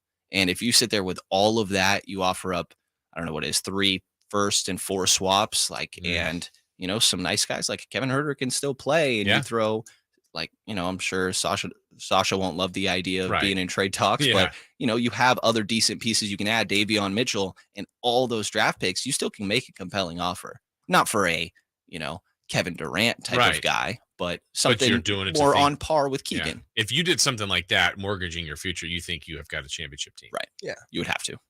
This makes me so happy. These are realistic talks. These are realistic talks for us, and we have players we can trade together. In the years past, we didn't have that. It's just kind of wild to think about. Take 4 scraps for a star. Do you want Grievous Vasquez? We'll give it to you for free. And we'll throw in the Cheerios. Yeah, and some second rounders and the Cheerios for sure. Actually, at this point, I would take the Cheerios. Yeah. Thanks. In the very edible. Well, what do you have working on next? Do you have something set in stone that you're writing right now? Probably gonna look at the backup centers that are going on now that they seem to be locked in and different things they provide. Yeah. It's always something, and it's almost here. I'm just excited about that. I know you are. I definitely am. Well, welcome aboard. I know Thank we'll you. have you on a lot, and we'll see you soon. Glad to be here. Thanks, Brendan. That's Brendan Nunez. Emil and I will be back with much more, including Jimmy G as a Las Vegas Raider. What's that look like? And 19 days left of the baseball season. We've got some baseball talk next.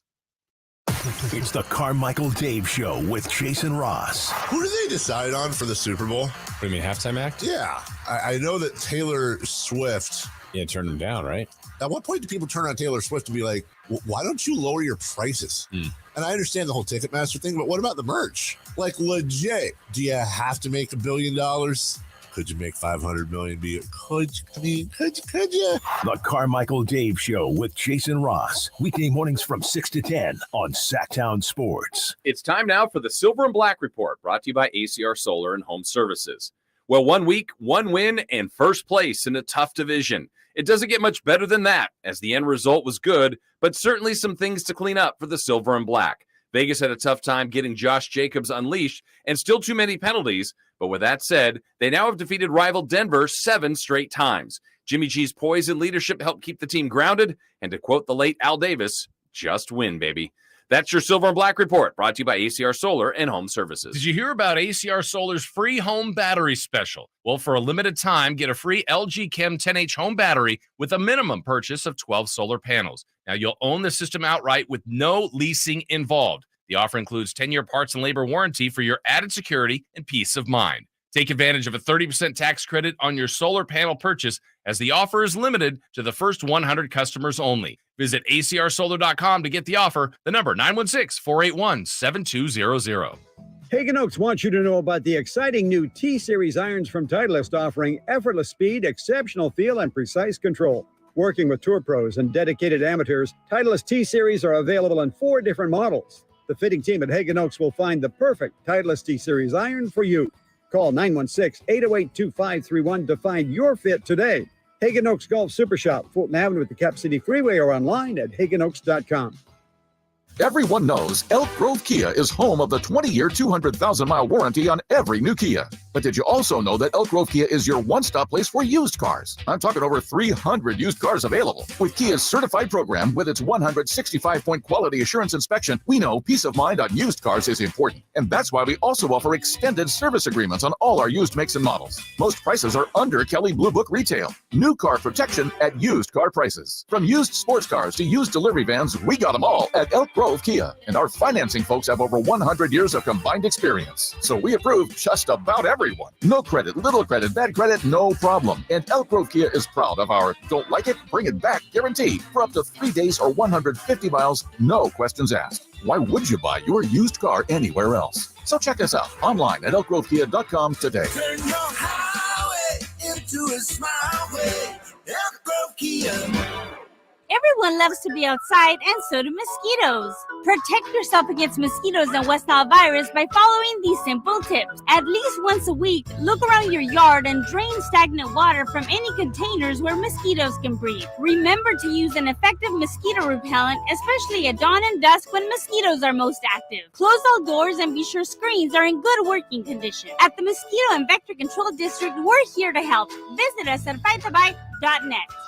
If your Medi-Cal is ending, Cover California is here to help. Cover California is a service from the state that helps you get affordable health insurance. In many cases, at no cost to you, just like with Medi-Cal. We have quality health plans, and we'll help you every step of the way to get the one that works for you and your family.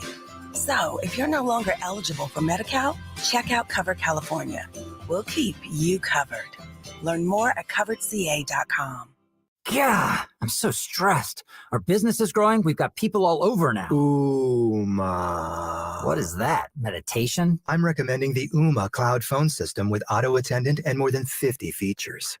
Ooma? Yep. Switching to Ooma is a cinch. Just $24.95 per month per user, plus taxes and fees. Ooma. Now you're feeling it. Find small business calm at ooma.com/radio. That's OOMA.com/radio. Guys, did you know your testosterone level impacts your energy, libido, sleep, weight, hair loss, mood, and even ED? And right now, Revive Men's Health Sacramento will check your testosterone for free. They've helped thousands of men since 2011 feel and perform better. They're so confident they can help you, they even guarantee it. Schedule your free testosterone test, exam, and consultation today. Call 916-277-8599. That's 916-277-8599. Or visit ReviveMen'sHealth.com. Sactown Sports. Headlines. I'm Nate Littlefield. These are your Sactown Sports headlines.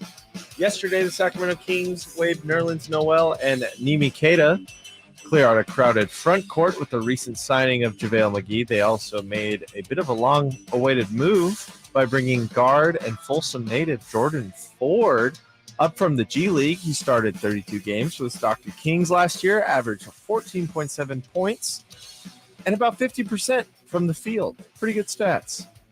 Anyways, those are the headlines. Now we get back to the midday show with Jason Ross and Amil Fregoso.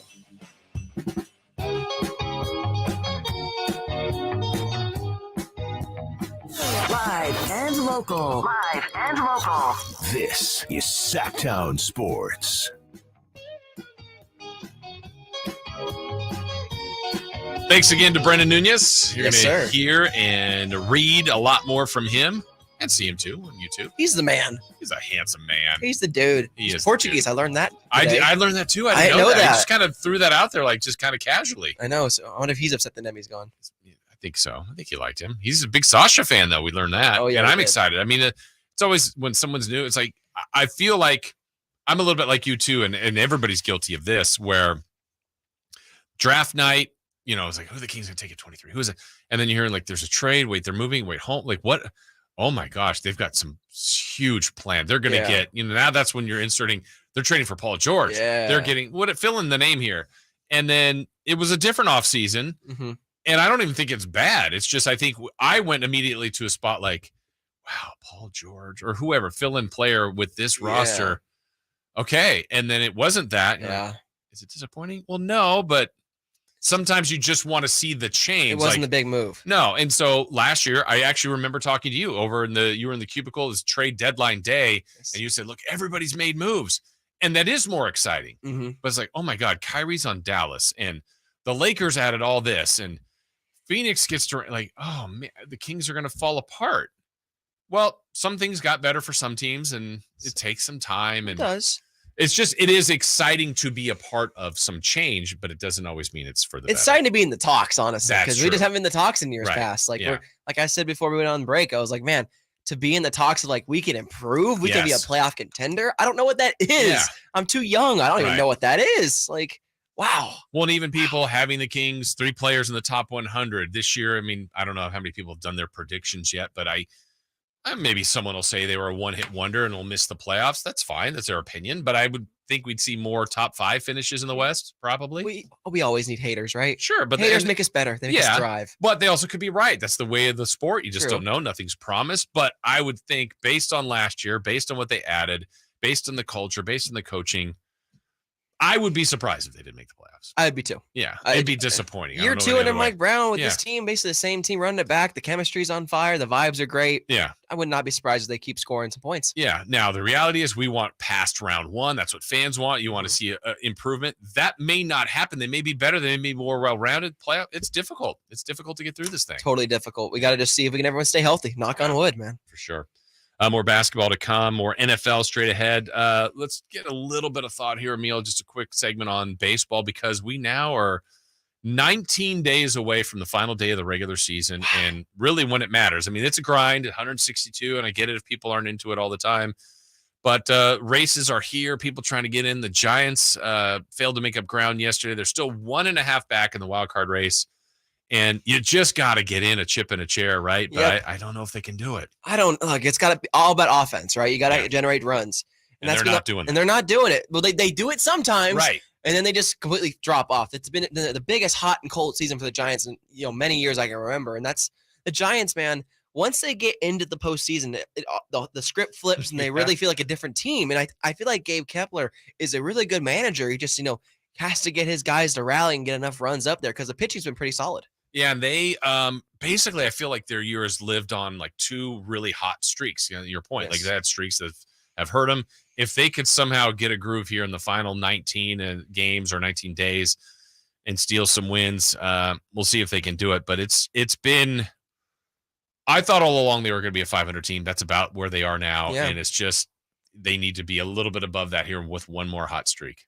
And you hope they can do it and rally behind their guys. But again, I feel like the lack of star power is kind of playing a factor in not getting those runs up here. And it's what hurt the Giants in years past, not having that big hit guy, that guy that's going to, you can put the team on the back offensively and, get the runs in, get the homers, all that great stuff. And so I'm curious, who's it going to be? Is it going to be Mitch? Is it going to be Tyro? Is it going to be, other people who have been good all season, but have struggled to stay consistent? And that's the key here, Kansas City. Yeah, they are about to play the Guardians here for the final game of that series. They'll have first pitch here in about 15 minutes. We can keep you up to date on that. It kind of a salt in the wound yesterday for the A's. It's been a brutal everything about their season. But Matt Olson hit home run number 51 for the Atlanta Braves. Obviously was an A, ties the club record. The Braves are just amazing. But to see, it's the familiar story, Emil. You have players you develop, the nice players of the A's, they move on. You don't get enough in return, and then those guys go off and shine. It's Fisher, man. Yeah. It's all about Fisher. They just don't want to pay the good star players. And you got to pay to win. And I think that's just his DNA. I guess his own financial interest in getting to Vegas. I just can't picture them being run differently in Las Vegas. I can't either. Like who's going to, is going to be the Vegas, gambling industry? It's going to supplement all the funds. Like, No. You're putting a Band-Aid over a damn league. Honestly, Right. like you're putting a Band-Aid over that. It doesn't feel like it's going to fix anything. There's a massive problem in the organization and how they're run. And until, Fisher moves on or someone buys the A's, I don't think it's going to get any better regardless of where they're at. Yeah, it's so frustrating, I'm sure, for A's fans not knowing their future. I'm still holding out hope, and I'm always going to be optimistic and positive that they bungle this and somehow they've got things lined up. It's all progressing towards Vegas. Yeah. But I hope, a contract's not signed. Someone doesn't meet a deadline. Someone fails to make a payment. They disagree on certain things. Someone fights it. I'm hanging on to that thread. I am too, because I'm tired of seeing sports get taken out of Oakland. Yeah. They got a passionate fan base. And I get it. They don't have the funds all the time. I understand that all the Bay Area funds is in, San Francisco, not in Oakland or anything like that. But baseball in Oakland is one of America's pastimes. Football in Oakland, one of America's pastimes. And it hurt me as a former Raider fan to see them leave Oakland for Las Vegas. Yeah. That is tough for just the collective. You still have the Warriors, but they're in San Francisco. And in Oakland, they have tough things going on. But I've always liked the design, the drawing. They have Jack London Square. I think all that looked really, really appealing. Certainly it's not my money, but I could see that working if they could have ever made that happen. That would have been a really nice feature down there. And I feel as though the A's fans do want to go to games, but they hate the owner so much that they're boycotting him. Yeah, and then the fact that Manfred's like, well, you could tell they're not. That you can't measure that on the fan base. Just like any other league commissioner, they're about protecting the owners. Sure, they're not about. That's who they work for. Especially in the MLB, they're not about protecting the fans. They can give a rat's ass about the fans. Frankly, it's very clear. It's about making the owner some money, and that's not how the philosophy of continuing the game and growing the game is going to help, because America's pastime, again, like I said previously, feels like it's in the past. Yeah, you're not the only one. You said it earlier that you get more into baseball certainly come playoff time. So the fact that we're going to have Baltimore, there's a chance still for Milwaukee's leading their division, some fresh blood. The Dodgers are there, but it's not likely going to be the Yankees and the Red Sox and some of the teams that we're used to seeing. You still have some familiar teams. Houston, the Diamondbacks. Shout out to Arizona Diamondbacks. Diamondbacks. We could get in Texas.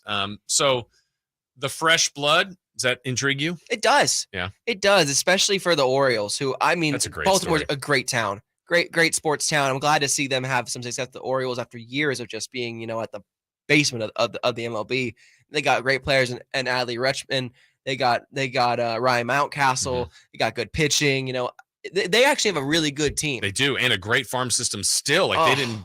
These are the guys that have come up, and they have more coming. And that's what I've learned about baseball over the years. Is I've been learning baseball through watching the game as well as playing MLB The Show, just how it works. It's about having a really good farm system. If you have a good farm system, that's going to help you grow your team and just help keep that salary payroll down a little bit. And it's about, I get saving dollars. I understand it. But then later on, if you got homegrown players, it only helps you. In your cards, you got baseball cards, you more basketball and football and basketball. Basketball. Mainly. I kind of make it a rule of to only collect the players that I don't cover. So I see. I don't have any really big football cards because I don't want to, be incentivized hey man, you got to play better because I have value, and that's not cool. Yeah, I don't want to do that. I have one interview, this, I don't know how many years ago this would be. I was doing a pregame show with the Kings, and it's when we used to be on the court, like courtside. And somehow we worked it out where we got Wally Zerbiak, who was a Timberwolf, but to come over. And I think I said something to him like, hey, just, like joking on the air. I said, hey, by the way, I do have you on my fantasy team. So I could use a big night from you. And early on, he made a hoop and he kind of looked over like, I got you. I thought, wait, was that for me? That was for me. Thanks, Wally. You feel so special. I did. But I was like, this probably wasn't in good taste to tell him like, hey, I need a triple double from you tonight. You saw that video of Steve Smith a couple years ago at Carolina camp asking DJ Moore, hey, should I start you? Yeah, exactly. Should I start you in my team? I got intel, right? Yeah. Got to utilize that. Love Steve Smith. All right. Well, you know Jimmy G well. You covered him when he was a San Francisco 49er. Now he's a Raider, and everything coming out of Raider camp sounds very, very familiar. Let's talk about Jimmy G as a Raider, and can that elevate them to spots that they really need to get to? We've got that next. What's the latest with the San Francisco 49ers? Carmichael, Dave, and Jason Ross keep you up to date on all things red and gold during the Niners at 9 every weekday at 9 a.m. on Sactown Sports and SactownSports.com. Safe Credit Union is our local community-based financial partner, and they are committed to the well-being of their members. Jason Ross here, and we all work hard to reach our financial goals, and banking with Safe helps make that a reality. Because with Safe, you always get competitive rates on savings and loans so you can spend less and save more for your future. If you're not a member yet, give Safe a try and discover all that truly makes Safe one of the best credit unions in California. Join today at safecu.org/join. Safe Credit Union is insured by NCUA. Attention, all tool shoppers. Get ready for the biggest DeWalt sale event of the year at Fasteners Inc. Sacramento on Saturday, September 23rd. We're bringing you the best deals on DeWalt products you've ever seen for one day only, including impact drivers for $59, combo kits for as low as $179, and up to $2,000 off your order with instant cashback rewards. Again, that's Saturday, September 23rd only. Come on down and get better tools for better prices at Fasteners Inc. Tool Outlet. Find us at 6701 Power Inn Road and learn more at fastenersinc.net. Hi, it's Brian Bennett from Bennett's Restaurants in Roseville and Sacramento, and our newest restaurant, Bennett's West Side Grill at Rockland's Blue Oak Town Center on Lone Tree Boulevard. We believe in serving the freshest handcrafted foods in a warm, convivial setting. We feature prime seafood and hand-cut steaks, and we have a great wine list with 60 selections by the glass from just $12. Come on in and let us treat you like family and enjoy our wide selection of prime seafood and steak. Having a meeting or large group dinner, our newest restaurant in Rockland features 3 different size event spaces for large group gatherings. 80 guests, not a problem. Bennett's Kitchen Bar and Market, Eureka and Lead Hill Road in Roseville, and Bennett's American Cooking on Fair Oaks and Howe in Sacramento, and our brand new Bennett's West Side Grill, Rockland's Blue Oak Town Center on Lone Tree Boulevard. Come let us put a smile on your face and enjoy all our hospitality. Find us on the web at bennettsrestaurants.com. Eat well, stay well, and remember, Bennett's is where you'll always receive a hospitable welcome. The game of football is about pain. Ever since I was 5 years old, it's been all about football. It's been about running, jumping, blocking, tackling. I stopped playing at 31. You're listening to Michael Robinson, retired pro fullback.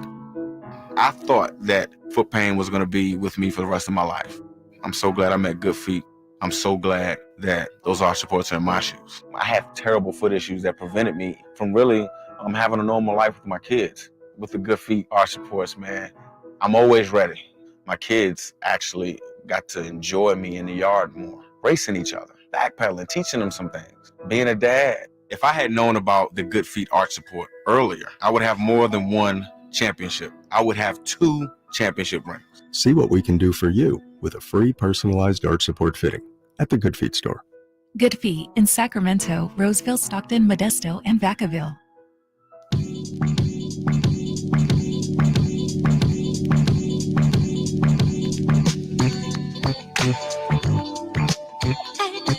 Sacramento's official home for the San Francisco 49ers. Sactown Sports.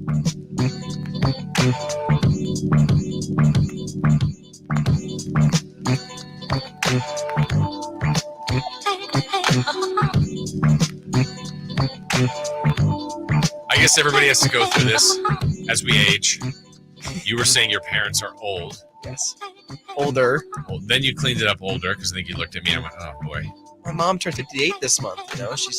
She's doing great though. Good. She looks great. She's doing awesome. But it makes me feel old that they're getting older. How old are you again? 23. And I feel old. You feel old? I'm also an old soul though. Okay. Well, that's fine. You can be an old soul, but you feel old? I don't know. I don't feel like I'm 18 anymore. Meaning what? Like your body aches or? Just different things come up. Yeah, like I got back pain sometimes, just randomly. I said a little too much. Yeah, just, random stuff that comes up as you to get to your mid-20s and early 30s here. Your early 20s. Is it though? I'm closer to 24 than I am 23 now. Early 20s. Is that early 20s to you still? Yeah. Well, for me, for sure. Early 20s. I mean, you're not, man, it's good. Yeah. Good for you. I'm trying. Yeah. So I'm eating healthier. There you got go. the Cheerios. The Cheerios. Well, those are fine. They're healthy. But normally, would you normally have, well, you brought them in a bag. You're not going to put that in milk, but are you a big cereal eater? I am. Actually, this is going to be, I got a hot take. I don't eat my cereal with milk. Ever? I'll have milk on the side, like in a glass. I'll eat cereal dry. It's not the worst thing I've ever heard. I mean, I prefer the milk in it, but that's okay. Yeah, it's not, I don't think you're crazy for that. Everyone's preference. It is, but all right. I don't need milk to eat cereal. Is kind of where I'm at. I don't need it. I wouldn't put anything, like I've heard people like put water or That's orange gross. juice. I'm like, no, I'm not. Oh. Wasn't it Harbaugh that did that? Or no, he did Gatorade and like Wheaties or something like.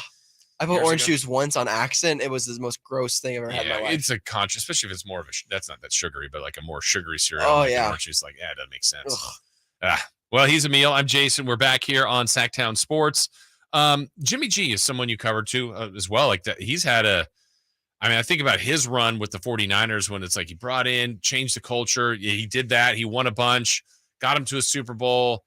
Hey, we're also going to, by the way, draft this kid, Trey Lance. And it's like, wait, what? But no, now we're going to bring you back to kind of do, and then we have to bring you back actually one more year, but you're not going to start. It's his show. And then we need you. Then you get hurt. And then he's been all over the place, but now he's a Raider. But what I found interesting is everything that you would have heard and you did hear about what they would say positively, Niner people, players, about Jimmy G is what the Raiders are saying now. And there's still plenty of critics of Jimmy G's overall game, but I think it's clearly, Amil, his strength seems to be his leadership. Yeah. And I think he's a winner. I think that's the best thing I could say about him. They're better quarterbacks, but he's a winner. And I think people want to play with him. Sure. Or do you differ? I think they do want to play with him. I think he 100% is a leader, and that's half of being a quarterback is being a leader and leading your team to success. And yes, he has won a lot of games. 37-14, I believe, is his record as a 49er starter. And Sunday, by the way, was a classic Jimmy G game where he was good enough to win and made a couple plays they needed to. There's also some where you're going, what are you doing, man? Yeah, I mean, look, 20 for 26, 200 yards passing, 2 touchdowns, 1 interception. The end zone and the pick in the end zone was bad. Jimmy has those moments where he just like, dude, what are you doing? Right. What are you thinking? But again, Jimmy Garoppolo has found a way to make plays happen in the most bizarre circumstances. And while I give a lot of that credit to Kyle Shanahan last year, I do think Jimmy has, I think he's an average quarterback. And I think that's what happens in the NFL is that average quarterbacks get paid. And he got paid this offseason for sure. Yeah, and the winning resume helps him. And Raiders probably need more than an average quarterback because I think Carr is better than average. He wasn't a Super Bowl winning quarterback and didn't lead him to a Super Bowl. But they changed. They went different. And it's just different. I don't know that they got the full roster to complement Jimmy G. Yeah. Because I think if Jimmy G was if the Niners said, no, Jimmy G's our quarterback, I think they'd be just fine because the roster's good. Now, Purdy's different and probably a little bit better in that realm of what they need. But I'm just wondering if the confidence that players have in him, his swagger, his own confidence, can elevate the Raiders a couple of wins. And I don't know the answer to that. I think it can. I think it showed in this game that it could. I mean, winning on the road in Denver is never easy. Yeah. I know it's Russell Wilson, and he's, probably over the hill in terms of his playing career, in terms of being a star. But Sean Payton's a great coach, and it was his first game, and he wanted to make a real statement. And to lose at home at Mile High, that's a big deal for the Denver Broncos. And to lose to the Raiders and Jimmy Garoppolo, really? Yeah. Nope, they lost. In the end, what do you think Jimmy G's Niner legacy is? I mean, obviously you got Montana and Young that are on a level that no one, if someone else gets there, good for them, good for the Niners. Yeah. But he's not garbage either. Like where's his ranking, I guess? What do you think of Jimmy G's Niner tenure? In the level of like a Jeff Garcia, kind of in that kind of range of like he wasn't amazing, but he was good enough to lead us for a couple of years here. And at one point he was the highest paid quarterback in the NFL. And there was reason for that because Jimmy G was good. Now his limitations did come to light over the years. He's not very mobile in the pocket, doesn't, scramble too much. But like you said earlier, he's a winner. And you can't deny that he's won a lot of games. You just cannot deny that. And I think Jimmy's bringing that winning pedigree to Vegas. And that's what Mark Davis and Josh McDaniel look for, is a winning pedigree quarterback to bring in there. Yeah, I guess in that range,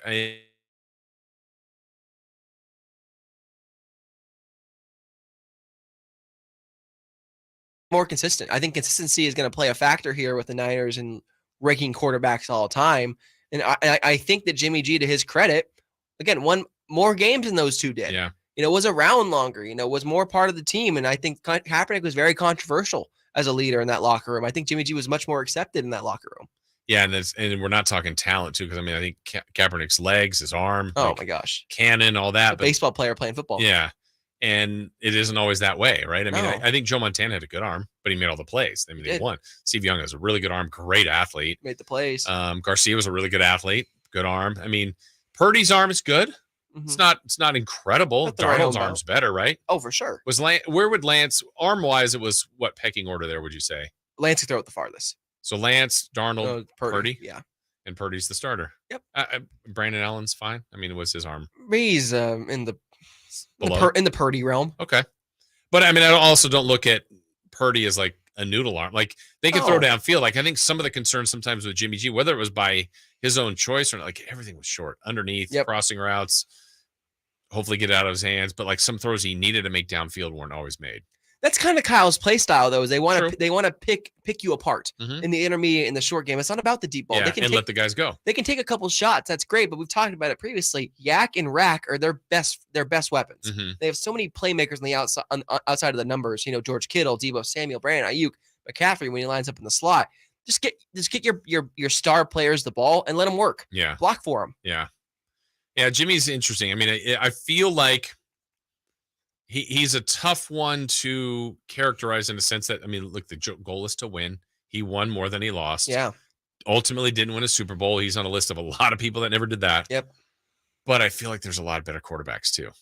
And that was my problem with the Raiders and why I'm a recovering Raiders fan this year is because there are so many other options. You could have made a swing for Lamar Jackson. You could have made a swing for Aaron Rodgers. And while obviously in hindsight, they didn't do that, and it probably was the better. Yeah, you never know. You never know. And I just feel like the fan base would have been a lot more excited to go and, watch Raiders football compared to having, Jimmy Garoppolo, who, he's all right. Yeah. But is he going to really lead you to the promised land?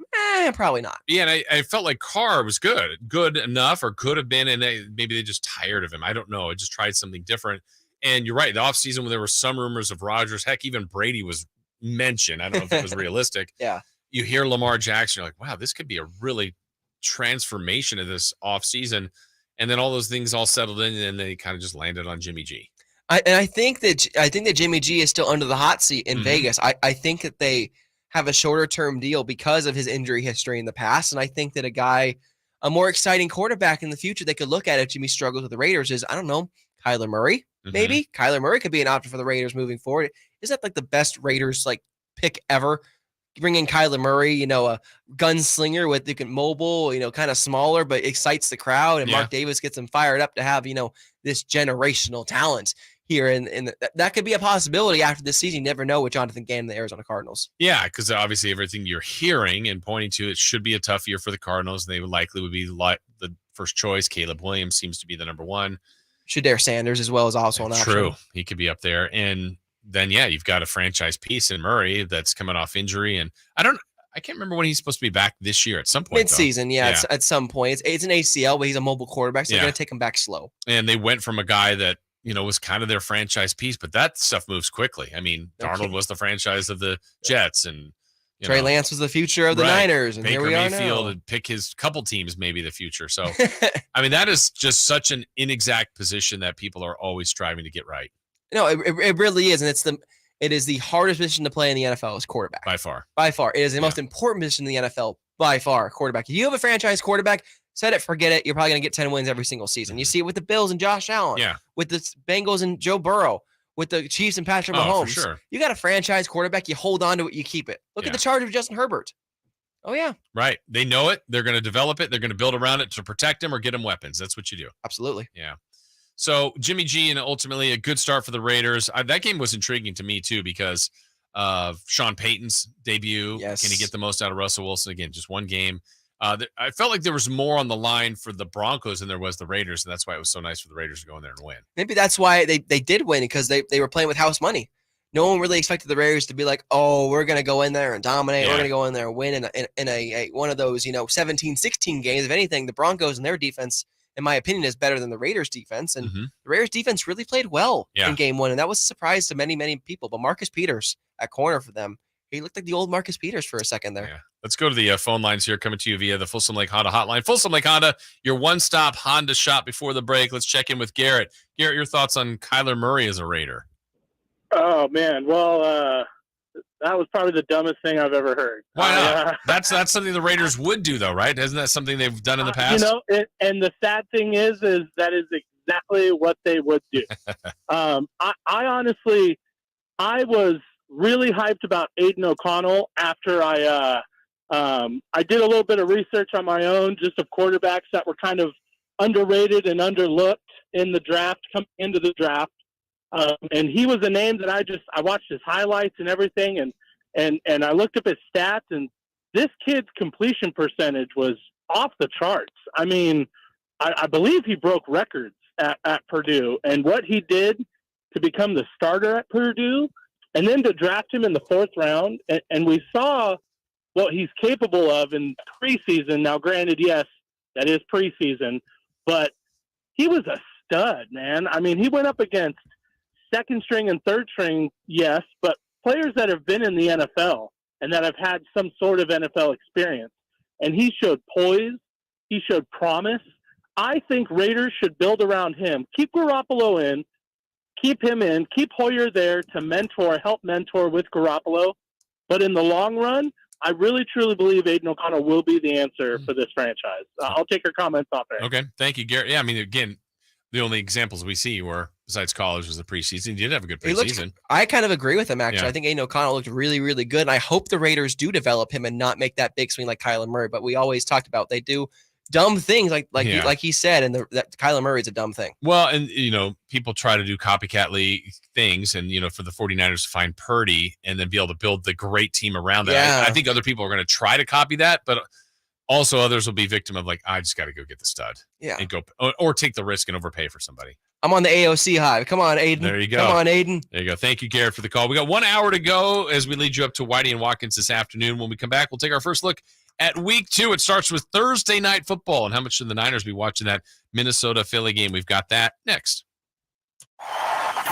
Trying to find out where to catch your favorite team's games? Are you a fan of the Kings, Niners, and the NFL? Well, Sactown Sports has you covered. Touchdown! San Francisco! It's all on his shoulders. Fox rocks. He fires for the win. He's got the triple. Catch all your Kings, Niners, and NFL games all year long on Sactown Sports and SactownSports.com. All new spring deals are here at Lowe's. Start planting your garden this weekend with Bonnie 11.8-ounce vegetables. Buy 4 for $10. Plus, liven up your patios and decks with fresh blooms. Select 1.5-gallon hanging baskets or 2 for $20. Lowe's knows spring. Lowe's knows home improvement. Offers valid through 5/17. In-store only. Actual plant size and selection varies by location. While supplies last, excludes Alaska and Hawaii. It's no secret to golf enthusiasts that Timber Creek and Sierra Pines in Roseville are one of the region's most unique and scenic places to enjoy a great game of golf. 27 holes, boundless options. Elevate your game on our newly renovated driving range, putting green, and chipping area. Whether you're aiming for fun, lower scores, or all-around growth, we've got you covered. Experience golfing dreams in Roseville and book your tee time at timbercreekgc.com. Timber Creek and Sierra Pines, your ultimate golf haven. When you take the time to shop at Folsom Lake Honda, there's one thing you'll always find. Happy people ready to serve you. As a family-owned and operated dealership since 2009, customer service is our #1 priority. Our customers love doing business with us, and you will too. Get an instant cash offer for your trade at FolsomLakeHonda.com. We'll buy your car whether you buy from us or not. Folsom Lake Honda is your one-stop Honda shop. Folsom Lake Honda. Yeah, your one-stop Honda shop. I'm Ken Korak with your Green and Gold Report, brought to you by Xfinity 10G, the next generation network. Well, A's catcher Shea Langoliers has had a pretty remarkable year. He's been behind the plate as the A's primary catcher for a team that has employed 39 pitchers. And offensively, as he approaches 20 home runs, he is closing in on some of the best figures for a catcher in A's history. Ramon Hernandez had 21 home, 3. The gold standard Terry Steinbach, 35 and 96. Ken Korak here, introducing you to the Xfinity 10G network. Xfinity is undergoing a multi-year network evolution, giving you a powerful connection today while building toward a faster, more reliable tomorrow. The Xfinity 10G network gives you the fastest internet with even faster speeds rolling out all the time. You also get a consistent and reliable connection when everyone's online, even during peak hours. That's a home run. If you want to learn more, go online at xfinity.com/10G. Hey, you want to be around people having a great time? You need to come check out Capital Casino, offering the most varieties of table games in the region in the friendliest environment. Come for the food, which is awesome, of course, and stay and play. Conveniently located in downtown Sacramento at 411 North 16th Street, right there in downtown Sacramento for over 20 years. Cap Casino, best food, best games, and of course, the best action. And please gamble responsibly. 1-800-GAMBLER. Get your retirement savings to play ball with your retirement plan. Call Cap Trust today at 916-924-7527 or log on to captrust.com. KHTKAM Sacramento, KYMX HD2 Sacramento. From the Power Business Technology Toshiba Studios, your flagship station for the Beam Team. Do we like the beam? Like the beam, baby. Sactown Sports. Sactown Sports. Headlines. I'm Nate Littlefield. These are your Sactown Sports headlines. Good news for the 49ers. There were no reported injuries from the Week 1 blowout win over the Pittsburgh Steelers. And congrats to Brandon Ayuk for winning his first ever NFC Offensive Player of the Week after putting up over 120 yards receiving and 2 touchdowns. San Francisco takes on the LA Rams at SoFi, or as a lot of people like to call it, Levi South. Kickoff is at 1:05 p.m., and you can listen right here on Sactown Sports, starting with the pregame at noon. And yesterday, the Sacramento Kings waived Nerlens Noel and Nimi Keita to clear out a crowded front court with the recent signing of JaVale McGee. They also made a bit of a long-awaited move by bringing guard and Folsom native Jordan Ford up from the G League. He started 32 games for the Stockton Kings last year and averaged 14.7 points on about 50% shooting from the field. Those are the headlines. Now we get to the last hour of this midday show with Jason Ross and Amil Fergoso.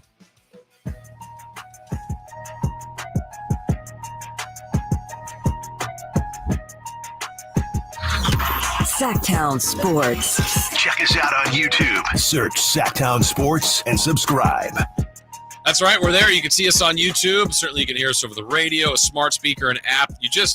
The podcast later. There's really no excuse to not find us. Yeah. We're there. We're there for you in many different platforms. If you like local sports talk from Sacramento and you like hearing our, faces, seeing our faces and hearing our voices, come on, give us a like, give us a follow. Yeah. Subscribe. Do all of it. Lots of different things, whether you like the 49ers, you got Amil's coverage there, Kings, local sports, everything. It's all there, SactownSports.com. Check us out, certainly over the air. We appreciate you being here. Appreciate Amil in studio with us. We had Brendan Nunez earlier. Again, anything you ever miss, like we said, go to the site. The show is podcasted later. Week 1 of the NFL was good. Great for the Niners. Yep. But if we look ahead now it's like Wednesday's kind of like the nice transition. Like the Niners had their days off, practice is back. You start scheming and game planning for your next opponent. But it really starts quickly tomorrow. I know the players hate Thursday nights. Just that turnaround is brutal. Oh, it's brutal. It's good for us as fans to get more football, but that's all selfishly speaking. But tomorrow night, Minnesota and Philadelphia kick off week 2. I'm looking forward to that one. I am. Yeah, it seems lopsided on paper. I know didn't Philly get them pretty good last year too, I think, on a Monday night game. And Philly was great last year. Philly should be good again this year. Mm-hmm. Minnesota did not have a very good performance in week 1. No. So a little more on them to be back. But I feel like this is a game the Niners will be checking out or should, just because, Philly is someone you should always just be paying attention to. They're they went to the Super Bowl for a reason, right? Mm-hmm. Like Jalen Hurts is still there. Nick Sirianni is still the coach. They still got all this great defense. They're the Philadelphia Bulldogs at this point. How many Georgia players they drafted?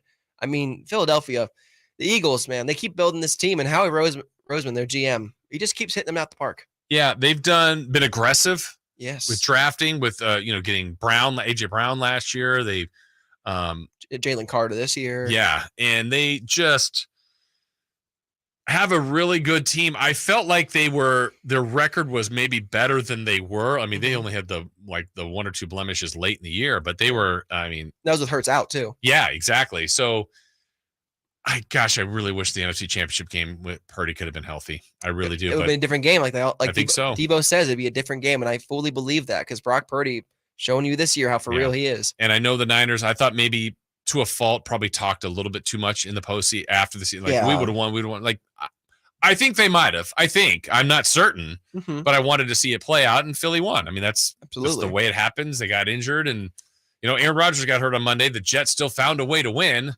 I think it was really difficult for the Niners, but teams can find a way sometimes. It's a team sport at the end of the day. It is. And speaking of team sport, we got the Philadelphia Eagles tomorrow night. We got an update on the injury report listing from Adam Schefter for tomorrow.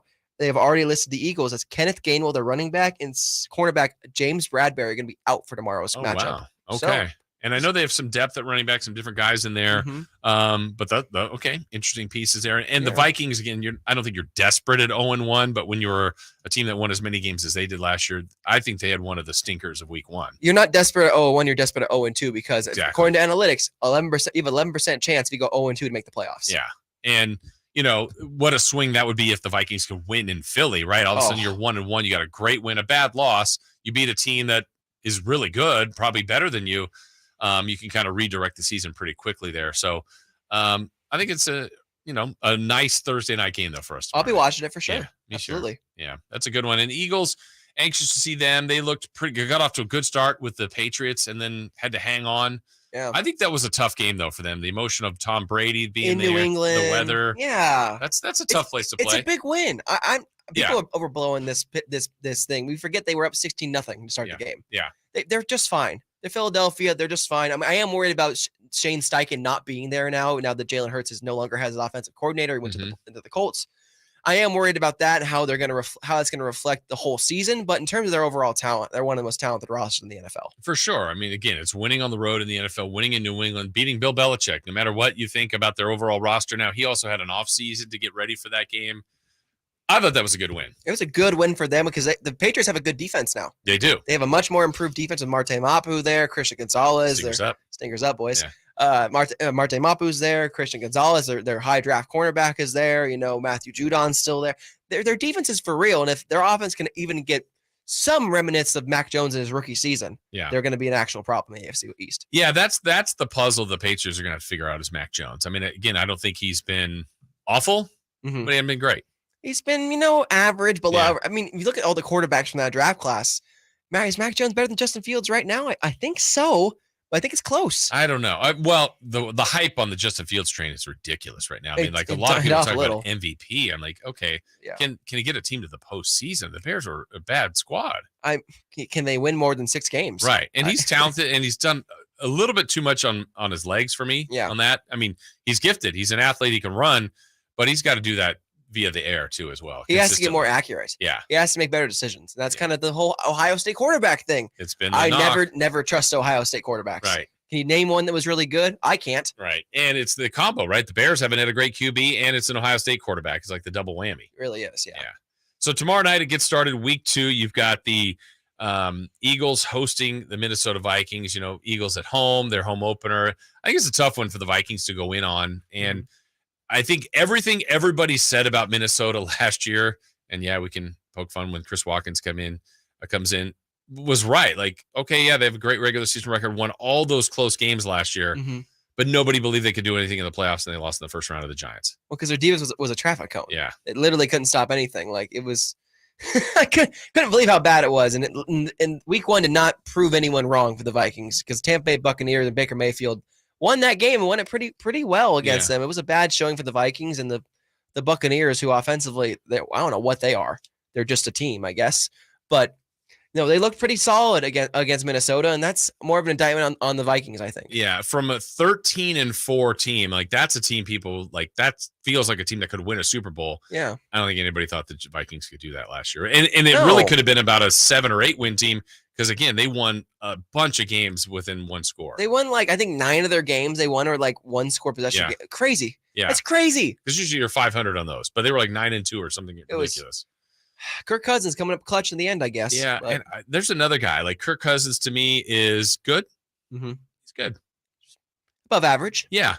And he still feels like we still hear his name linked to the Niners possibly or other teams. Like, it just – I don't get that – I mean – if he's your franchise quarterback, I think you ride with him unless you can upgrade. Yeah. And I don't look at him as an upgrade for a lot of teams. Is he in the Jimmy Garoppolo zone?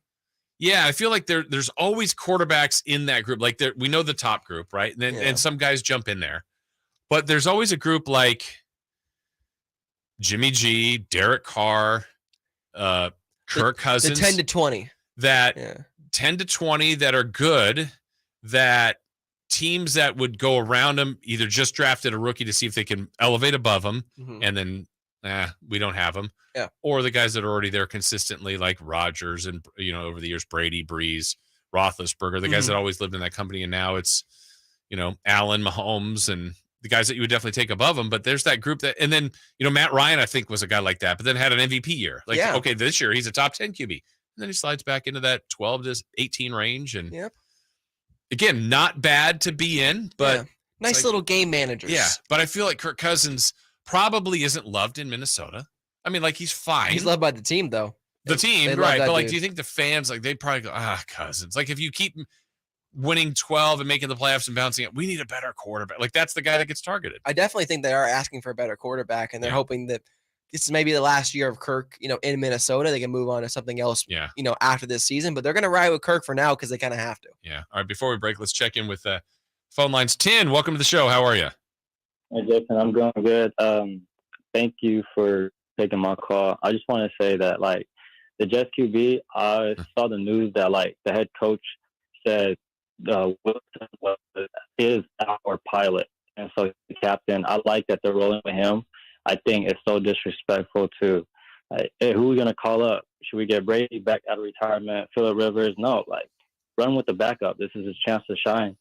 And everything happened for a reason. So Aaron's still going to be on the bench, mentoring him. I think that is Zach Wilson. He could turn out to be the MVP. Who knows, But I don't think you should roll with any other QB or anything like that. Props to the Jets head coach for sticking with Zach Wilson. All right. Thank you, Tin. Appreciate that. I mean, look, we're going to learn quickly. I mean, I know there's not a full belief in him. He's the answer right now, immediately right now. But they've got literally the other day, Amil, there are two quarterbacks that they had were Rodgers and Wilson. There wasn't another one on the active roster. Nope. So they just need more depth. And it's Wilson's show for now, but I don't know how long. I don't think it lasts by week 3 with the Patriots. You think in one more week? I think that's it. Wow. Tin, it depends on Tin had the hottest take I've ever heard of him winning the MVP. That was that was the hottest take I've ever heard in my life. That was Tin. Congratulations. I've never even thought of that. Good work. Again, I don't believe the Jets are a Super Bowl team. They do. So if they think that way, they've got to strike bigger than Zach Wilson. I agree. If this was Houston and they had Aaron Rodgers and Rodgers got hurt, you play Zach Wilson the rest of the year. We had bad injury and see how many wins we can get. Yeah, you're 4-7 or 4-6. You got 4 more games left. Just roll it out. Right. It's okay to suck. It's fine. We want to get a better draft pick. But this is the beginning. This is the beginning. They got to shoot higher than that. And I think there are better quarterbacks out there that can do more than Zach Wilson. Yeah. Well, Zach Wilson will have his chance to prove it, but we'll see how that goes. All right. When we come back, Niners and Rams. Oh, the Niners have owned them. Can they do it again this week? We'll take a look at the week 2 matchup for the Niners. That is next. Will Kyle Shanahan and the 49ers brass go all the way this season? Could the Niners win their first Super Bowl since 1995? Join us throughout the season to hear all the games and all the analysis on Sactown Sports at SactownSports.com. In this market, you'll find Fisher Investments is different than other money managers. Different how? Aren't we all just looking for the hottest stocks? Nope. We use diversified strategies to position our clients' portfolios for their long-term goals. You don't just provide cookie-cutter portfolios? No. We tailor our clients' portfolios to their goals and needs. But you still sell investments that generate high commissions for you, right? No, we don't sell commission-based products. We're a fiduciary, the highest standard of care for a financial advisor. It means we're obligated to act in our client's best interest. So when do you make more money? Only when your clients make more money? Yep, we have one transparent management fee structured so we do better when our clients do better. Sounds like you really look out for your clients. We do, because our priority is helping them achieve a comfortable retirement. That might be why most of our clients come from other money managers. Visit FisherInvestments.com to find out why investors like you switch to us. Fisher Investments, clearly different money management. Investments in securities involve the risk of loss.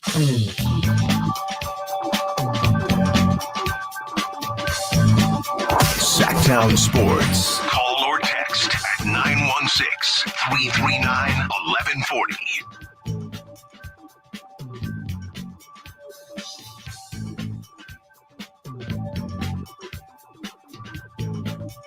They did pick up the first down. Stretch run coming left to McCaffrey. Stays play side, breaks a tackle, 45. Block from Ayuk down the sideline, 30. Cuts back inside 20. Still inbounds down the sideline. Diving for the end zone. Touchdown! CeeDee MC! And the dynamite explodes on his first run in the third quarter. What a little spin he had on Minkah Fitzpatrick. I think it may have been Minkah Fitzpatrick or Levi Wallace comes up. McCaffrey spins on him. Then Ayuk gets an absolute pancake block, putting the guy on his back, still gets out and leads the way. And then Ray McLeod running interference. The block from Ayuk on Demonte KZ was stupid. Deke leader. That is a launch block right there. Every time I watched that, I kept going, Kizzy! Because that's what I felt like that was the noise he made when he just was flying through the air. Tim Ryan was right. That block was stupid. It was. That was a disgusting. Probably one of the hardest wide receiver blocks I've ever seen in my life. That was. He just launched him. He picks up the McCaffrey's going to go past him, and then just accelerates and sees Kazee and just destroys him. But still stays upright and is able to go down the field. Yeah. So that's Ayuk wasn't doing that 2 years ago. Yeah, Christian McCaffrey, same as he ever was, right there. Man, that was.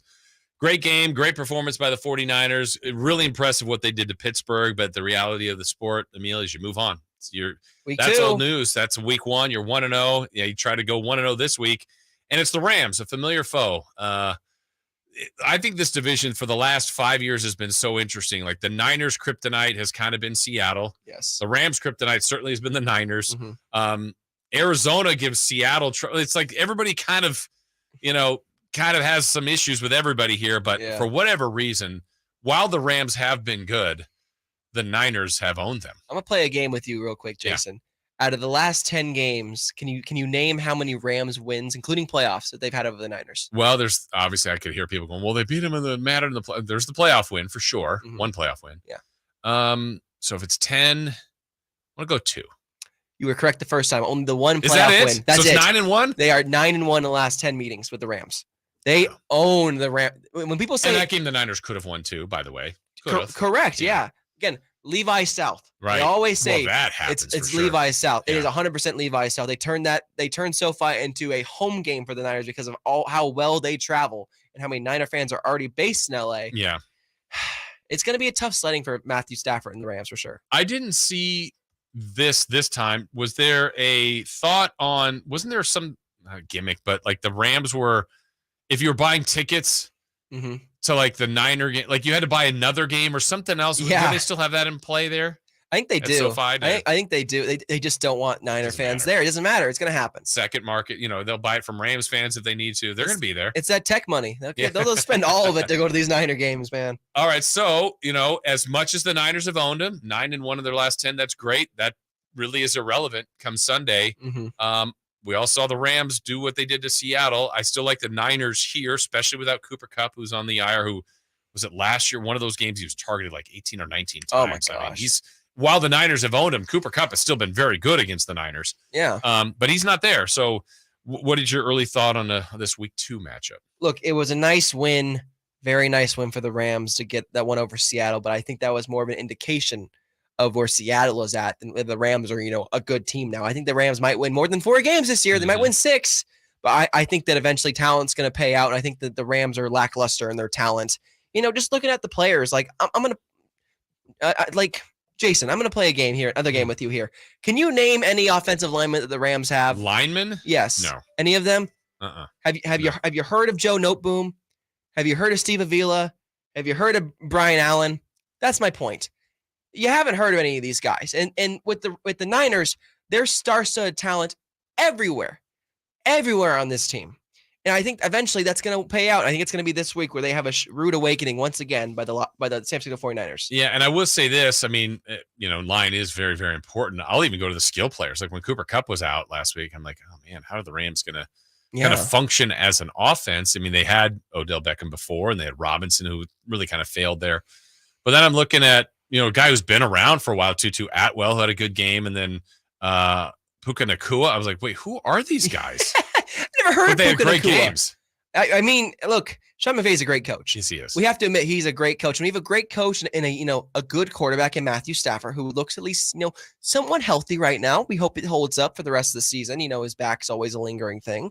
But if he can deliver the ball accurately to his wide receivers, and if they have the skill set to get open, The only way the Rams are going to win this game is probably by having a shootout here. Yeah, and I don't think that's something that I can't imagine the Niners giving up a ton of points. I know they tried to run. They run the ball a lot last week. Cam Akers, it was, he had 22 carries, which is a ton. For 29 yards? Yeah, but he went nowhere. Nowhere. And then Kyron Williams ended up having the better day. Williams got in the end zone twice and Akers once. So it turned into more of a ground attack. Stafford still threw for 330, though. So, they have some potential there, but again, they weren't playing the Niners defense. They were playing Seattle, which I gave Seattle a lot of credit on their defense this year. They had made a lot of upgrades. They got Bobby Wagner back. They got Draymond Jones on the interior.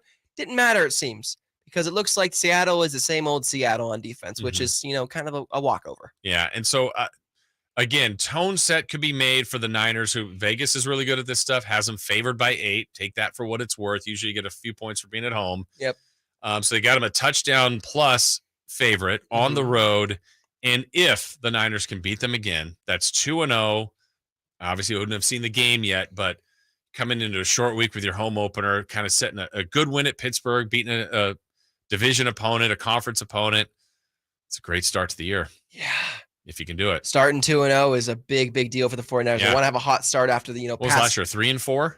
Yeah, and then they went out. And then they went out. Yeah, again, the Niners team is a perpetual slow starter. That's been the Niners' MO for years now under Kyle Shanahan. If they can get off to a hot start here with these first 2 games and even beating the Giants on Thursday Night Football, that's going to really set the tone here for the rest of the season. I think it's a statement for them to make this week in Levi South. For you and for Nate, both you guys with the Niners podcast as well, the Return of the Empire. Return of the Empire. Rank, I think Arizona's easy to say that's not a problem this year, right? No. You got to play the games, but I just can't picture them in the mix. Who's more of a concern, Seattle or the Rams? Hey, you want to go first? I'm going to go Rams. Ooh, I'm so low so on the too. Seahawks. I'm so happy to see them do bad. And I think they overachieved last year. And I think they overpaid Geno Smith. I think they're going to be a mess. Pete Carroll's 90 years old. Wow, ageism. I think it's time. I think his era is wrapping up there. Time to pass the sticks. Pretty quick. Yeah, I think they have good players around, and he's still a good coach. But I'm more worried about the Rams, who arguably have the same talent at when it comes to coaching. It's got to kill McVay that he just doesn't beat Kyle. Got it. But he beat him the one time. That mattered. So, yeah. That, we've always said this. I've heard you say it, I think. They would trade. Kyle would trade that for that Super Bowl win, right? Yeah. Any day. But I would I'm more scared of the Rams with Cooper Kupp back. Absolutely elite. Not that DK isn't and Lockett isn't, but Stafford just puts it over the top for me. So I'm going to be controversial and take Seattle here.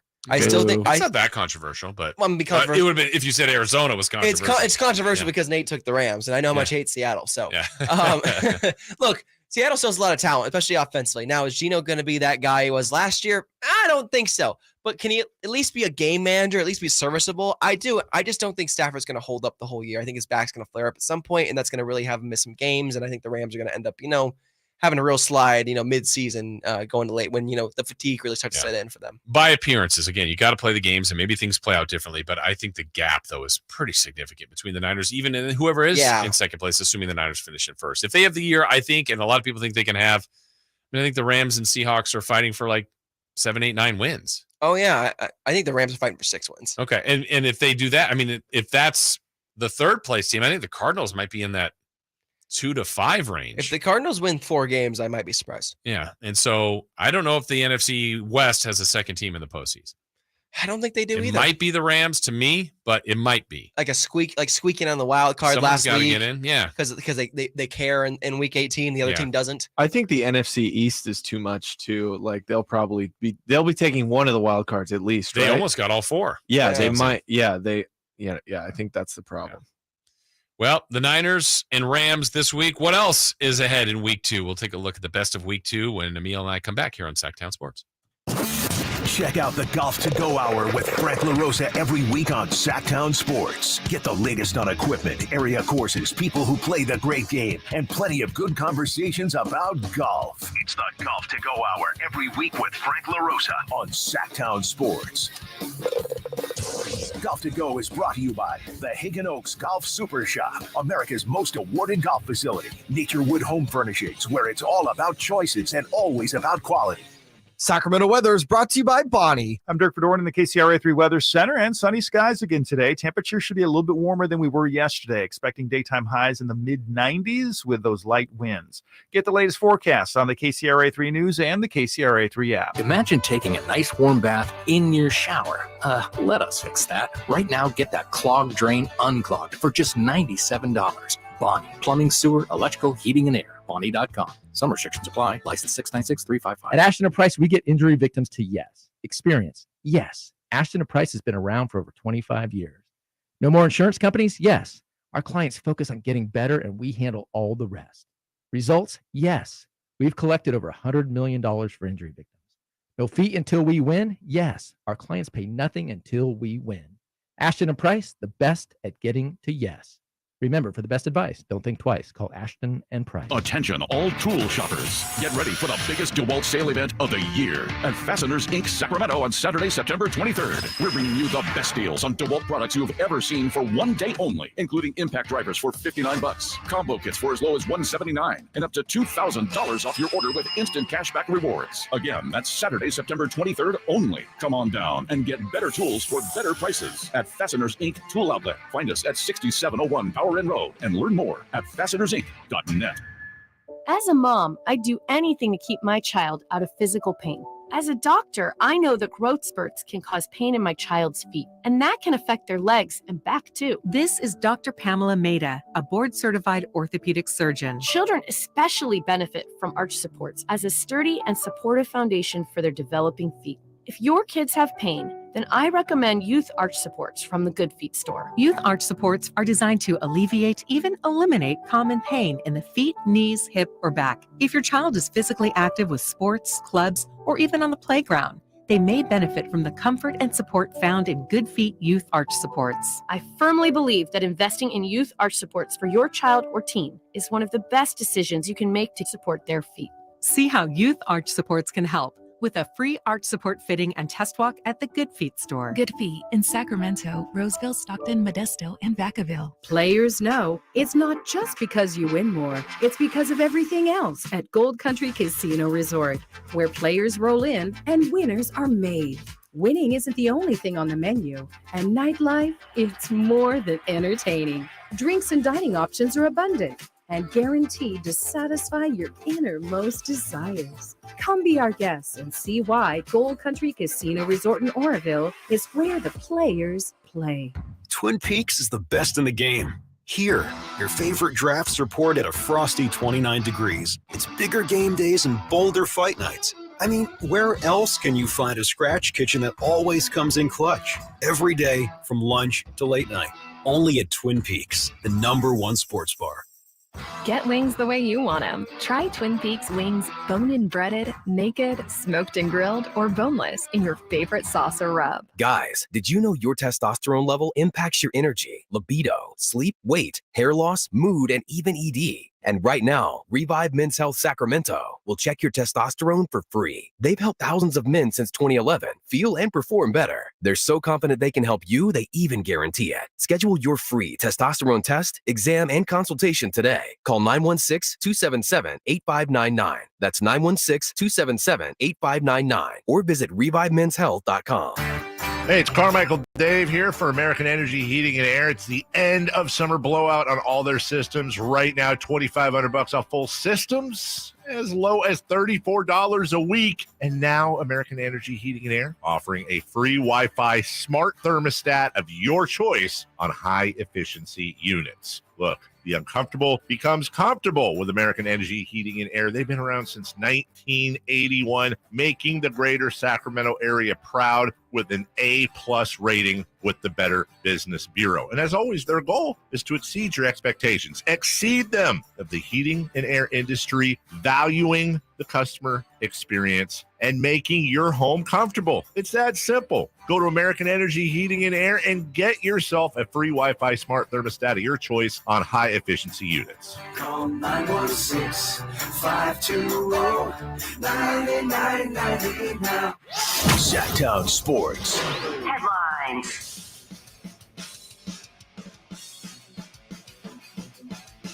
I'm Nate Littlefield. These are your Sactown Sports headlines. Good news for the 49ers. No reported injuries from the Week 1 blowout win over the Pittsburgh Steelers. Congrats to Brandon Ayuk for winning the NFC's Offensive Player of the Week after putting up 120 yards and 2 touchdowns. And shout out to Christian McCaffrey, who also won the FedEx Ground Player of the Week, which I just found out about 20 minutes ago. So Niners look pretty good. They take on the Rams at SoFi this weekend, Sunday, or a lot of people call it Levi South. Kick off at 1:05 p.m., and you can listen right here on Sactown Sports, starting with the pregame at noon. Yesterday, the Kings, Sacramento Kings, waived Nerlens Noel and Nimi Keita to clear out a crowded front court with the recent signing of JaVale McGee. They also made a bit of a long-awaited move by bringing guard and Folsom native Jordan Ford up from the G League. He started 32 games for the Stockton Kings last year, averaged 14.7 points per game, and shot about 50% from the field. Those are the headlines. Now we get to the last half hour of the midday show with Jason Ross and Amil Fregoso. Live and local. Live and local. This is Sactown Sports. I didn't try that hard, but I was trying to rattle Nate a little bit for that update. I was too. Yeah. Did it work? No, you did great. He's a professional. Okay. I haven't always been. Oh, you just became one? Yeah. Overnight? It's pretty new. It's pretty new for me. A switch flipped. I don't know if I can say this over the air, but there was someone that used to work. It's not about the person. It's what they did to try to rattle me one time on an update. Oh, boy. They went for it. Let's just say that. And I'll say that's an off-air story, but I didn't crack. Okay. I didn't. I don't expect you to crack. But I mean, there were other people because it was just. I think it was too. He tried too hard. Oh yeah. It would maybe be a subtle one because I think one time this was one of his things. Like he would always do this, like just I'm gonna get you. And then one time I think of all things, like of all the things he did, I think he came in one time with like I don't know if we had like a stuffed like Mr. Potato Head, like a stuffed animal, but like he put that in his shirt and he came in that way. And it was not being ready for that. Yeah, that's pretty funny. But other things like he's jumping up, down, spraying water, like that. Was Did fine. me and this guy share the first same name? First. No. Okay. No. Okay. You did not. That I called you once at a Kings game. Yeah, after the Kings that post Dave game? calls me quite a bit. Yeah. Say his name, Nate Goodyear. Yeah, Nate Goodyear. And like I would like thank Nate Goodyear, and you're like, who? And I'm like, Nate Littlefield. I literally had no clue who that was. Yeah, at I the used time. to work here a few years I've got education. I didn't even know he worked here. I've learned about what happened. Oh yeah, no, that was the horse race. Yes. Oh yes. yeah. The good thing for you, Amil, you have a unique name. Like the chances of us having another Amil are pretty small. It's pretty unlikely. How many have you run into in your life? Of like spelt with my actual like name? Because there's a lot of Emilianos out there. Yes. The Hispanic version, but I have the Italian spelling in my name. So Emiliano, I haven't met any of them actually. None. Okay. Zero. You're one of one. I am one of one. We're learning which I like love. in cards. That's very. I've been impressed. We've talked cards in a lot of our breaks. You have quite the collection, I think. I do. It's been a good year and a half of collecting for me. Where were you on like when Jay Mars was here in the morning, we had a Whitey Gleason, Jay Mars, me, Chris Watkins kind of bring in some cards trade day. Yeah. We'll get you the next time. Yeah. But actually you might look at our stuff and I'm not that I'm going to get a big case and bring all my slabs in at one point. Man. And it's going to be a real show. Like you have cards. I have thousands of dollars worth of collections. Yeah. I mean, I would say I have thousands of cards. Yeah. I'm not putting the dollar amount on. I have too many, not quality. Well, I have some quality. I have some junk wax too. I will say there's definitely some junk wax, but I got some valuable stuff that I've been, hiding away. Now, every time I'm on with Whitey now. You're an investor. I'm an investor, yes. Every time I'm on Whitey now, though, whenever I'm on like, StreamYard or doing my updates, I like to show one card to Whitey on air, just get the hobby alive a little more. Are you going to show the one, you didn't bring it, but you showed me a picture of one. Have you shown him that one, the De'Aaron card yet? I've been meaning to, I don't have his number. I was going to he'll text be it in to here, him. but you can, Yes. you don't have the card, but you can show him the picture. That's exactly. And that is a 1 of 1. Yes, it is. 1 of 1 laundry tag game worn 2020. It's pretty amazing. What would you say is the best? No, you can do this. Yeah, you can ask this question. Is the best your most expensive card? Or what's like if you What's my terrible pride and example? joy? Let's do this. Your house is on fire. I hate to do this example, but you have time for one. Oh, I know you have them in different, but it's the one I pulled this year, and I'm very proud to say I pulled it and couldn't believe I did. Lionel Messi triple patch to 2 of 25 or 2 of 49, I should say. Triple patch worth about 1,000. And you pulled that out of a pack? I pulled that out of a Chronicles H2 box this year. Okay. That I got from my antique store, actually. Shout out Antique Trove in Roseville. Oh, wow. Yeah, love Antique Trove over there. They have a good selection. The seller there is awesome. And yeah, that was one of my pride and joys. Pulled that. Barcelona as well. Player worn. Yeah. Patch. Well, triple he's patch. even. I mean, he's always been hot, but he's even hotter now with what he's doing with Miami. It's $1,000 card. That's awesome. Pop. I think 3. Yeah, that's it. I would want. I mean, I'm more of like get packs. I just since I was a kid enjoy that to open them up. Our guys out at True Sports Card. Just the card shops, and you just like to buy packs and open them up and see what you get. Absolutely. True Sports, NorCal Sports Card, shot them out also in Roseville. A lot of great stuff out there. I haven't been there. I need to go check them out. Good guys over there. They opened a new store in Folsom actually too. Okay. Yeah, great stuff. stuff. The hobby kind of got a little boost during the pandemic. Oh, it really did. It took lockdown, really. Just looking back on pricing compared to 20, and we were talking about this off air. Even in 2017, Patrick Mahomes' rookie year, box of Prism, a hobby box was about $125 just a box. Nowadays, worth $4,000. That same box. Yes. No, an open box. Yes. And that's the other thing. Like I knew some people do that. They're more investors. Like, oh, I've got boxes that open. I'm like, I couldn't last a day without. I couldn't resist it. Yeah. No. I'm like, what's it? There might be something great in there. I've thought about that a few times. Like whenever I get a big order and like I'll buy like 2 boxes at a time of like high boxes. I want two runs at getting a good pool. And so I was thinking maybe I should buy a 3rd box and hold on to that for a couple of years, but I could never last. I'm like a kid on Christmas with this stuff. Yeah. But you're mainly basketball. I guess you have the Messias. You said someone on here. I'm a collector too, but mainly Pokemon. Yeah, it's fine. That's out there too. That's awesome. I'm not into that. I'm more into the sports cards. Well, I used to collect Yu-Gi-Oh and Bakugan and Pokemon back in the day as well. So I've been a collector for years. Got out of it, in my teens and in my college years. Now you're back. But now I'm back in it. It's fun. A lot of fun. Yeah. So you have to show that to Whitey when he's in here for the next. I will absolutely. This week, NFL Week 2, we talked about the Thursday night game, certainly the Niners and Rams. Let's look at some of the other best of the week. I would say I'm intrigued by the Raiders going to Buffalo because, the Raiders got a win. Yes. The Bills had that tough loss. Josh Allen, man, he's a stud, but he's got these turnover issues going on lately. So feels like a sneaky big game really for both. Like if the Raiders jump out 2-0 and win in Buffalo, I don't think they will, but if they do, that's great. And then certainly Buffalo needs to get back on track. They have to get back on track. If they go 0-2 to start the season, that's a colossal failure, considering the stakes, especially with Aaron Rodgers being out for the entire game pretty much against the Jets Monday night. Yeah. And they play the Raiders who, they got Jimmy Garoppolo, they got a couple pieces, but their defense is nothing to write home about. And they got Max Crosby, who's awesome, but is Chandler Jones even going to play? We don't know. He didn't play last week and they still won. Right. So it's going to be a tough task for both teams. I do expect the Bills to win and to Josh Allen, to regress back to the mean of success he's had. But man, he needs to get better at not just airing it out like Brett Favre. Also in week 2, you got Ravens and Bengals. Ravens, easy win over Houston. Bengals lost. We talked about that disappointing performance. But if they lose again, not only is it 0-2, it's 0-2 in the division. Yeah. That's the problem, losing to the Browns and then the Ravens. You cannot go 0-2 in the AFC North. Especially that division. Yeah. I think that division has a chance for all 4 as well. I don't know if it'll happen, but they have a chance. They have a chance. They really do. I believe I had the Bengals winning the AFC North to start the year. I didn't going 13-4. Wow. Now they were slow starters last year as well, going 0-2 last year. But I don't know.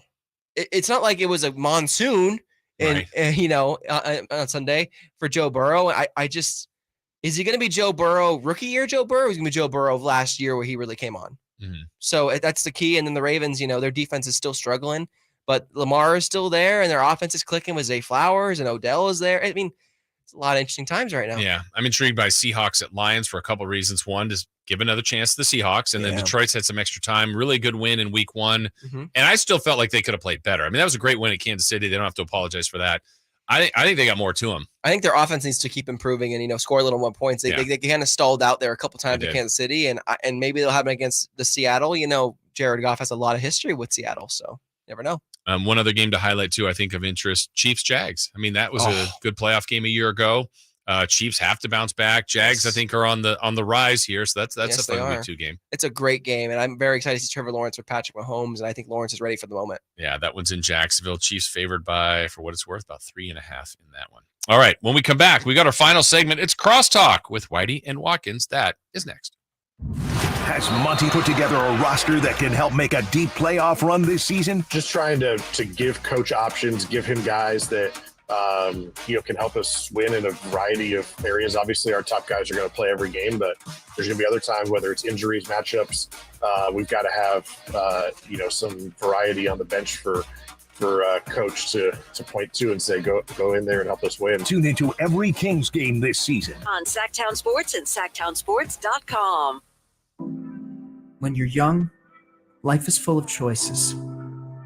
Don't let opioids like highly addictive and deadly fentanyl take away your life and your choices with just one wrong pill.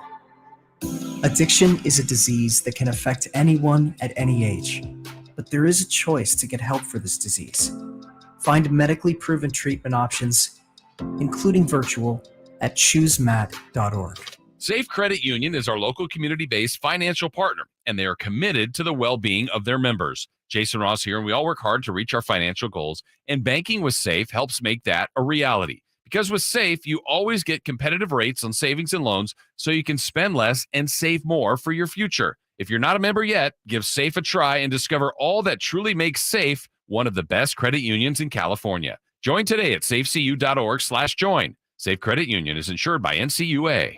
All right, team. Apps on the table by 7:30 sharp. Jalen and his catering company have a lot on their plate. Really particular. He needs a bigger team to continue climbing up the food chain. About this event. Hey, Mitch, was that a contract for 200 or 250 people? Indeed can help him hire great people fast. I need Indeed. Indeed you do. Our hiring platform instantly connects you with quality candidates, and you can schedule and conduct virtual interviews right from the Indeed dashboard. Visit Indeed.com/credit and get $75 towards your first sponsored job. Terms and conditions apply. At Grainger, we're for the ones who pay attention to every little detail. The ones who fuss, tinker, and sweat the small stuff. Because you know the tiniest thing can make the biggest difference when it comes to keeping business moving. We get it. We're the same way, offering access to product experts to help you quickly and easily find what you need.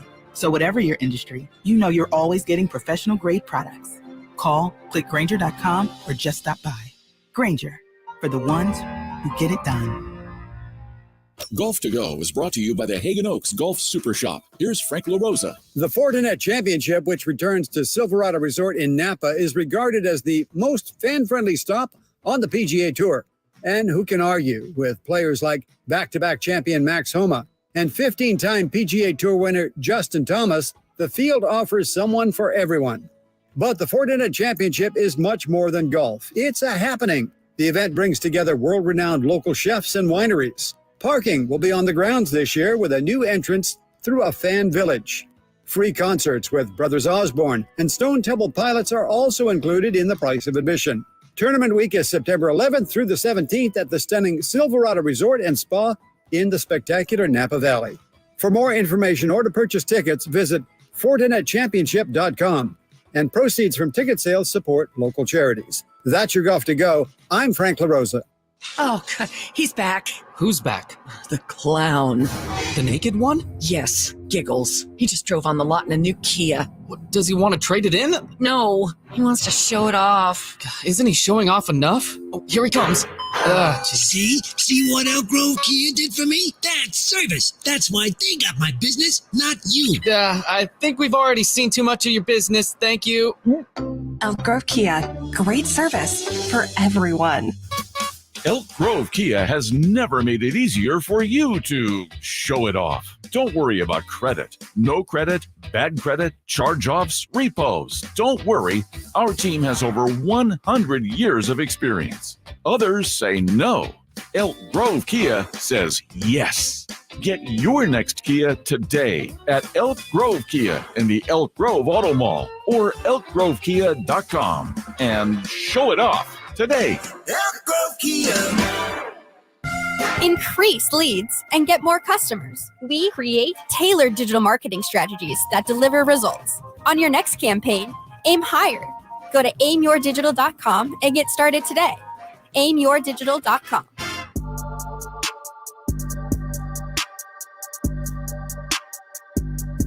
Live and local. Live and local. This is Sactown Sports. Nope. Yep. Welcome in. Final segment, crosstalk time. Yeah! Yeah! Crosstalk time. Whitey, Watkins, and who's our new character? Gene Skeletor. Gene Skeletor. Yes. We go to him for a ruling. Gene, did that ball come out? Was that a fumble? Yes, it let go. I don't know. He released it before it hit the ground. Yes, absolutely. That needs to happen. Gene got a little mixed up there. Yeah, I did. My bad. All right, his bad. Yeah, That's on him. Where's he hang out? I don't know. He just pops in. How How are you guys? Pretty good. Good. Decent. Yeah. Yeah. You know? I'm just getting ready for the Vikings tomorrow to just get absolutely annihilated. So getting no hope. Just getting prepared. There's no hope, Chris. Oh, it is There's Wet minimal Blanket Wednesday, hope. right? Yes, very much so. Are It's you a in Wet full Blanket effect. Viking fan? I guess. He is. I feel badly because I think all Vikings fans are a little bit of wet blanket. Some of us have had a little bit of fun at Chris's expense. I heard this. Yeah. So I'm behind the Vikings tomorrow night. Are you? 100%. They're Does that going to help you? win. They're going to win. No. You don't believe that? Yes, I do. No, you They don't. are? They're playing Philadelphia. That's the nature of the In NFL, Philadelphia. especially early in the year. It is true. It's like the things of, well, that can't happen. Well, there's a good chance it's going to happen. It is the way the league works. Kirk Cousins 3-1 on Thursday Night Football. See? Make it 4-1. Just saying. Yeah. I'm just saying. So there is some hope, Chris. That's what you're telling me right now. No, but these are numbers. I'm just letting you know some facts. But He's wrestling with himself. Yeah. with this I whole don't thing. even get the feeling that you're bothered by those that make fun of your Vikings. No, I don't care. They deserve it. It's not me. I'm not going to No, be I know, like, but- I'm not playing. I'm not the one who should be embarrassed. It's them who should be I embarrassed. know, but sometimes you like dig your heels in and defend your team. You just don't. Sometimes Are you when they deserve it, like if they're actually a good team and people call them frauds, then yeah, I'll say Okay. like, oh, here for But you X, Y, think- and Z. I But think you think they're frauds. yeah, because their defense is terrible. Are you embarrassed for them? Last week I was definitely on Sunday I was, but like Thursday I'm expecting it. So it's like you can't really tell me when I'm expecting a beat down.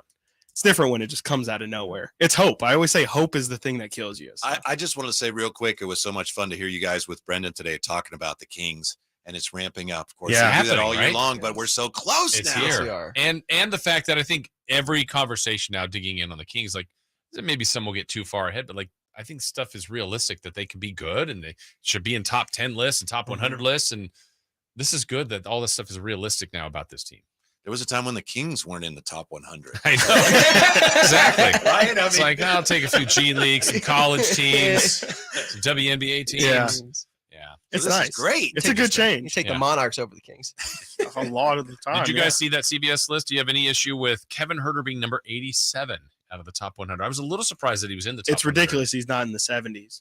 I don't know. No, I thought 87 Monk or is- Murray would be on the list, and they're not. Oh, in and the they're top not. 100. Yeah, that's surprising. Herter's top 100. I think the Athletic had him like 77th. So I'm That's already higher. but Monk should be on there too. Yeah, Okay. Monk should definitely be on. Right. there. Sabonis 34. You know, Yeah. he's we It's around here there. I think understand Yeah. how that he's better than Yeah, national pundits do. Yeah. yeah. That's I just- felt we just have to initially I went just have 34. to He's roll it. higher. Then I Yeah. looked at the list. Yeah. And I go, well, It's probably also the yeah, right company. It's also like individual talent over like what he does Yeah. for the team as a whole. Like Yeah. that's never going to be He represented. should be higher, but he's not going to be, and that's Yeah. okay. yeah, it's okay. Yeah. They're going to Yeah. win a lot. And then Fox at 19. He's in the top 20, like ahead of like Jalen Brown. I'm like, Yeah. okay. You know, I mean, that feels about right. Like I think that's showing De'Aaron a proper amount of He's respect. moved up. Yeah. Mhm. I Yep. mean, there's still a lot of young guards that are near or ahead of him. Like I don't know where Shea falls I on think that they had list. him But 11, 11. which Yeah. I thought was too high for me. Sure. But I think so. It's a good debate. yeah, it's fine. The cool thing to me about those lists from the Kings standpoint is that for most of them, and you could argue maybe Sabonis, maybe he's gone about as good as he's going to get, hit that ceiling, but the rest of them, you could say there's a very good chance they're all going to get even better this year. Yeah, like I think Keegan at the Yeah, end would be and in that's the top nothing 100. against Sabonis. He just Right. had a great year He last did. year. He did. Mhm. Yeah, I'm glad it's, the funny thing is like, I think we all are guilty. Oh, top 10 player. Well, then you really have to. You have Well, to I do know, the but that's why I exercise. never, right. yeah, someone says, are you a top 10? I was like, oh, hold on. Yeah. Let me get my abacus. That's I don't know. tough. Yeah. Unless it's like top 5, you just can't. Like if it's, Embiid or Yeah. Jokic or Steph or Giannis, it's like, Yeah. okay, you can confidently say that. But, Yeah. like, is Anthony Davis a top 10 player? It's Yeah. like, do the list. And it's like, well, He's I mean, really close. Yeah. I Yeah. mean, He was 13 on the CBS list. yeah. Yeah, And they had exactly. Jokic Yeah. one.